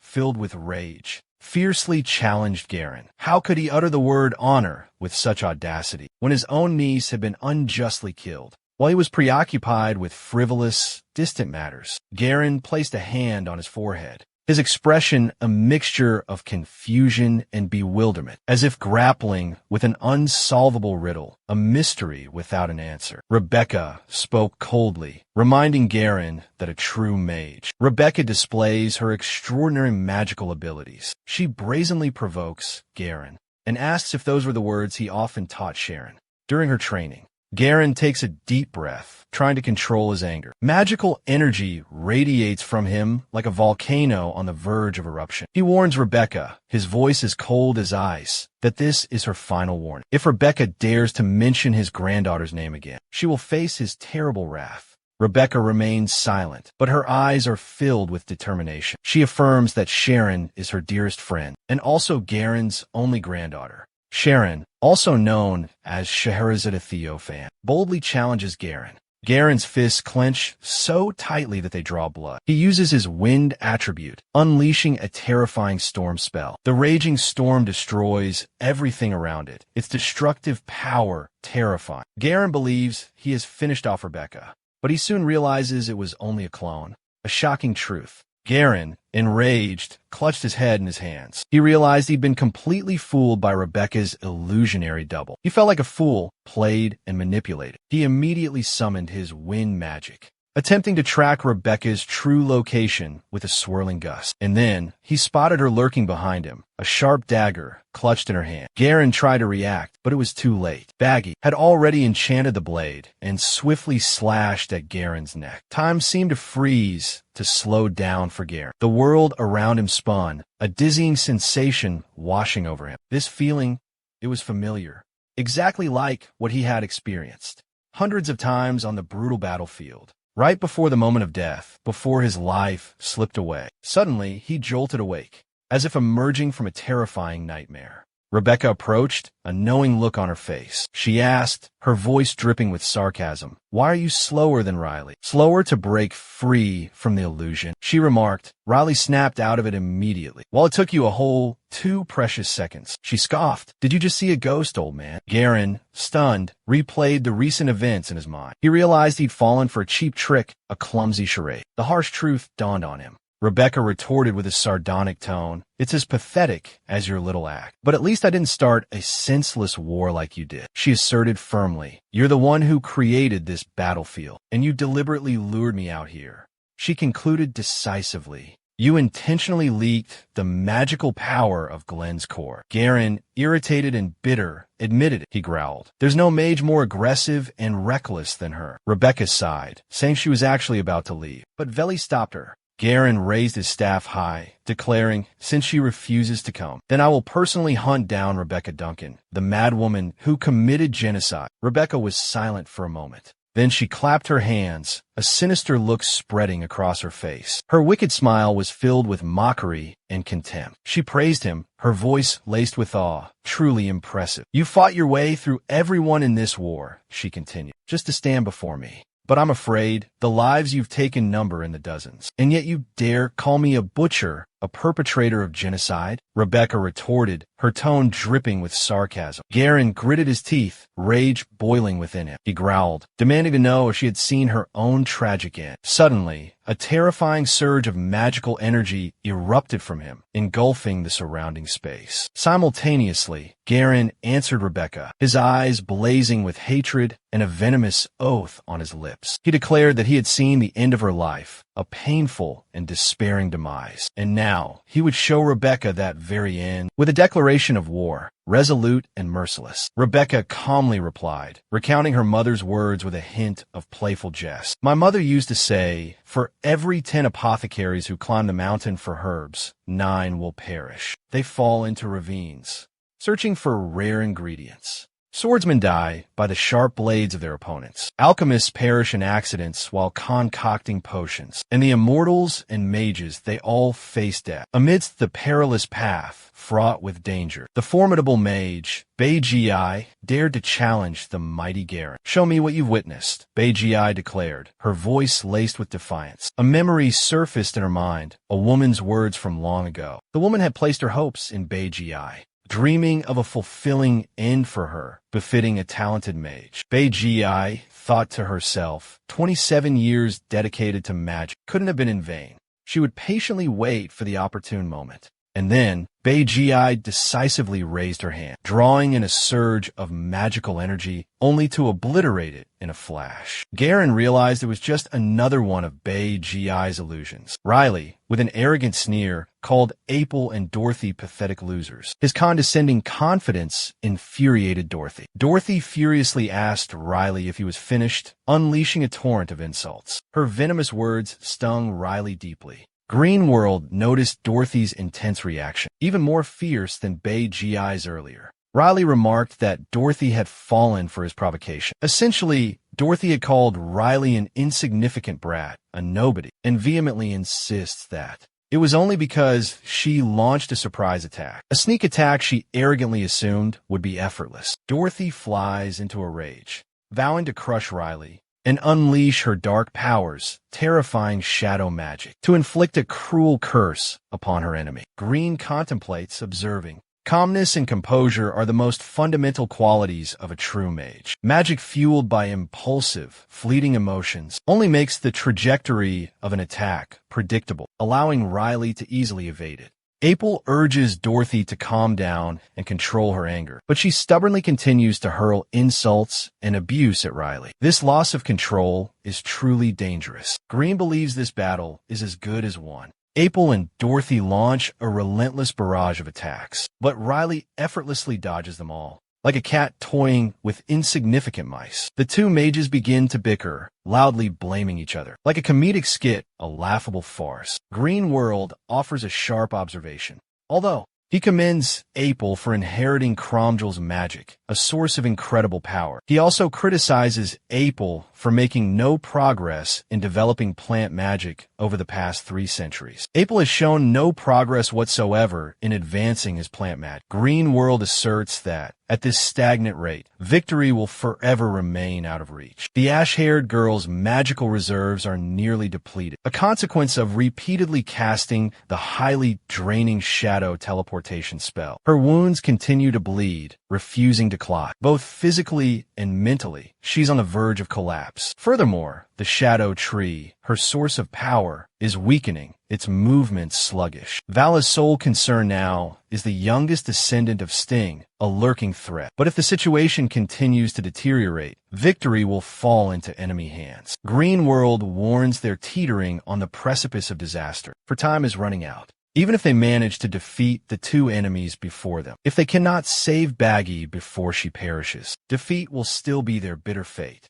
Riley swiftly dodges a fatal blow, and using the thick canopy as leverage, she leaped upwards with the agility and grace of a seasoned ace. Olympia watched this extraordinary display with wide-eyed astonishment, her gaze fixed on Riley as if witnessing a mesmerizing magic trick. Meanwhile, Abel and Dorothy were utterly bewildered, exchanging dumbfounded glances, unable to comprehend the scene unfolding before them. Riley began to flit from branch to branch, effortlessly evading every attack from her opponents. She used her magic to navigate and find her way, like a panther stalking its prey in the dense jungle. Riley explained that the only way to sever the connection between a summoner and their summoned creature was to directly attack the summoner themselves. There was no other way. They had to defeat the puppet master. After taking down Abel and Dorothy, Riley gasped for air, each breath heavy as if she had just endured a grueling life-or-death battle. Her body seemed to have reached its limit, and the signs of exhaustion were evident on her face, impossible to conceal. Green World asked with concern, "Are you all right?" and recognizes it as a moment of extraordinary focus, far surpassing normal limits. Riley is completely exhausted, her energy depleted. Olympia is still hiding in the dense undergrowth, trembling and praying in fear, fragile as a lost fledgling.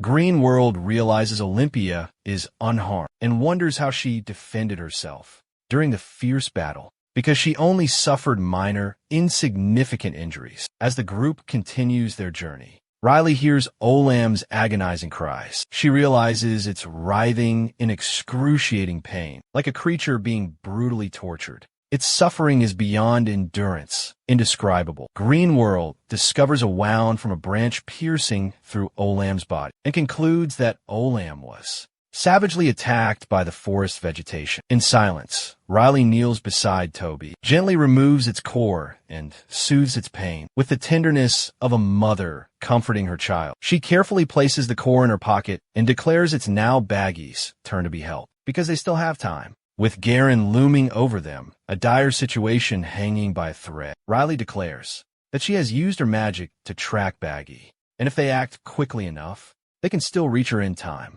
While following the trail, Riley senses something amiss, something different. She realizes that Baggy's presence has completely vanished, like a flickering candle suddenly extinguished by the wind. Suddenly, a chilling voice emerges, like a call from the deepest abyss of hell, demanding she stop. Riley turns to see Garen emerging from the shadows, who coldly informs her that Rebecca Duncan is dead. And with that, the trial she has been bearing has come to an end. Where Baggy's presence was once strong, it has now dissipated into nothingness, like a departed soul. Green World senses a faint, fragile presence, mere remnants, not true life. In other words, Rebecca is dead, withered like a flower severed from its stem. Riley suddenly recalled Lavinia's warning. If a contestant dies, they are automatically disqualified from this deadly competition. She spoke to Green World, declaring that this meant she herself was eliminated from the battle round. Riley accepted defeat, sinking into despair. Garen urged her to understand. Rebecca had committed heinous crimes, unforgivable acts, and Rebecca had to pay for her sins with her life. Riley directly questioned Garen. "Have you ever lost someone important to you?" Baggy retorted, his voice laced with bitterness. I've lost my honor. Riley fell silent, a solemn expression settling on her face, as if to highlight the contradiction in his words. She pointed out that he despised mages, treating them like playthings, viewing this competition as nothing more than a bloody playground. Yet, he was using it to carry out his personal vendetta. She asked, her voice sharp, "How is it any different from the actions you so readily condemn?" Garen admitted, remorse etched on his face. "I have no justification for my actions." Riley spoke to Green World, despair coloring her voice. It's all meaningless, and openly admits to the rage surging within her. She unleashes her latent magical energy, leaving Garen stunned. He questions whether she truly intends to fight a superior like himself. She firmly confirms, without hesitation. Garen resolutely declares the test over, and that there's no reason to continue this pointless fight. Riley retorts, her voice filled with indignation. "He killed Baggy." Garen is taken aback, his face etched with surprise. He asks if she has formed such a quick attachment to the homicidal maniac, a bloodthirsty, genocidal killer, and if she is planning to avenge his death.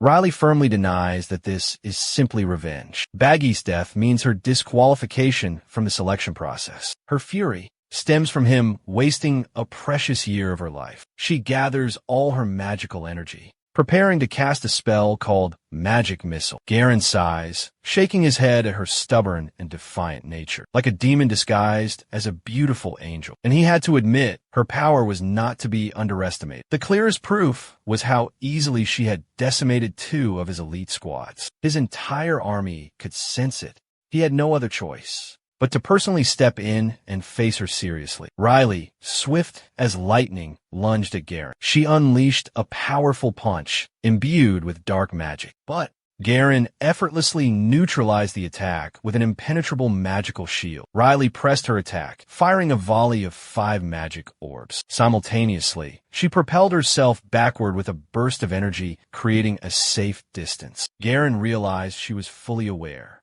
that these energy orbs couldn't penetrate his formidable defenses. Green World pondered, without more firepower, Riley would never be able to break through Garen's intricate magical shield. With just speed and conventional magic, Green World spoke up, suggesting, "In this wasteland of rubble, there must be something useful for us." He saw Olympia, muttering something unconsciously. He was astonished to see her still trembling with fear, seemingly unable to do anything to help herself. Upon closer observation, he realized that Olympia wasn't just scared, but appeared to be desperately trying to remember something.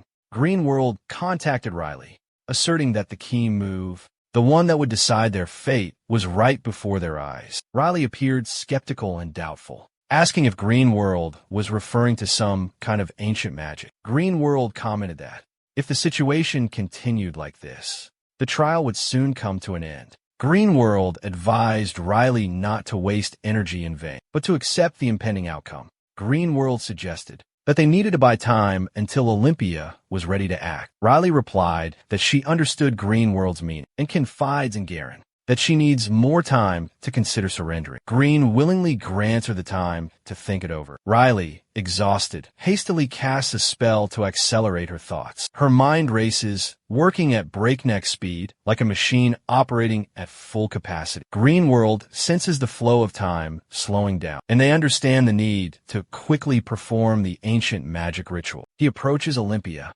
and realizes that because they are within this mystical garden, he focuses intently on her pronunciation, each syllable uttered, and notices no flaws in the incantation structure, although this is the first time he's witnessed a mage wield the ancient language with such fluency and grace. However, he suddenly detects a critical flaw in her incantation. It's the missing sacred invocation, the key to unlocking the ritual's most crucial part. This often happens because, over time, the prayers within ancient incantations are gradually forgotten, lost to the ages, like ancient relics fading and decaying under the relentless flow of time. Riley insists that no matter how many times she recites the incantation, magic cannot be cast without the initial incantation. Green World offers a cryptic smile and claims to be unaffected by the flow of time.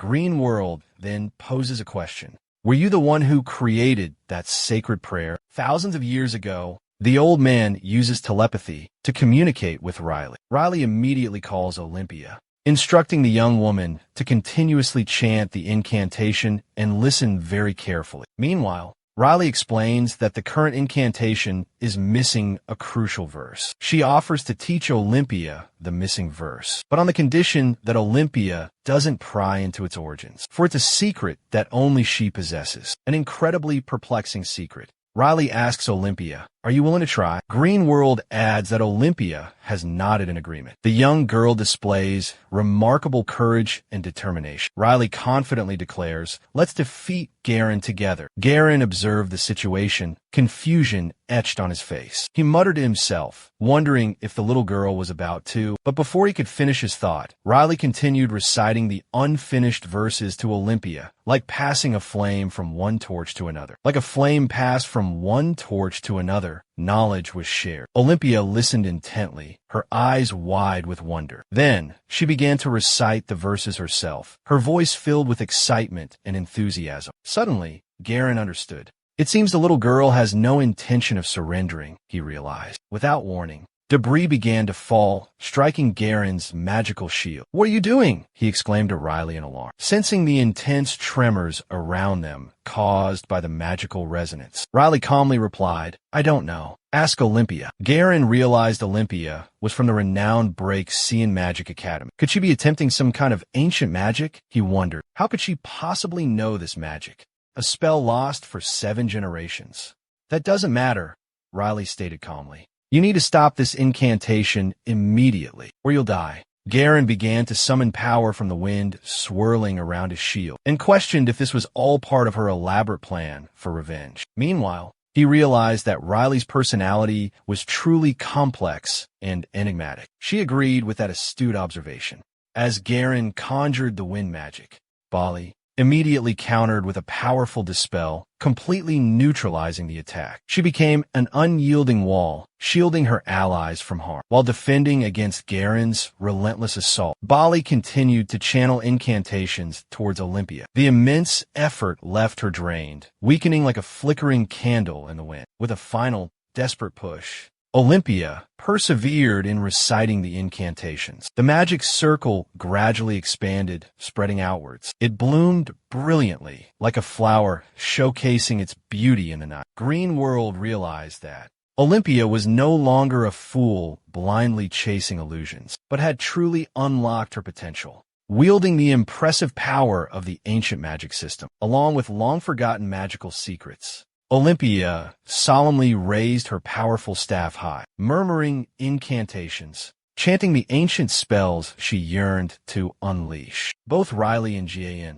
were awestruck by the terrifying power of ancient magic. It was as if they were witnessing the embodiment of a supreme deity. Olympia roared, her voice booming like thunder. Blaze forth, O forgotten flames of antiquity. Her voice was filled with authority and power. A living legend, a power thought to exist only in myths, was unfolding before their very eyes. She unleashed a devastating attack towards Gian, carrying a terrifying, destructive energy. It surged like a ferocious tsunami, ready to engulf everything in its path. Green World watched intently as the flames raged, unable to believe his eyes. That their first battle was so fierce and brutal. He was certain that Olympia possessed an innate talent, an extraordinary aptitude for ancient magic. Upon discovering Ginny lying motionless on the ground, he couldn't contain his worry and rushed towards her. Getting closer, Green World saw that Olympia hadn't suffered any serious injuries. She had just narrowly escaped death, a truly breathtaking escape. Worried, Olympia quickly asked about Riley's condition. She insisted on healing Riley, reassuring the young girl not to worry. But as she turned, Olympia tripped over a rock and fell clumsily. The unexpected moment provided a bit of comic relief, a touch of endearing clumsiness. Trembling, Olympia confessed that her legs were weak and she couldn't stand. Green World explained that it was perfectly understandable, nothing to be surprised about. Olympia's body was exhausted, completely drained of energy. The overuse of mana had severely weakened her. Green World pondered Olympia's intense focus, unwavering determination, and especially her innate talent for ancient magic. He recognized her immense potential, a promising future. She could become a powerful ally, a trustworthy right hand in the future. Although she still had much to learn and experience to gain, Olympia suddenly noticed that Riley had awakened from her unconscious state. She immediately asked how Riley was feeling, showing genuine concern. Curious, Greenworld asked if Riley could move, if she could get up. Riley nodded slightly, confirming that she could. But she also emphasized that something extremely important needed to be done immediately. Riley began to stealthily approach Garen's group, like a wild wolf stalking its prey in shadows. Greenworld was horrified to discover the char bodies and signs of a terrifying magic being repelled. Furthermore, the severe internal injuries on the bodies sent chills down his spine. Riley exclaimed in fear, describing the brutality of the scene, as if he had witnessed the horrors of hell firsthand. Greenworld said it would take weeks for them to recover at the sanctuary, and it was fortunate that a powerful defensive shield had been erected at the last moment by a hair's breadth. Without that shield, the lives of the remaining people would surely have been taken. Riley acknowledged that Garen was truly a master mage, possessing incredible power, capable of creating such an earth-shattering explosion. But what puzzled him was why Garen would protect them. Greenworld explained that, although they were not the target of that ancient magic, thanks to Garen Theoban's protective shield, they had miraculously survived the devastating blast. As for why Garen protected his enemies, it could be speculated that from the beginning, he never intended to kill them. Riley, bewildered, questions Garen's attack on her, and the sheer destructive intent behind it. Garen counters Riley's question, claiming she was the one who initiated the fight. Riley falls silent, lost in thought, replaying the events in her mind. After a moment of contemplation, she decides to use her magic to heal and restore Garen's damaged magical circuits. She returns them to their pristine state, as if untouched.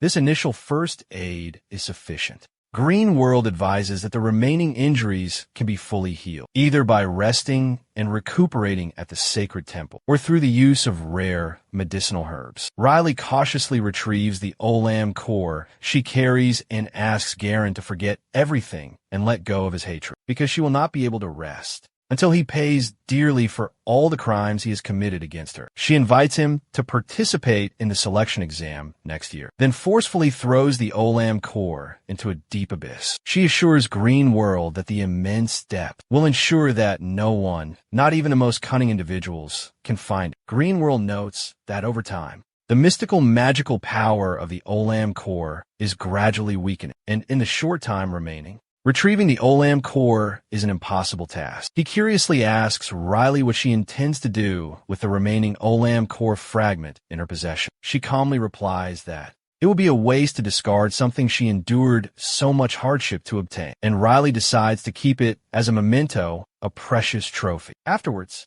she asked Olympia if they should continue exploring the final part of the trial. Suddenly, they both noticed the area behind them, opening up into a breathtaking outdoor garden, lush and vibrant. As they strolled through the magical garden, Greenworld spoke up, observing that they had walked quite a distance, without encountering any ferocious monsters or dangerous traps. It felt as though they had stumbled into a peaceful oasis, isolated from all danger. A wave of relief washed over Riley as she savored the tranquility and serenity of such a peaceful place. Amidst the desolate ruins, Olympia suddenly called out to Riley, her voice filled with curiosity. Intrigue danced in her eyes as she asked Riley about the last verse of the ancient magic spell. Riley replied, reminding Olympia that she had promised never to ask about that mysterious matter. Olympia silently bowed her head, speechless. A faint sadness welled up within her, impossible to conceal. Greenworld quipped, remarking on how easily she was appeased. However,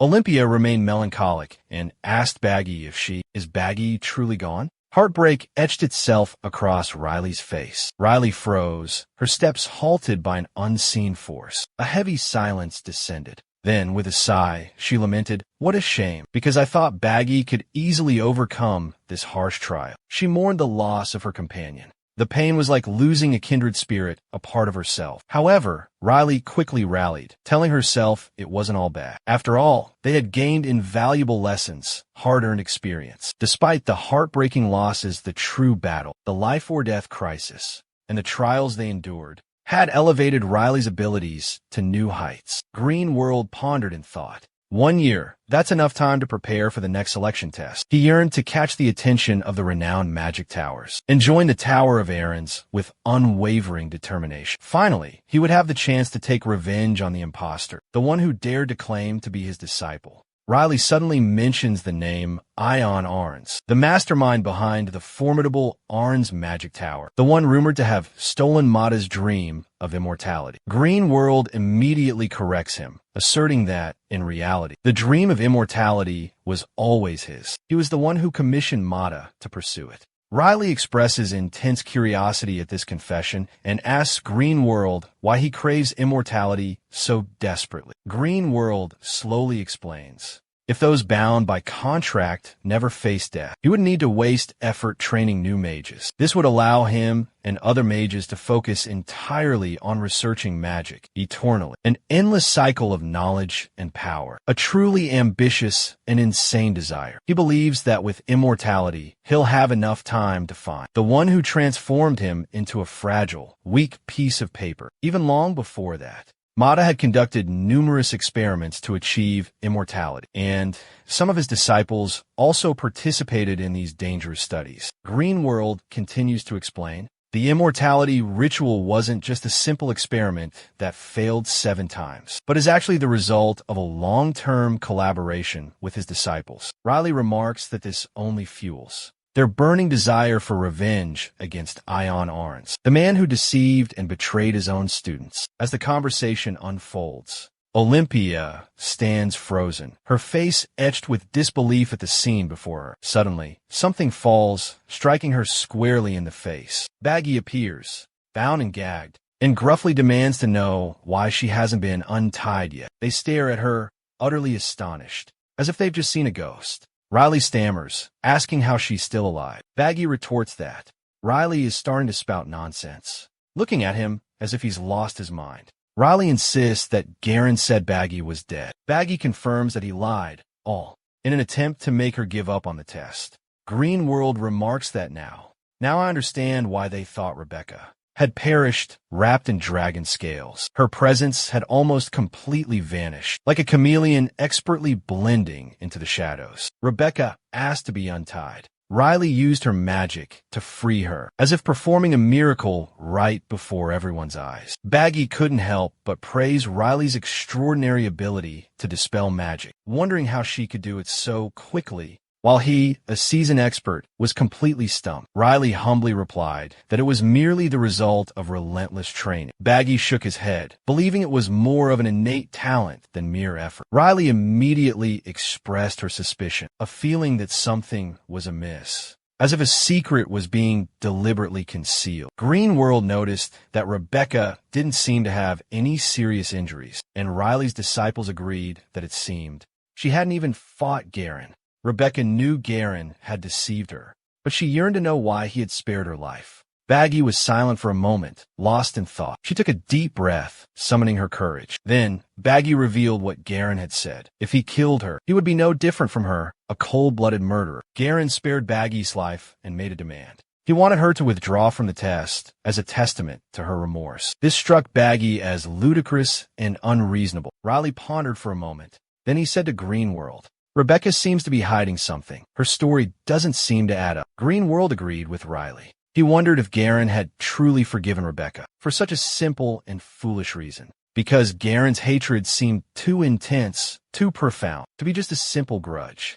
Green World concluded that Rebecca must have inflicted a deep, unforgivable wound upon Garen. It was so profound that Garen couldn't bring himself to kill her. That hatred had burrowed deep into his soul, paralyzing his hand. Rebecca was safe, at least for now, but she's concealing the truth with blatant lies. Green World observes. She doesn't seem to have any intention of revealing what truly happened during the grueling selection process. Under the watchful eyes of officials from the 5 prestigious Great Magic Towers, Green World continues. If Rebecca truly wants to keep this secret, then it's in our best interest to cooperate with her. Riley agrees. adding, "The most important thing right now is that she's still alive." Rebecca speaks up, "If everyone were safe and sound, we probably would have given up and left this test already." She continues, posing a question. "Did Garen ask us to hand over the Olam core?" The other two remain silent, seemingly trying to hide something difficult to say. Baggy becomes frustrated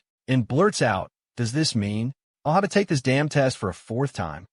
She adds, "Just the thought of it fills me with both excitement and dread." Riley notices Baggy's disappointment and confessed that she had hoped Baggy would successfully escape from Barange, but it seemed that was impossible beyond all expectation. Riley showed Baggy the Golem core and curiously asked her what she thought of the strange object. Baggy, ecstatic and unable to hide her admiration, showered them with praise. She also reminded Olympia to calm down, stop stammering, and recount the entire story. She urged Olympia to narrate everything in detail, where Garen and his group were gathered. Dorothy was consumed by terror, utterly petrified. The little girl trembled as she apologized to Garen, small and fragile like a lost bird amidst a raging storm. Every word, every gesture radiated remorse, regret, and sheer terror. April immediately tried to comfort Dorothy, soothing her fear. She assured Dorothy that Garen was completely safe and unharmed. But then she herself burst into tears.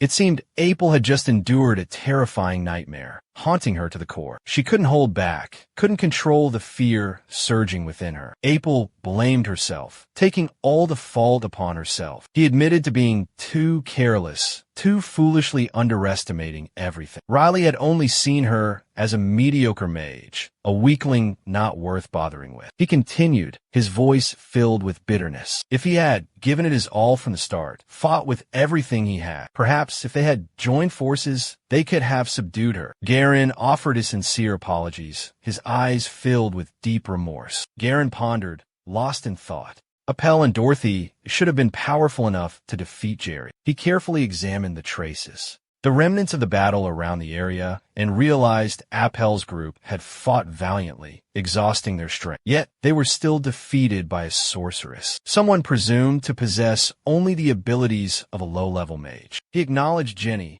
that girl, had faced him as an equal in the final moments of the battle, and he realized she was a true prodigy, possessing extraordinary potential, far surpassing the limitations of her rank. Although he had anticipated Jenny's uniqueness, he couldn't have imagined the sheer terror of her power. He declared that he had fully recovered and would continue the unfinished journey himself. His decision was resolute, unwavering. Abel still adamantly urged him to rest more, once again blaming himself for the incident, and couldn't hide his disappointment. Garen had a good reason to participate in the 5 great magic towers this year. The ambition to conquer them had always burned within him. April gently suggested that Garen try again next year. However, Garen responded with a worried tone, saying he wasn't as young and strong as he used to be. He wasn't sure if his aging body could hold out until next year. Dorothy tried to comfort and encourage the despondent Garen. She firmly assured him that he could do it as long as he believed in himself. Garen sincerely thanked Dorothy for her encouraging words. Suddenly, he noticed something unusual. His gaze shifted towards a group possessing a rare Olam core. He recognized Pamela, Vone,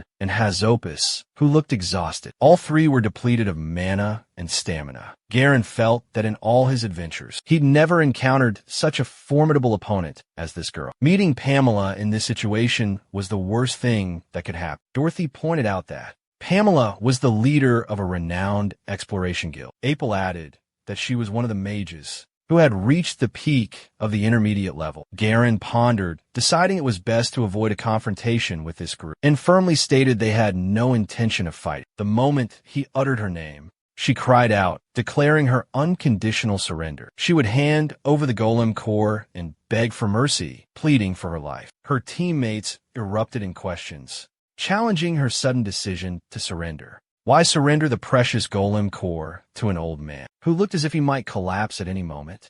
Bamela questioned, should they still proceed with their original plan to confront Garen? The other team members were stunned into silence as the name hung in the air like a thunderclap. A feeling of dread washed over them, as if struck by lightning. Garen's team couldn't believe their ears and began speculating on how the enemy had tracked the Golem core. Anxiety gripped Bamela's team, leaving them wondering, what should they do next? With the current situation, the possibility of elimination was very high. She responded, a sliver of hope remaining. 10 minutes left, a glimmer of opportunity. They debated, should they risk searching for another golem core? In just a brief 10 minutes, with thoroughly justified skepticism, she resolutely asserted that absolutely nothing is impossible. She displayed an unshakable, ironclad determination. Outside, amidst the ancient ruins nestled within the bustling city of Milwaukee, Riley took a deep, invigorating breath. She exclaimed, "The air here is so fresh, so wonderful." It felt like a refreshing breeze,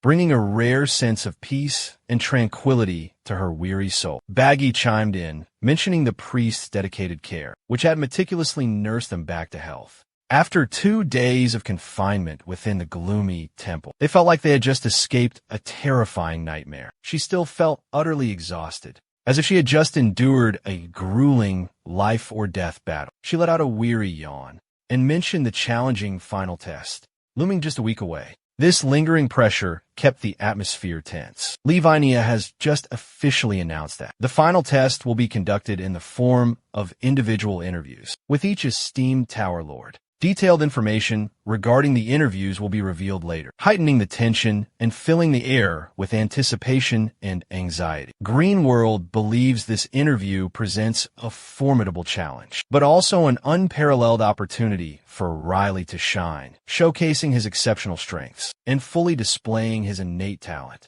He will have the chance to prove himself before the powerful Tower Lords, affirming his confidence, decisiveness, and leadership abilities. Most importantly, he will finally meet Ion Arns, a legendary figure. Rebecca, with a sleepy expression like a lazy cat, mumbles that she needs to get some rest.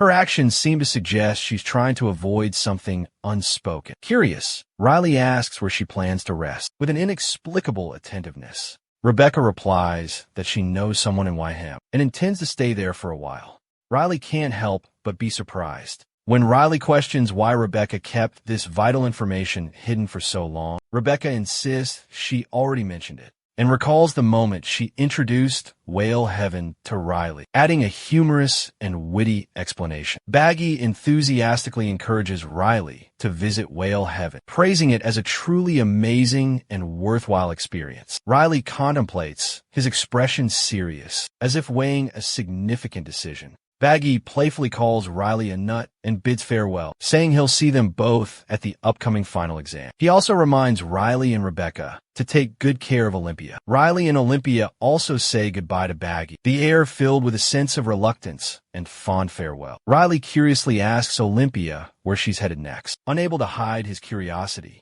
Olympia shares that she plans to visit the ACTA library first, hoping to explore and absorb new knowledge. Riley jokingly says that she just wants to go back to her room and relax, and fully enjoy a relaxing day with luxurious amenities. She plans to indulge in ice cream in the dining hall and soak in a soothing hot bath, like a peaceful, relaxing dream. Olivia nodded in agreement, emphasizing the importance of rest and recharge. Arriving at the hotel entrance, Riley daydreamed about the deep slumber that awaited her. It felt like a well-deserved reward after the tumultuous experiences she'd just endured. Filled with hope and anticipation, she stepped into the lobby, only to unexpectedly run into G.A. Ryan, Abel, and Dorothy. As if pulled back to reality by an invisible force, Riley was completely taken aback by their presence. She remained silent, maintaining her composure, preparing to face this unexpected situation. Ryan made a remark, seemingly oblivious to her presence there. His words caught Riley off guard.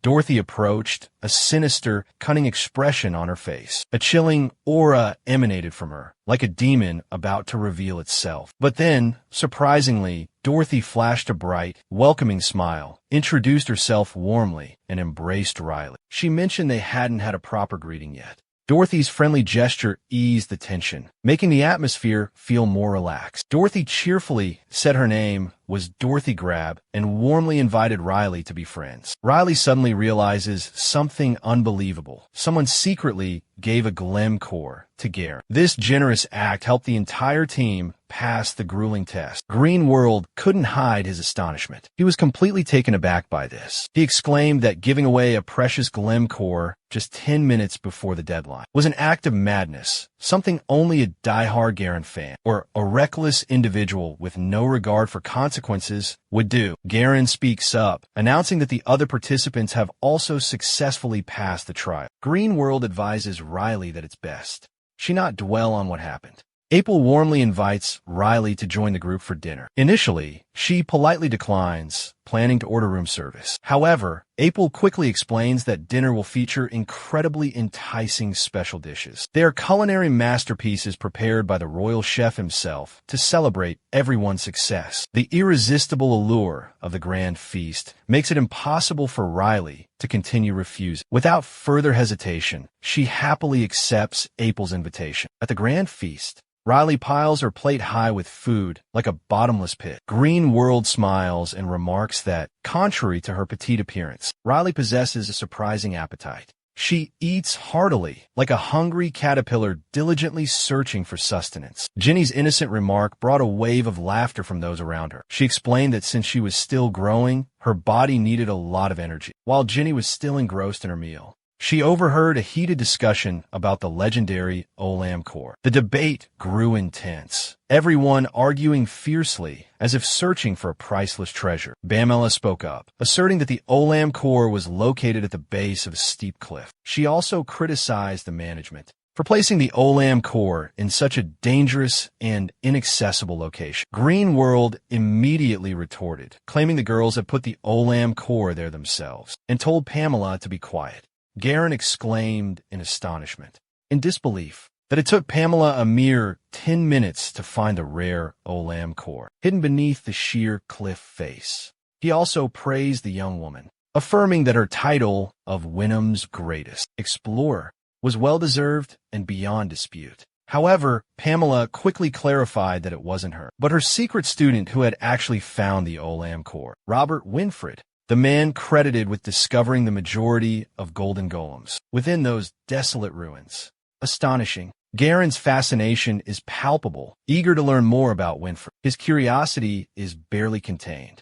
Milla enthusiastically chimes in, describing Robert as an exceptional individual, possessing an extraordinary mana absorption ability, like a beast devouring all surrounding energy. However, Green World observes that Robert seems completely indifferent to the praise. This takes everyone by surprise. Milla adds, mentioning a hint of arrogance in his personality. Green World concurs, acknowledging Robert's undeniable talent, and stating that with more effort, Robert could easily become a great sorcerer. Milla further emphasizes that Robert located the administrative headquarters with astonishing speed. Robert confidently declared that no one could beat his time on the first test. He seemed absolutely certain of his leading position. Suddenly, Dorothy spoke up, interrupting Robert. She asserted that Baggy was actually the one who finished fastest, with an astounding time of only 4 hours. Bamela immediately countered Dorothy's claim. She argued that Robert was still faster and called Baggy a fool, even a madman. Pamela's reasoning was that Baggy had used shadow clones to cheat on the test. Therefore, his achievement wasn't valid. Dorothy calmly replied that she was simply stating the truth. 33 chimed in by declaring that Garen had completed the first test perfectly in just 1 day. Thus, Robert could only be in second place with a completion time of 2 days. Garen immediately corrected that with a time of 2 days, Robert wouldn't even be in second place. Bamela argued that such a comparison wasn't fair, as it put those who used pathfinding magic at an advantage. She demanded a more fair and accurate assessment. Facing Rebecca, who cleverly used a clone to pass the trial, Garen seemed to realize there might be a misunderstanding. He turned to Riley and asked, how long did it take her to complete the first test? Green World muttered, a cryptic smile playing on his lips. I think I know the answer to that. Riley responded calmly. It only took her half a day, 6 hours and 30 minutes, to be exact. Her answer left everyone at the table stunned into silence. Garen nodded in satisfaction and affirmed, that's precisely the answer we were looking for. His tone suggested he had just unearthed a priceless treasure. Green World playfully teased Riley. Is there a chance you're this old man's secret granddaughter? Greenworld's joke left Pamela utterly speechless in disbelief. She felt like she had just been doused with a bucket of ice water. Robert slammed his fist on the table in anger, yelling, "This is a ridiculous joke." He demanded, how could a low-level mage like her possibly find the administration office? In just half a day, Robert, with an arrogant sneer, questioned, does a candidate with such abilities even qualify for the final test? Immediately, Zero chimed in, arguing that the widespread magical disturbance in Winham wasn't a challenge easily overcome. Furthermore, the residual magic from previous experiments had caused instability, making accurate tracking spells impossible. She must have, he declared, without a doubt, used some sort of trickery to get this far. To this extent, Greenworld looked puzzled, wondering why Robert was reacting so strongly. His behavior only fueled the suspicions of those around them. Suddenly, Dorothy interrupted the argument. She announced that she had a question for Robert. Summoning her own dark magic, she challenged him to a duel. Robert was speechless, stunned into silence. He knew Dorothy was a seasoned mage, a formidable opponent. Dorothy pressed on, asserting that Riley had spectacularly defeated both her and Abel. At the same time, a stunned Robert blurted out a question to the youngest Sting, asking if the shocking news was actually true.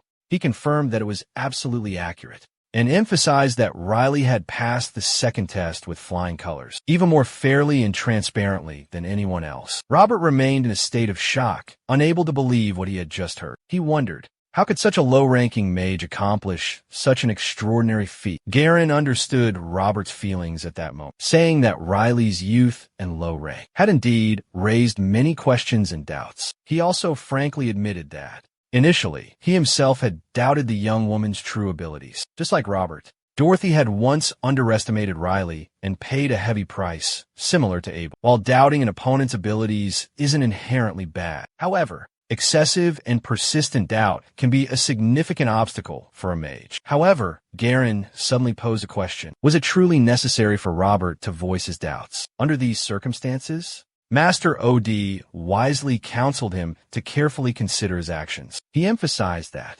this gathering was meant to celebrate Riley's successful completion of the second trial, and questioned whether the presence of such accomplished and experienced mages truly warranted such a display of suspicion and hostility. Pamela concurred, stating that her student had made a grave error. She explained that Robert had acted impulsively and excused him by saying that his intense training with her had led to a lapse in judgment. She scolded him and demanded a sincere apology. Robert bowed his head, earnestly apologizing for his rudeness. Garen accepted the apology, on the condition that he learn from this mistake. He suggested that, if Robert still harbored doubts about Riley's abilities, he should challenge her directly. He added that she would likely welcome a confrontation. Riley exuded a defiant, challenging aura, like a panther lying in wait, ready to pounce. Garen inquired if that assessment was accurate. Riley confirmed with unwavering certainty and declared that she would gladly accept the challenge. Greenworld expressed doubt and skepticism. Was such blatant hostility truly necessary in this situation? She retorted that she didn't appreciate arrogance, especially from those who didn't understand their own place. Greenworld expressed his hope that there wouldn't be any further disruptions. However, he also admitted a sense of foreboding was creeping into his mind, like an omen of impending doom. The anxiety was evident on his face, impossible to conceal. Suddenly, a knock echoed through the tense atmosphere, like a signal from some mysterious realm. Pamela remarked that it seemed they had an unexpected guest, and she invited the visitor to enter. Olivia appeared, stepping through the doorway, and reveals that the hotel staff informed him of her arrival. Baala screams in terror, pleading for help as if facing a terrifying demon. She is completely consumed by sheer dread. The surrounding people rush to inquire, wanting to know what's happened. Immediately, Pamela's group drags Olympia away, their actions resembling a hostage situation. This abrupt action leaves the witnesses bewildered and confused. This unexpected situation is baffling, leaving everyone surprised. Garange's group also hurriedly bids farewell to Jerry and departs. They seem to be trying to slip away, evading something extremely dangerous. Riley then asks Greenworld if there's a method to accelerate or induce the second awakening. He inquires cautiously. Green World gently asks Riley if she feels she has reached her limits. His concern for Riley is thoughtful and sincere. The second awakening is considered a privilege, a precious gift, occurring only when a mage reaches maturity and their abilities have fully ripened. It's a significant milestone, marking the final stage in the arduous awakening process. And it is also when the mystical flora attribute will appear. This is the golden age, the period where mages level up at an incredible pace. Like a mighty dragon awakening from millennial slumber, rising with unparalleled power. A sudden and spectacular transformation. Green World shares his perspective, explaining that, after interacting with and observing many talented mages during the recent second exam, this is completely understandable if she felt limited or restrained when facing them. Riley assesses her support magic abilities, believing she has a firm and thorough understanding of them. However, her offensive capabilities are severely lacking. Like a dull sword, not sharp enough to cut through anything. Her strength lies in tracking and disabling opponents. In reality,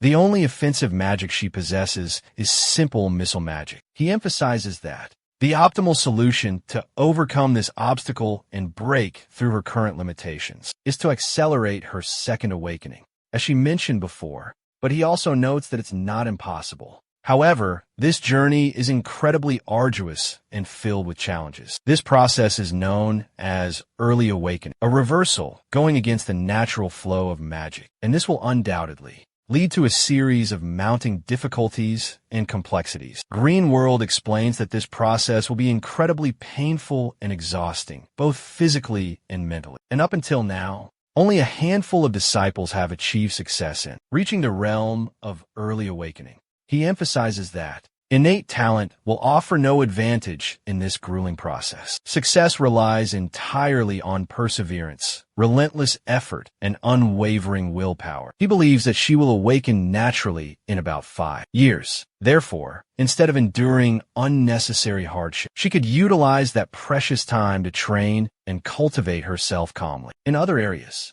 however, if she remains determined to pursue this path, he will not stop her. Riley responds, affirming her unwavering resolve to achieve her goal. Green World remarks that if that is her final decision, no force could stop her, and he confessed to orchestrating her early awakening, a plan to allow her to experience awakening before the usual time. He decided to push and encourage her forward, because he firmly believed she would turn her rage into motivation and achieve her goals brilliantly. He promised her they would both give it their all, sparing no effort. The young girl excitedly declared, brimming with confidence, that she would undoubtedly succeed. Later, while engrossed in reading, she stumbled upon a strange object called a seed with hidden attributes deep within her own mana heart. And she noted that when the accumulated mana exceeded a certain threshold, this mysterious seed would automatically bloom. Green World confirmed this information to be accurate and stated that the method to trigger the bloom was simple. Just fill her with mana.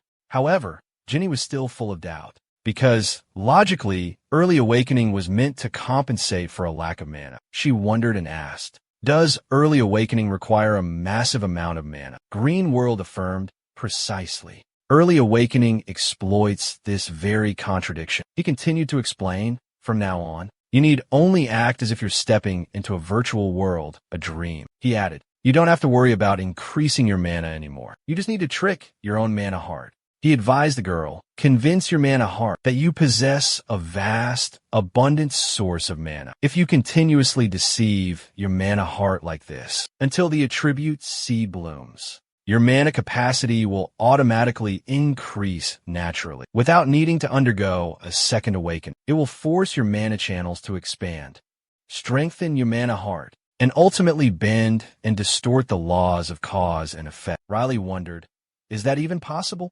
Her doubt was completely understandable. Green World immediately replied, nothing is impossible. He explained that, without any setbacks, the entire process would take approximately 5 weeks. This surprised her, but he continued, explaining that in reality, the required time could be much longer than anticipated, because there were still countless complex steps to complete. She needed to create a protective layer, an energy barrier, shielding her body from within by controlling the flow of mana, temporarily increasing the amount of mana her body could absorb and control, while simultaneously maintaining the external mana flow, long enough for her mana heart to sense and adapt to the changes. Along with that were a series of other complex procedures intertwined, making predictions extremely difficult. Valley realized that this challenge would be incredibly arduous. Green World warned her that. He wasn't exaggerating when he said the process would be incredibly difficult, to the point where she would feel on the verge of death. In fact, this could be the most grueling challenge she would ever face in her life. But great rewards always come with great hardships and pain. Vala nodded silently, understanding and determined to give it her all. She focused her mind, drawing on the magical energy hidden within. But instantly, a searing pain shot through her body. It felt as if 1,000 fires were burning her flesh, causing excruciating agony. Green World urged her to be patient, to endure. He warned that the next 5 weeks would be a grueling trial, a journey through hell on earth. Awakening her latent powers prematurely would bring excruciating pain. The immense pressure from the mana flow would overwhelm her body, leaving her disoriented. A burning sensation, as if every muscle fiber, every blood vessel was ablaze. The pain was relentless, beyond human endurance, constantly tormenting her. With a solemn expression, Green World reminded Valley to brace herself for the arduous weeks ahead. 5 days later, Riley asked Green World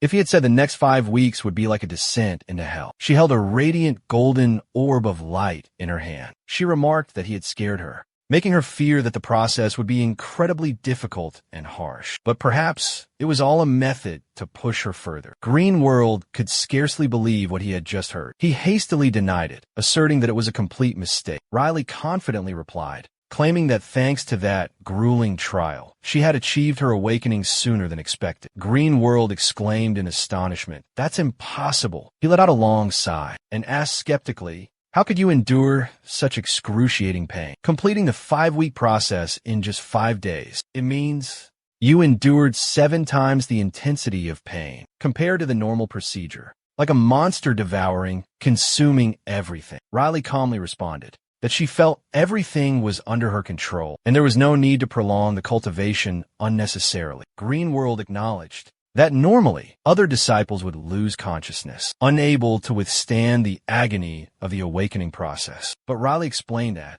she endured a training regime far more brutal and severe. Compared to what she faced in the Thieves' Guild, this pain was nothing. Green World was enraged by the Thieves' Guild's cruelty and couldn't help but wonder, what did they do to this young girl to make her so numb to pain? How could someone so young endure such hardship? Riley began to recount, her voice somber, that she had undergone horrific barbaric torture disguised as mental training exercises. For instance, being tied tightly to a post, left in the darkness, while they casually enjoyed a lavish feast right in front of her. Despite her desperate pleas and begging, they wouldn't give her a single bite. A savage, inhumane form of torture. It left deep, indelible scars on the young girl's soul. When they finally allowed her to eat, it was only a meager piece of dried chicken, rationed sparingly for an entire week. Not a drop of clean water to drink, only bitter leaf water.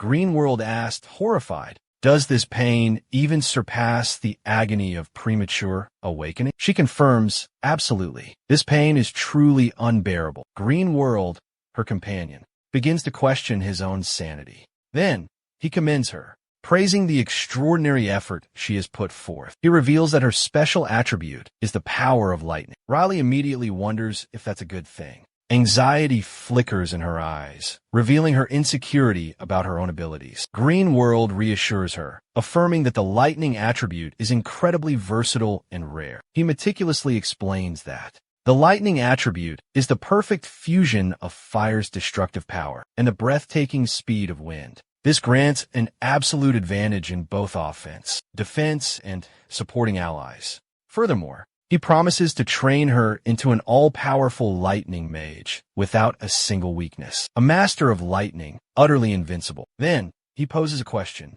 Has she ever been struck by lightning before? Due to her compatibility with the new chip's interface, this ability possessed an extraordinary power beyond imagination. It left him wide-eyed in astonishment, filled with curiosity and wonder. He declared with certainty, The nature of a magical attribute isn't random or due to luck, but is formed from the inherent qualities of each individual, including personality, thoughts, deep-seated memories, their surrounding environment, and even the traumas and experiences deeply etched in their minds. All these elements blend, develop, and ultimately shape a distinct and characteristic magical attribute. This attribute will manifest most clearly during the Second Awakening. For example, a mage who has experienced a near-death experience from drowning will likely possess the water attribute. Meanwhile, a mage who grew up in a land constantly swept by winds has a high probability of awakening the wind attribute. It's an immutable, undeniable law, and with Riley's strong magical compatibility, he couldn't help but wonder if she had a special connection to lightning or electricity. Could the bolts of lightning that streak across the sky or powerful electrical energy hold the secret to her power, or not?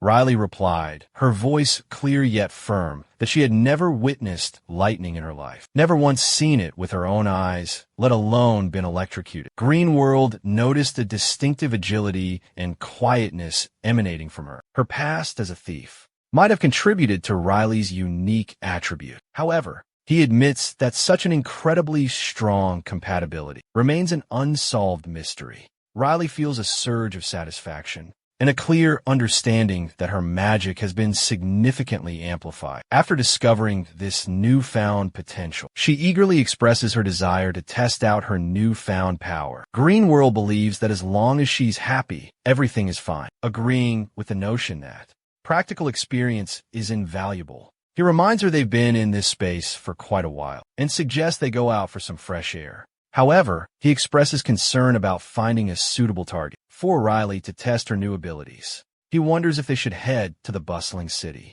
and find a fake tour guide like last time. He admits that while this plan is feasible, it won't be easy, as it could very well cause panic and fear. Just as they stepped out the door, a fateful encounter occurred as Robert appeared right before their eyes. Greenworld wondered, could this be the same bumbling, incompetent mage they had encountered before? Without hesitation, Robert immediately challenged Riley to a duel. This sudden action left Riley and Greenworld completely stunned, frozen in place. However, deep down, Robert began to feel anxious. Unease welled up inside him after witnessing the horrific events at the hotel. The duel, initially perceived as simple, had now become a major event, attracting widespread attention. Numerous renowned and talented mages had come to witness the confrontation. The place was like a grand arena, a magnificent stage, awaiting the peak performance of the two rivals. Robert was utterly bewildered and confused. He wondered how things had spiraled so rapidly out of his control. Robert suddenly realized that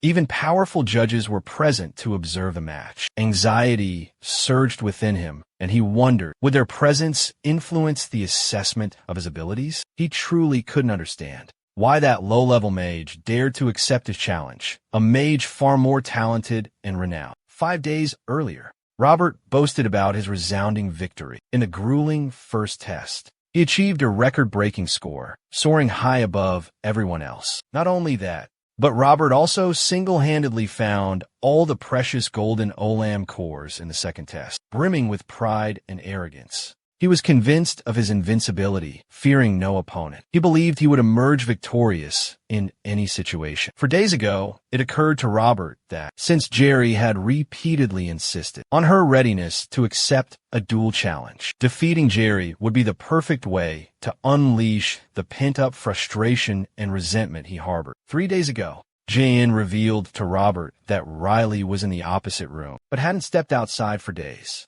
This left Robert feeling perplexed and uneasy. He couldn't find a reasonable explanation for this strange occurrence. 2 days ago, Robert stood before Riley's door, suspecting that Jenny was intentionally hiding, afraid of a direct confrontation with such a brilliant prodigy. The day before, as he walked past her room, he hastily concluded she was hiding behind her closed door and that ultimately, victory would be his. His pride and confidence seemed as unshakable as a mountain, unwavering. Yet today, an inexplicable unease crept into Robert's heart. He worried that his own arrogance had driven her to avoid him. But now, doubts began to surface in his mind. A vague thought emerged. Was there something beyond his understanding, beyond his capabilities? Anxiety and fear surged within him, impossible to conceal beneath his calm facade. As all eyes turned towards him, like 1,000 piercing arrows, he felt lost in a dark labyrinth, unable to find his way out. In his utter confusion and bewilderment, he couldn't utter a word. Completely flustered, Robert wondered what was happening and what he should do next. Meanwhile, he was completely oblivious to his master's attempts to call him, until her warm hand rested on his shoulder. Bamila reassured Robert, advising him not to worry, because Jenny was just an ordinary mage, possessing a limited and weak mana pool, and her magical potential remained untapped, still dormant. This was the golden moment.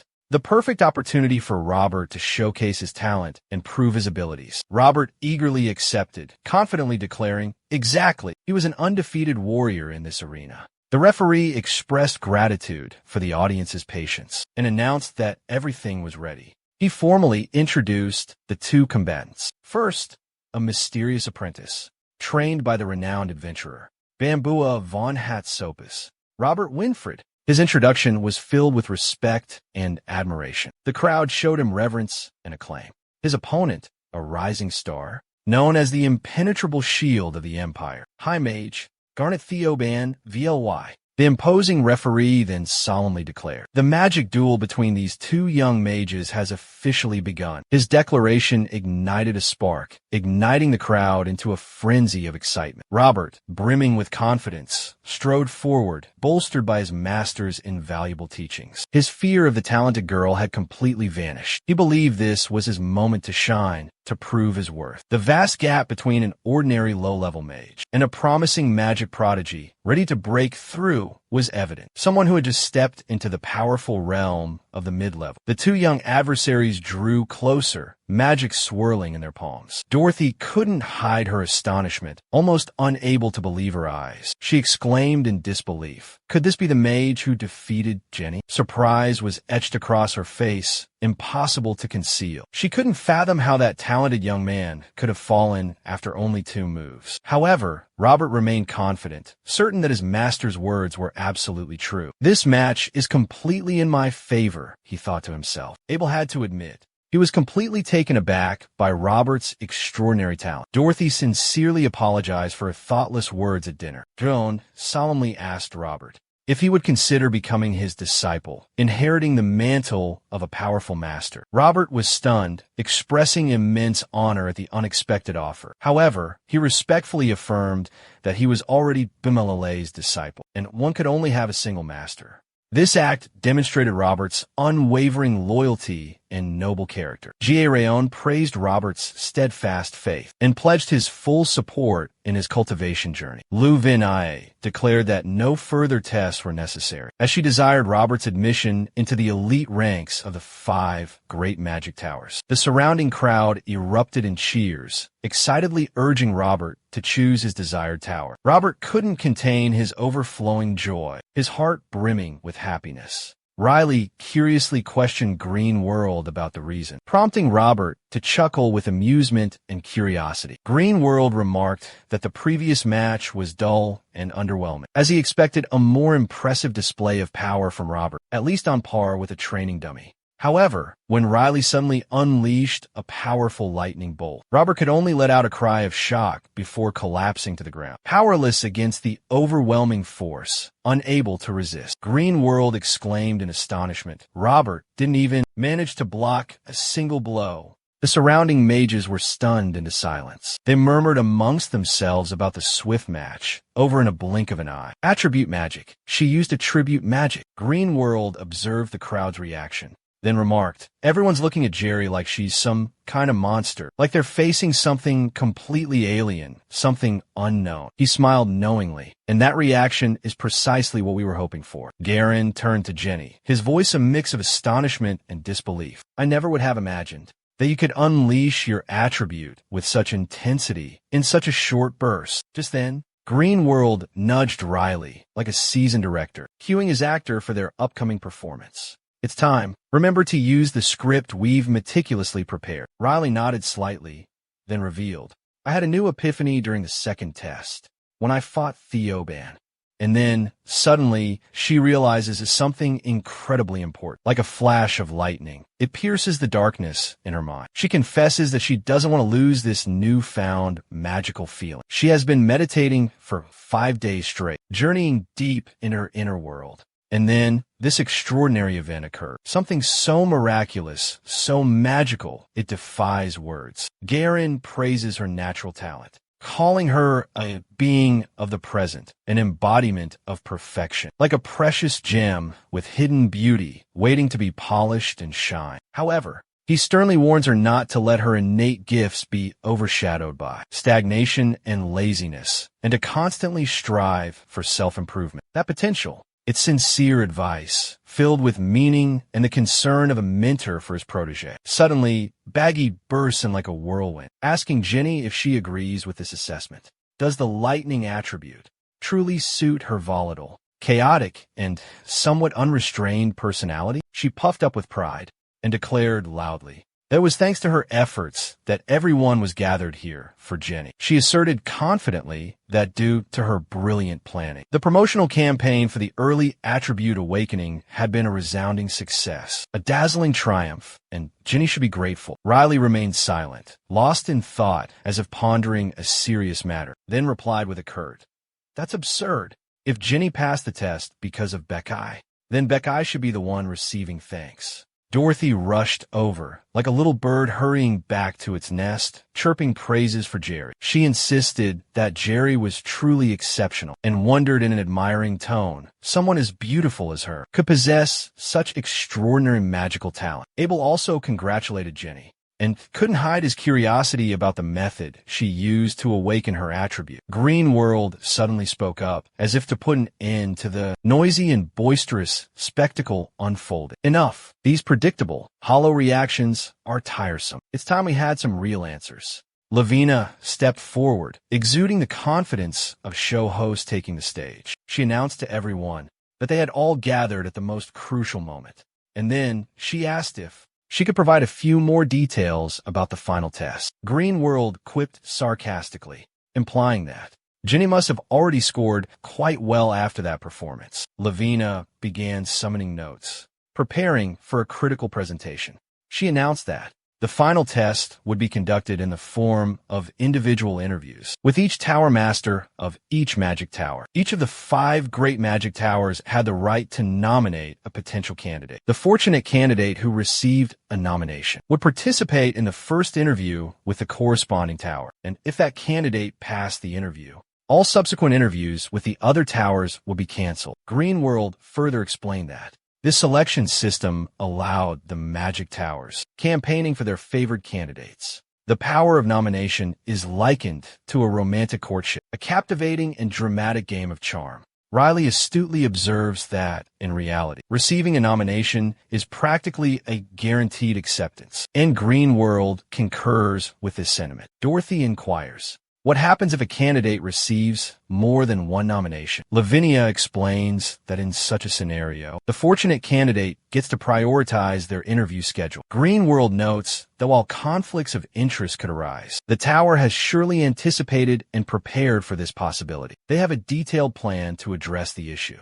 Riley, with his sharp wit, points out to Green World that if they're announcing nominations now, the list must have been decided beforehand, perhaps a day or 2 ago. Green World asserts that there was no prior announcement. The list was compiled just 10 minutes ago. Riley concludes that this public squabble is pointless and futile. Green World agreed, confirming her deduction was spot on. He sighed, expressing his regret for not persuading her to unlock her attribute abilities sooner. However, Green World concluded that the past was unchangeable, and the key was to focus on the future. Ultimately, he affirmed that whether they received a nomination for the next round was no longer crucial, as their ultimate goal remained conquering the peak of Arn's Tower. Lavinia promptly announced the official list of exceptional candidates granted nominations. Her voice resonated like the turning of the final page of an ancient tome, filled with untold secrets. The first nomination was announced, hailing from the prestigious Blue Magic Tower, Uka, a venerable magic academy established alongside the Empire, renowned throughout the continent for training the legendary archmage, Iran Siskin. The nomination belonged to Joan Edward Voltelbit. Joan simply bowed his head silently, as if accepting a predetermined truth.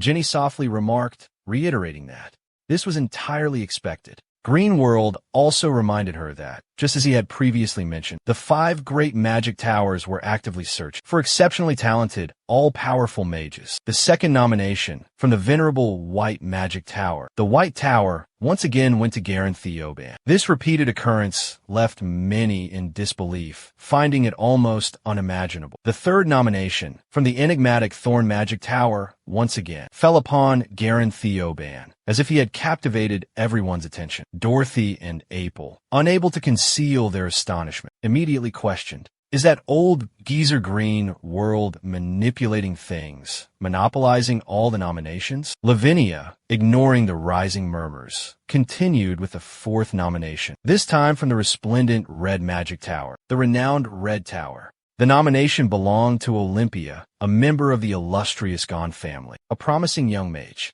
Upon hearing her name called, Olympia's face lit up, radiant as a flower blossoming in the morning sun. Green World, with a suggestive tone, remarked, "The fact that Olympia hails from a prestigious family like the Gonez, and her recognition as a magical prodigy is completely understandable." He expresses doubt and astonishment, and ponders whether her involvement with ancient magic, a long-lost art, is a waste of potential, a squandering of their family's noble magical lineage. Garen assures Rebecca, his voice filled with certainty, that Olympia has indeed succeeded in restoring and casting an incredibly rare form of ancient magic. Despite the knowledge being passed down through 7 generations, Rebecca remains skeptical, replying sarcastically that he hasn't seen it with his own eyes, so how could he be so sure? Baggy bluntly accuses Garen of lying. Lavinia interjects, gently apologizing for the abrupt interruption, and confirms that Garen's words are entirely accurate. She explains in detail that Olympia successfully cast the ancient magic, a momentous event that immediately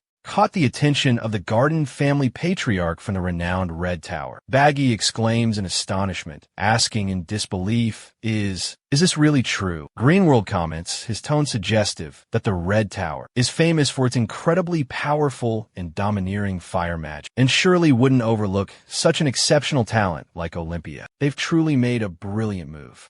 While all eyes were on the banquet, Lavinia continued to announce the 5th nominee. This nomination belonged to the colorless Magic Tower of Arintes, as if she was solemnly introducing the most honored guest of the ceremony. Suddenly, Lavinia fell silent, as if something had taken her completely by surprise. Jerry and Greenworld looked at Lavinia, curiosity evident on their faces. Finally, Lavinia announced Jenny's name and explained that the Tower Master of Arintes Tower, Lord Ion Arintes, was the one who had bestowed his precious nomination upon the young woman. Amidst the lively Olympian feast, Jenny inquired whether the accomplished mages were truly impressed by her. Her eyes sought validation from those around her. They enthusiastically responded that the elders had showered her with endless praise. These compliments were like precious, invaluable gifts. The banquet continued in a lively atmosphere. April struck up a conversation with Refi and Dorothy, raising a toast with another mage.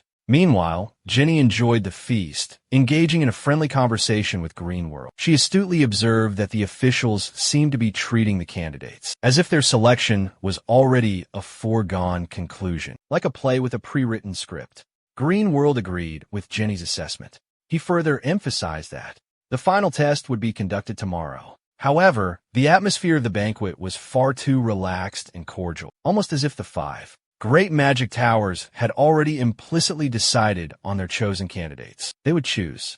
Greenworld implied that the private interview with the Tower Master might be just a formality, and the final test might not even be a real test at all. Baggy approached Jenny, calling her name. At the same time, Greenworld noticed the strong smell of alcohol emanating from Baggy, a clear sign that he was drunk. Baggy drained his glass in one gulp, seeking solace in a drunken stupor, and inquiring if Jenny had spoken with any tower officials. Riley responds evasively, as if deliberately concealing something. while Green World asserts that Baggy is completely inebriated. Rebecca declares her unwavering belief in Uka Tower as the best option. Riley, surprised, questions if she's truly serious. Baggy nods firmly, claiming other towers shun her, as if she were a monster to be feared. A bitter laugh escapes Baggy's lips as she questions which tower would dare accept her, given her past actions. Riley inquires about these actions, to which Baggy replies that Riley already knows. Bomb approaches, silent as a ghost, stealthily moving towards Rebecca, before abruptly asking if she truly desires to join Uka Tower. The girl hastily confirms her desire and confessed that she's following in her mother's footsteps. Riley, curious, inquired if Baggy's mother was a powerful mage. Baggy replied that her mother was more like an alchemist, a renowned master of potion making, with deep ties to the enigmatic Uka Tower. Riley probed further, asking if Baggy yearned to join the Uka Tower, to be closer to her beloved mother. However, Rebecca gently explained that it wasn't that simple, as they didn't have the opportunity to work together. Riley wondered about the underlying reason, perhaps because magic and potion-making were distinct, incompatible fields. Baggy lowered her head, responding with a choked no. She seemed to be fighting back tears, and sighed, revealing that her mother had passed away 11 years ago. Baggy remarked that, in moments like these, apologies often felt necessary. She emphasized that none of them had intentionally dredged up painful memories. Valley remained silent, lost in thought, expressing deep empathy. However, Rebecca advised her to let it go. Rebecca said that, as a girl who had always lived a sheltered life of luxury, Valley could never understand the pain, the feeling of losing a loved one. Riley responded, her voice somber, that she had endured the pain of losing her family since she was very young. Riley's words stunned Baggy and Garen into silence, as if they had just been struck by lightning. Rebecca quickly grabbed Garen's glass of wine, stammering an apology, and then downed the drink in a desperate attempt to avoid the truth. She hastily explained that, since she was a child, she often visited Uka Tower with her mother. She and the Tower Master were so close that she called her aunt. This information greatly surprised everyone. Riley, her sharp golden eyes fixed on Rebecca with suspicion, questioned whether it was appropriate for a candidate participating in such an important selection exam to have a close, personal relationship with a high-ranking official of the tower. Baggy, however, didn't see a problem with it and explained that throughout the examination period, she stayed at her aunt's house. If the exam board had any questions or concerns about this, they surely would have spoken up or made an announcement. Riley pressed further, asking if Baggy was currently residing in the main tower, and if she felt there was anything improper or underhanded about that. Baggy retorted that if Riley was going to think that way, harbor such suspicions, then a lot of other mages could be considered dishonest or lacking transparency. She gestured toward the mage conversing with Apelting Jr., explaining that the man was Apel's master and mentor, and also a member of the examination board.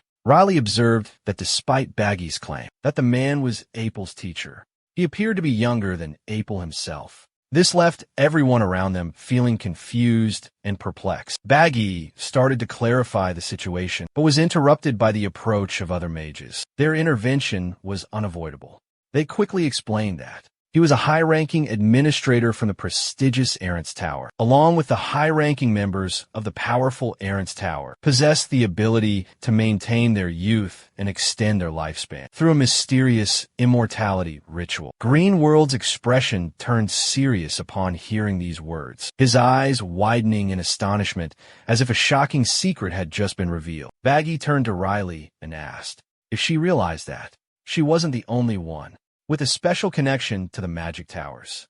He emphasized that even he, Theoban, had once studied alongside the current tower master of the renowned Uka Tower in Renaris. This revelation made everyone realize that the seemingly vast world of magic was actually quite small. Riley turned to Green World, her eyes gleaming with curiosity, and asked if what Baggy said was true. Her inquisitiveness was undeniable. Green World nodded in confirmation. The world of magic was indeed smaller than most people believed. He added that for mages who had reached the final stages of the entrance exam, their network of connections naturally including close ties with high-ranking officials. Riley suggests that, in this particular situation, personal connections could definitely influence the final outcome of the selection process. This grueling selection process. However, Greenworld vehemently denies these accusations. She uses herself as the most obvious example. Despite appearing suddenly like a dazzling new star, she easily attracted the attention of numerous powerful officials. Everyone is watching with bated breath, curious to see which tower she will choose. To prove that this selection process is based solely on true ability, completely fair and transparent, without any bias whatsoever, Theo Ban suddenly speaks up, calling on Riley, and asks if she plans to join the prestigious Aron's magic tower. She seems quite flustered by the sudden question. Riley suddenly recalls the moment Levia revealed to her that the Tower Master of Aron's was very eager to recruit her. Riley seems torn between difficult choices. The expression on Theo Ban's face suddenly becomes serious, as if a mask is slowly slipping, revealing his true nature. Riley notes that up until now, a strange, puzzled expression washed over his face. However, Riley firmly insisted she would go, because she had received an official nomination. He subtly suggested Riley seriously reconsider her decision. Just then, Lavinia suddenly appeared behind Riley, like a ghost, silently approaching. She remarked that Riley going there was a wise choice, since they were discussing the sudden appearance and mysterious nature of Arndt's magic tower. Lavinia apologized for her tardiness and introduced herself as the head administrator of the entrance exam, a talented sorceress. She also revealed her true identity, the renowned mage, Chua Baggy. Seizing the opportunity, Riley asked if she was truly from the illustrious Chua family. Her voice was filled with curiosity and a hint of suspicion. Livia confirmed with certainty and revealed another crucial piece of information. She was Olympia's aunt. Greenworld bluntly remarked, "If you're really Olympia's aunt, at the very least, she must be around the same age as Olympia's grandmother." The comparison created a somewhat comical situation. Riley wondered if the old woman was from the renowned Aron's magic tower. Lavinia nodded in confirmation without hesitation. Not only that, but she also revealed herself to be one of Aron's 7 powerful elders. She asserted that if Riley chose the Aron's tower, she would never regret her decision. An enticing promise, piquing one's curiosity. Lavinia continued her speech with boundless energy, like a perpetual motion machine running at full capacity. She detailed Aron's tower's meteoric rise to power in just 300 years, becoming one of the 5 great magic towers renowned throughout the continent. She explained how Aron's tower maintained its prestigious reputation and far-reaching vision, all presented fluently and seamlessly, as if she had meticulously prepared and rehearsed beforehand. She emphasized that everyone knew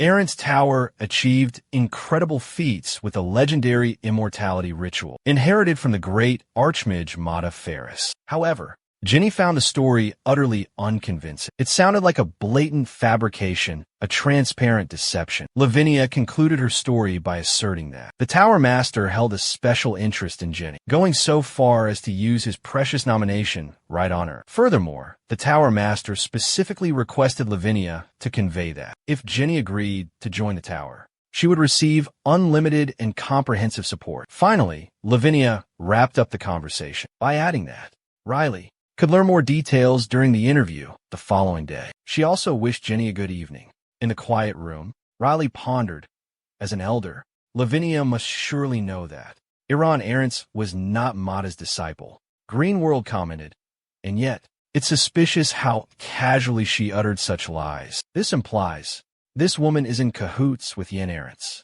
He exclaimed in frustration, if only he weren't a spirit trapped in this paper. He would give her a slap she'd never forget. Riley scoffed, asking if he'd like her to do the honors at their next encounter, making the atmosphere more tense than humorous. Greenworld quickly urged her to stop, advising Riley against such a rash and thoughtless action. His voice was laced with worry, fearing Riley might cause serious trouble. He sighed, trying to calm things down and reminding her that they needed to focus on the important interview tomorrow. The party was over.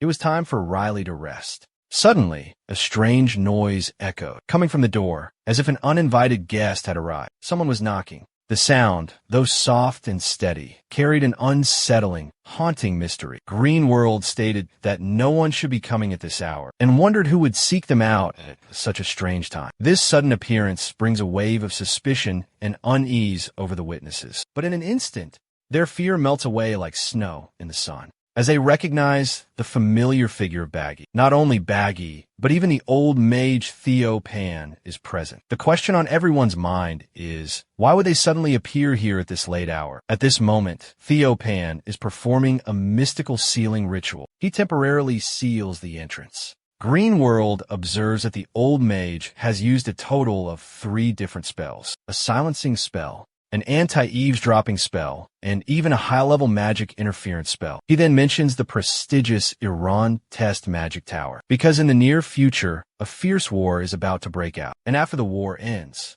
the mighty Irontes magic tower will be completely wiped off the map. Baggy adds another crucial piece of information. Ginny has been recommended by the talented tower master himself, and has received a formal invitation from a highly respected elder. It is known that the Irontes magic tower has developed at an incredible pace over the past 300 years. It's like a breath of fresh air, revitalizing a magical world that had become stagnant, conservative, and stuck in its ways. And as we see with this elder, the overall mindset of the entire Mage Tower is remarkably open and progressive, completely devoid of outdated and antiquated notions. They constantly strive to keep pace with the changing times, making it seem, on the surface, like an ideal environment, easily adaptable to any shift, and the most beloved and admired place for most mages. However, the reality is quite the opposite of what appears on the surface. In the past, the previous mage, Martfaheric, secretly researched and created an incredibly dangerous forbidden spell. It was the ritual of eternal life, a strictly prohibited dark ritual. He used this forbidden magic to grant immortality to the 7 elders, along with several other high-ranking officials within a mage tower. In return, they had to swear absolute loyalty to Martfaheric, the one who granted them eternal life. And that was the origin of a hidden tyrannical and authoritarian regime. A mage tower that outwardly embraces innovation, but is secretly controlled by the ritual of eternal life, and ruled by a supreme leader who never changes. Furthermore, numerous wealthy families and nobles secretly support the Mage Tower, hoping to one day be granted the immortality of the eternal life ritual. Therefore, financial matters have never been an obstacle for them. However, those who achieve immortality, those who dare to defy the laws of life and death, are marked by a special sigil, known as demonic energy. Currently, 3 powerful forces actively oppose the expansion of the Irontes magic tower. First, the royal family. They fear that the existence of immortals will grant the nobles absolute and eternal power, disrupting the established line of succession. Second, the Grand Temple. They worry that disrupting the cycle of life and death will cause chaos and upset the natural order of the world. Third, the remaining 4 magic towers. They are wary of the Irontes magic tower's rapid rise, viewing it as a potential threat, and constantly seek to hinder its progress. Despite all obstacles, Irontes continues to thrive and will not hesitate to eliminate any obstacle in its path. They're willing to stop at nothing, using any means necessary to achieve their goals. Both of us, and even the esteemed Theoban, have paid the price with the lives of our loved ones because of this cruel conspiracy. These very villains brutally murdered my mother and Sharon. Theoban finally came to the conclusion that Riley made a grave mistake joining that perilous dark tower. After hearing those words, Riley simply calmed us, saying, "Don't worry, I have a foolproof plan, and now is the time to share it with you both." Time flew by, and finally, the day of the test arrived. Lavinia presented everyone with 5 mysterious gates, each leading to a different trial, allowing each person to choose their own destiny. Without hesitation, Green World headed straight for the legendary Irontes magic tower. Riley immediately realized that Green World was a cunning deceiver and his sworn enemy, the one Green World had vowed to destroy. The bastard Green World hated with a burning passion was lurking behind that very gate. That brief moment felt like a lifetime to me.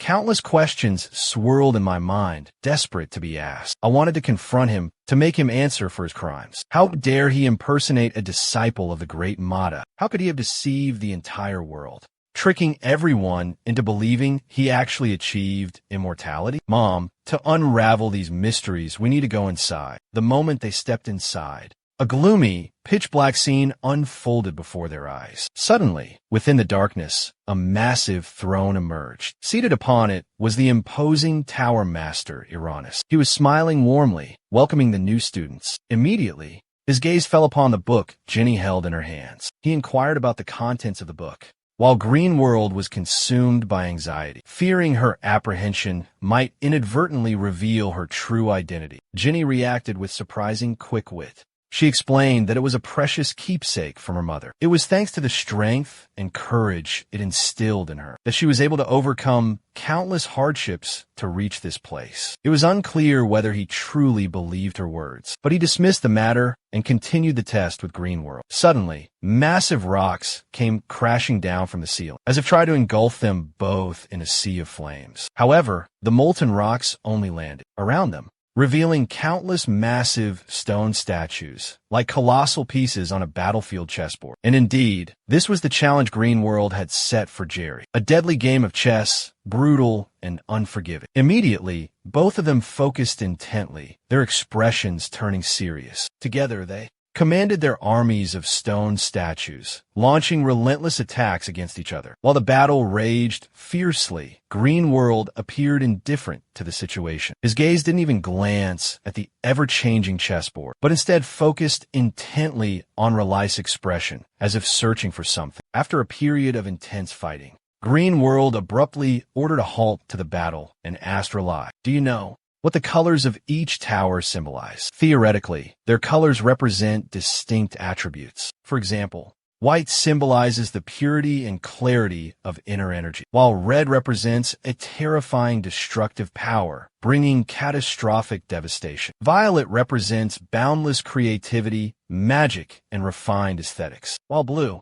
embodies the pursuit of magic's arduous path, with unwavering determination, resilience, and steadfast principles. Hearing this compelling answer, the old man nodded in approval. Truly insightful. Then why does the renowned Irontes magic tower lack any distinctive color?